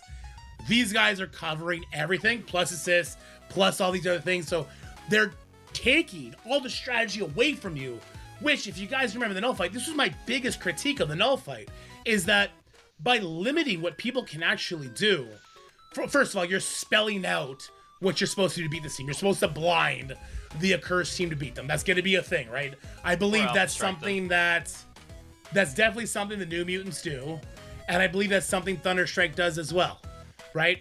So they like buff these guys even more so we can't Alpha Strike them anymore with like a Mephisto team in hopes that we'll use the next answer. So when we're doing this sort of all-encompassing crazy control, it really dilutes. Which he kind of nailed it. Like, they're trying... I think this buff was intended to try to make Thunderstrike get used, but I don't think it solved that problem. It just walled out one of the easier solutions to Accursed, but there's still 5 more. In my opinion, the strategy of the game. Now, we have a better defensive team, which we've definitely lacked in Crucible, but at what cost? And then I started going down the line, right? So, Starjammers as well, but this time at least there's a bigger gate on it. The Landra, if you want to stop up that speed up vector, you have to have the whole team. If you have the whole team, there's obviously lots to work around for Starjammers. Starjammers are in no way, shape, or form some unbeatable god team, right? But she stops speed up and she stops them from getting slow. Howard stops the speed stat and he stops the speed bar. And he gives speed bar and Havoc is... So it's, again, it's a lesser degree, but it's the same thing. Undying, same thing. Zombie Juggernaut can't gain speed up. It's on spawn. You're always above 50% life, right? Zombie Witch can't get speed stat or speed bar. We move over to the Brimstone team, one of the new war teams, like Undying. So what does Daemon do? No speed stat. What does Hellcat do? No speed up, no speed bar. And there's a lot of other stuff they do here too, right? Like no charge, rage, death proof, assist. Now, they're instead of doing interesting stuff for themselves, they're taking away interesting stuff from you. Now, this has been a thing that's been applied in Marvel Strike Force before, but it seems like it's to one of the highest degrees ever. And of course, we got our hybrid characters. Now, I would argue Professor X, this is warranted. He's a mythical character. He stops. And he goes even further in this. I mean, there's more and more characters that are doing this. And I kind of agree with him on this. I kind of wish that we were back in the era of like Sinister Six, where we took more than one round of turns, and we didn't have to wall everything out and beat it on turn 5. But that's kind of what the game is right now. You have to wall everything out or you lose, because there's so many ways to like take advantage and get ahead and beat them out as far as the speed vector goes. And the damage is so high that you can't come back, right? It's very much, we're in this world of you alpha strike your opponent or you lose. And so you have to wall every speed out of the game or you lose. It's not how it used to be. We used to be able to play Sinister Six and this stuff. Like, Sinister Six, you used to go almost a full 5 minutes in a fight, and you'd go back and forth on how things played out. And I can show you one of those old fights if you guys would like to see it. But you would actually use your ultimates and your specials, and you might even ultimate again, because that's how durable and how much more balanced the health, the HP, damage, and those kind of coefficients all went. Now it's so skewed into the offense side that if you don't go first, you lose. Which it makes it easier for them to make a team that does that, because that's how it works. You know, if you go first and they don't take turns, you win. Speed bar. He stops speed up. Let's talk about, what does Super Skrull do? Super Skrull didn't stop anything. He just gained speed bar. He did something, right? Same with Doom. He didn't stop you from doing anything. He would just get speed bar, get energy, and go. What does Dormammu do? He gives you revives. Again, he's activating something inside of you instead of limiting what the enemy can do. Mephisto, again, he's doing everything. That's why he's one of the best characters in the game, right? He's not only giving a bunch of buffs and debuffs out there, which is something he's doing, but his Mark of Mephisto does stop speed bar rewind. So he's controlling a little bit, right? That was our first taste. What does Odin do? Odin is a selfish character. He's not doing anything to the enemy. It's just everything that Odin's doing, right? Emma X, she's stopping speed stat. Franklin, I'm hiding it, but with enough allies, he's stopping speed stat too. Now we get to the new team. And again, in Crucible, if this character has 3 new allies on spawn, after all characters on spawn effects, he's a freaking Ares. He takes your speed up. He takes your defense up. He takes your offense up. So again, it's just limiting what you can do. He stops your speed stat. And then what does Wolfbane do? Stops your assist, stops your speed bar. So again, those 3 vectors completely control. Now, I very much dislike this because I feel smothered when I'm trying to think of what I should use, right? So now you have to think about what your characters can do, what the enemy is trying to take away from what they can do, and then what those characters do and what your characters can take away from them. Correct. It's becoming a lot of this super complicated equation, but now the teams on the what are they taking away from you, it's just snowballed further and further and further to the point where it's starting to take away from the fun in a big, big way for me. Now, if we were to go in game again and we check this out, let's see what team. I just listed a bunch of teams. I want to go back. So, interestingly enough, this video came out before this New Mutant video, by the way. We as we know, he talks about wanting to smother even more with the New Mutants to make them function. I kind of think with the state of the game right now, you can't really go back. Like, because I do agree, I do like the previous world of when it was buff your team up to make them stronger, not stop everything to make them stronger, right?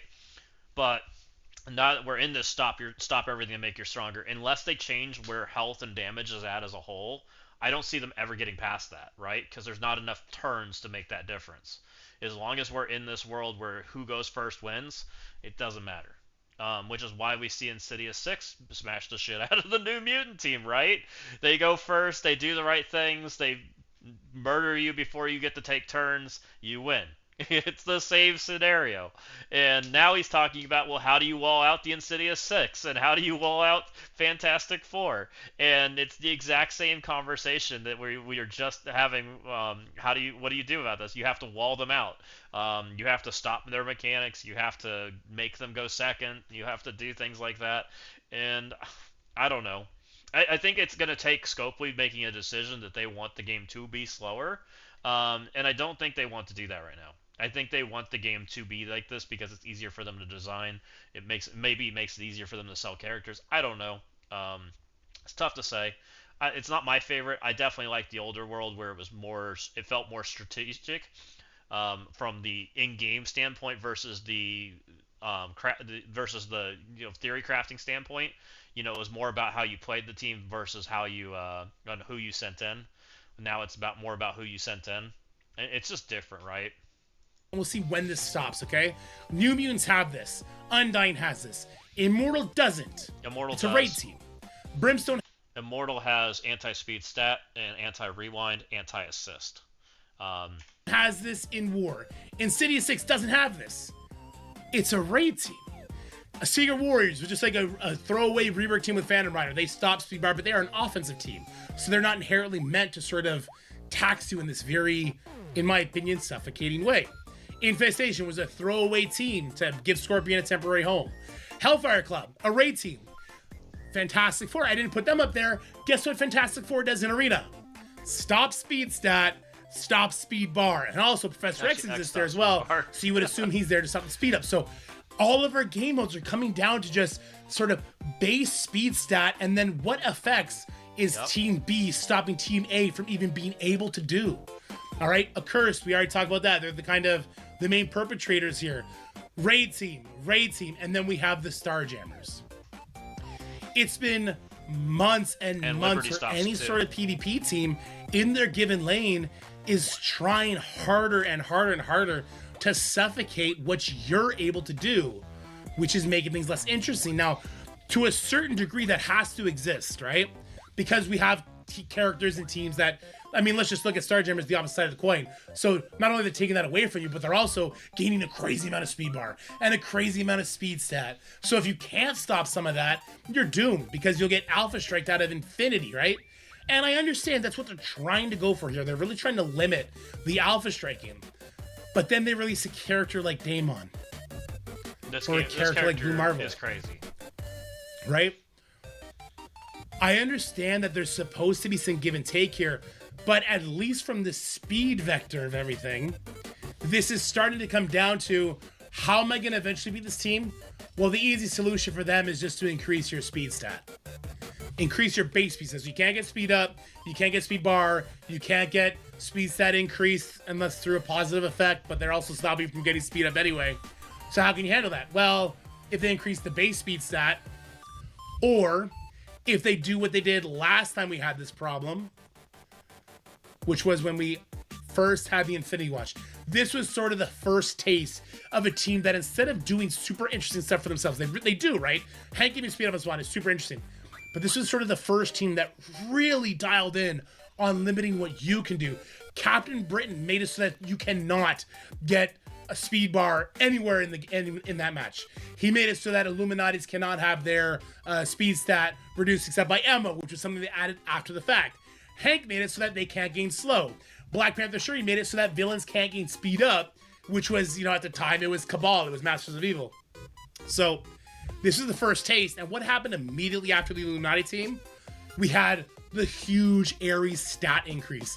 Now, of course, that was not like a gut reaction, like, oh shit, we overdid Illuminati, we increased everyone's stats by 50% damage, health, and all this nonsense. Of course, that was something that was planned out. But it's like the steps that led to this. How long did Illuminati stay in the meta because of this on the defensive side? They're still in the meta. Again, we can go back in game and we can scroll down. So Starjammers were the eventual solution to the Illuminati. Well, how long did it take before we got there? Immortals were not the solution to Illuminati. That many teams. So there's definitely concern there. Now, of course, I'm not the smartest, most gifted person who can analyze everything from 4 different dimensions. There are workarounds, and we talked about the Accursed for a second. Like, what's the counter to Accursed?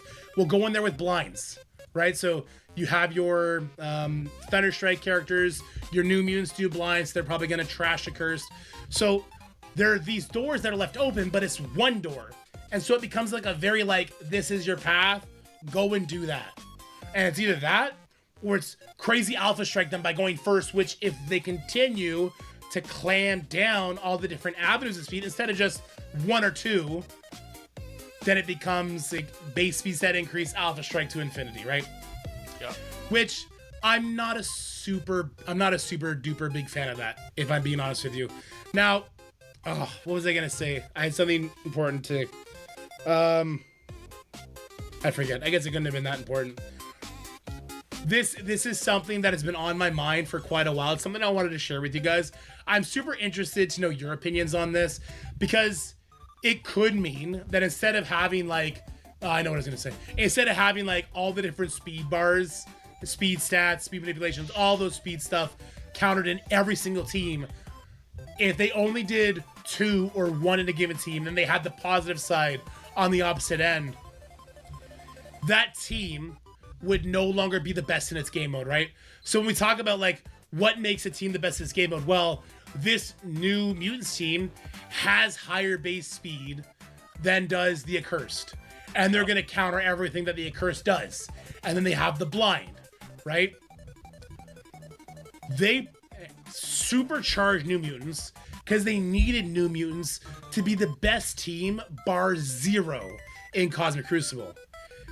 Every team, in my opinion, does not have to be the best team in that game mode. If a new Crucible or new war team comes to the game and they are the 3rd best war team or the 2nd best Crucible team, or even with the Accursed, does that actually kill a team on arrival? Or does having a character like Cannonball instead of a character like Iceman or Wolverine kill a team on arrival? Right? I don't think that the meta leap has to be this crazy all the time, and we have to suffocate things and only leave one recourse to beat a team to sell these teams. I think that you can absolutely just have more popular characters, better uses for them instead of just their game mode, pocket dimensions, towers, boss fights, all this kind of stuff, right? Yep. There's better ways to do it, in my opinion, but I'm going to leave it there because I kind of got a little ranty there at the end when I tried to remember what I was doing. Still got a little bit of brain fog. Sorry about that. But let me know your thoughts on this topic. How did you feel about the nerf to Magic, the absolute random buff to Juggernaut, and everything else we talked about today? Super curious to get your thoughts in the comment section below. I look forward to talking with you there. But for now, guys, stay happy, stay healthy, have yourselves a wonderful, wonderful day. And I'll talk to you guys next video. Bye for now. If you guys haven't, go give him the thumbs up and the comment. He's definitely appreciate it. His last take, I don't disagree with. I do think that they could have brought back a character like Iceman, right? And had it brought back a very high affinity character and still sold the team. Iceman could have very well done what Cannonball did. Now, I think Cannonball's animations are amazing. Don't get me wrong. I think Cannonball's cool. But I do think that they need to be better about making old rework characters that have high affinity tags to them and selling a costume or selling awakened abilities be a thing. I think that would be very good, right? What if Iceman had a new kit and we sold awakened abilities and sold his costume instead of selling shards? Is that bad? Just some food for thought. Also, I think it's funny that he basically said that I don't want to buff things into Oblivion, but then says I want to buff things into Oblivion literally the next video that he releases. Very interesting. I do agree with him that it doesn't have to beat the newest team. I don't think we have to beat a cursed. I really don't think we have to. I think they can live in the same lane without having to be the team that beats each other. So I think that's a very fair take. As far as it goes, and I kind of agree with it. I think that that's very fine. But I do think that them losing to a raid team is pretty bad. I do think that they need to be good enough to encourage the new Thunderstrike. They need to be the problem to make Thunderstrike function. I don't think a curse is doing that. In that light, I do think New Mutants needs a buff. It needs to be an oppressive buff because the answer's there. The answer's there. We just have to use it. And as long as the answer's there, I don't think it's a bad thing to make them oppressive, because it's forcing Blastar from being oppressive in the Phoenix Force matchup, which is about to be the new team that's going to be the new Bee's Knees, right? Because he's getting Magneto. He's supposed to be here pretty soon. So I think forcing Blastar out of that situation is very good in the grand scheme. And so, to me, making walling out some more stuff on the New Mutant team is fine. In that light, I think walling some stuff out is good. I think forcing, as long as you don't wall out Thunderstrike and Blastar, right? This is the solution. These guys have to function. So don't wall them out, but you can wall other stuff out. Don't make them the forever Xavier home and make Xavier wall them out. That would be bad. So we got to be careful about doing that. Don't do that. So as long as that's what happens, I think it's fine. So that's kind of my take on it. I think that we do need to buff the New Mutant team, but not a lot. I think we have to make them good enough to make Blastar not want to play into Phoenix Force, because that's what feels bad. When you have New Mutants that auto loses to something easy, we have Phoenix Force that auto loses to something easy. The only team that feels like it can get wins right now is literally throwing all of your biggest toys together in the room for them to auto sack it. I think that's an unhealthy meta for the Crucible, and that's my problem with it right now. Is it feels like we're about to enter an unhealthy meta if New Mutants don't do what they're supposed to do, which it currently feels like they don't. But I definitely agree with Dorky. Like, let's just have more things for more teams to do, and they don't have to be the best team. I also think that one other thing that we could do is make things live longer. If things live longer, and I actually get to a second turn, and I care about a turn 2 ability, it might be better. Like, I don't even know what this guy does. I don't care. It doesn't matter. I'm never pushing the button. Her ability, same thing. Like, we're probably never ever pushing this button, right? Who cares what she does? She might eventually get to live to it, maybe, but we don't know. It's her turn 2 ability, and we rarely see turn 2 abilities in Crucible. Or if we do see a turn 2 ability, it's at the very end when the match is already over, right? Which is the crazy thing. So it's tough to say. I really do appreciate you all hanging out and us, watching some videos together and doing some of that jazz. It's been kind of fun, just getting to chat and do kind of that jazz. Um, as far as defense goes, I think I'm pretty happy with what we've done. We've made some changes. We did change a little bit. We think we can at least get 2 wins. We're a little nervous about the super rooms, but we're just going to play into it and see what happens. I think it'll be fun.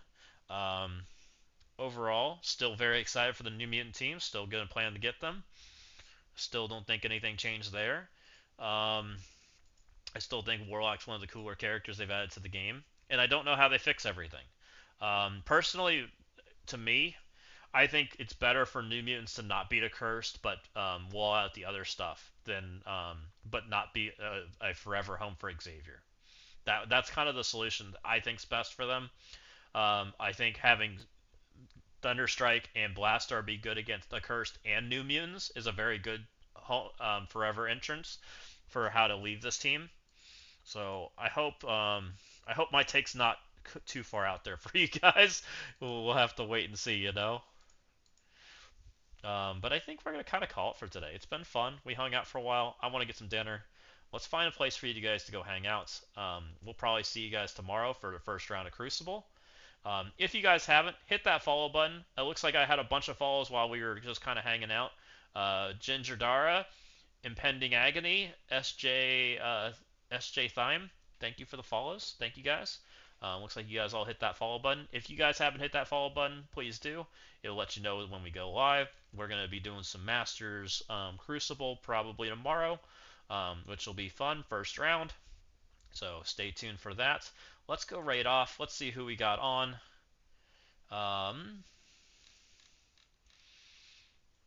Let's see. I don't like this window. Let's look from over here. Back to Twitch. Bam. Who we got in Marvel Strike Force? Me? How am I the first guy? That's crazy. Where am I sending you guys? We got DJ, got some people on. We got Shrouded. We got people. We got Mr. Wapo. Wapo's playing Raid Shadow Legends. Should I send you guys to a Raid Shadow Legends channel or Marvel Strike Force channel? Do you have a preference? I kind of want to send you to Wapo, but I know it's not really what what the game we are playing, so it's a little out there. It kind of looks like who we got tonight. So let's send you guys off to Wapo, I guess. Let's go hang out with Wapo.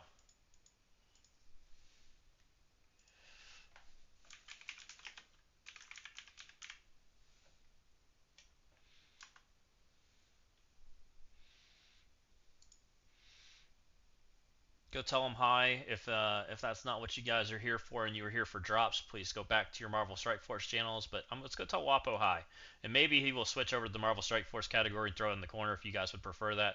He's fun, so we'll go do that.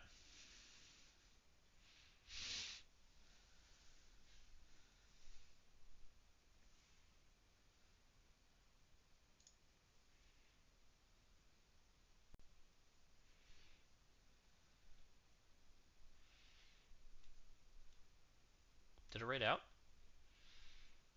We might have to raid again. I honestly don't know if it raided. Let's just do it again.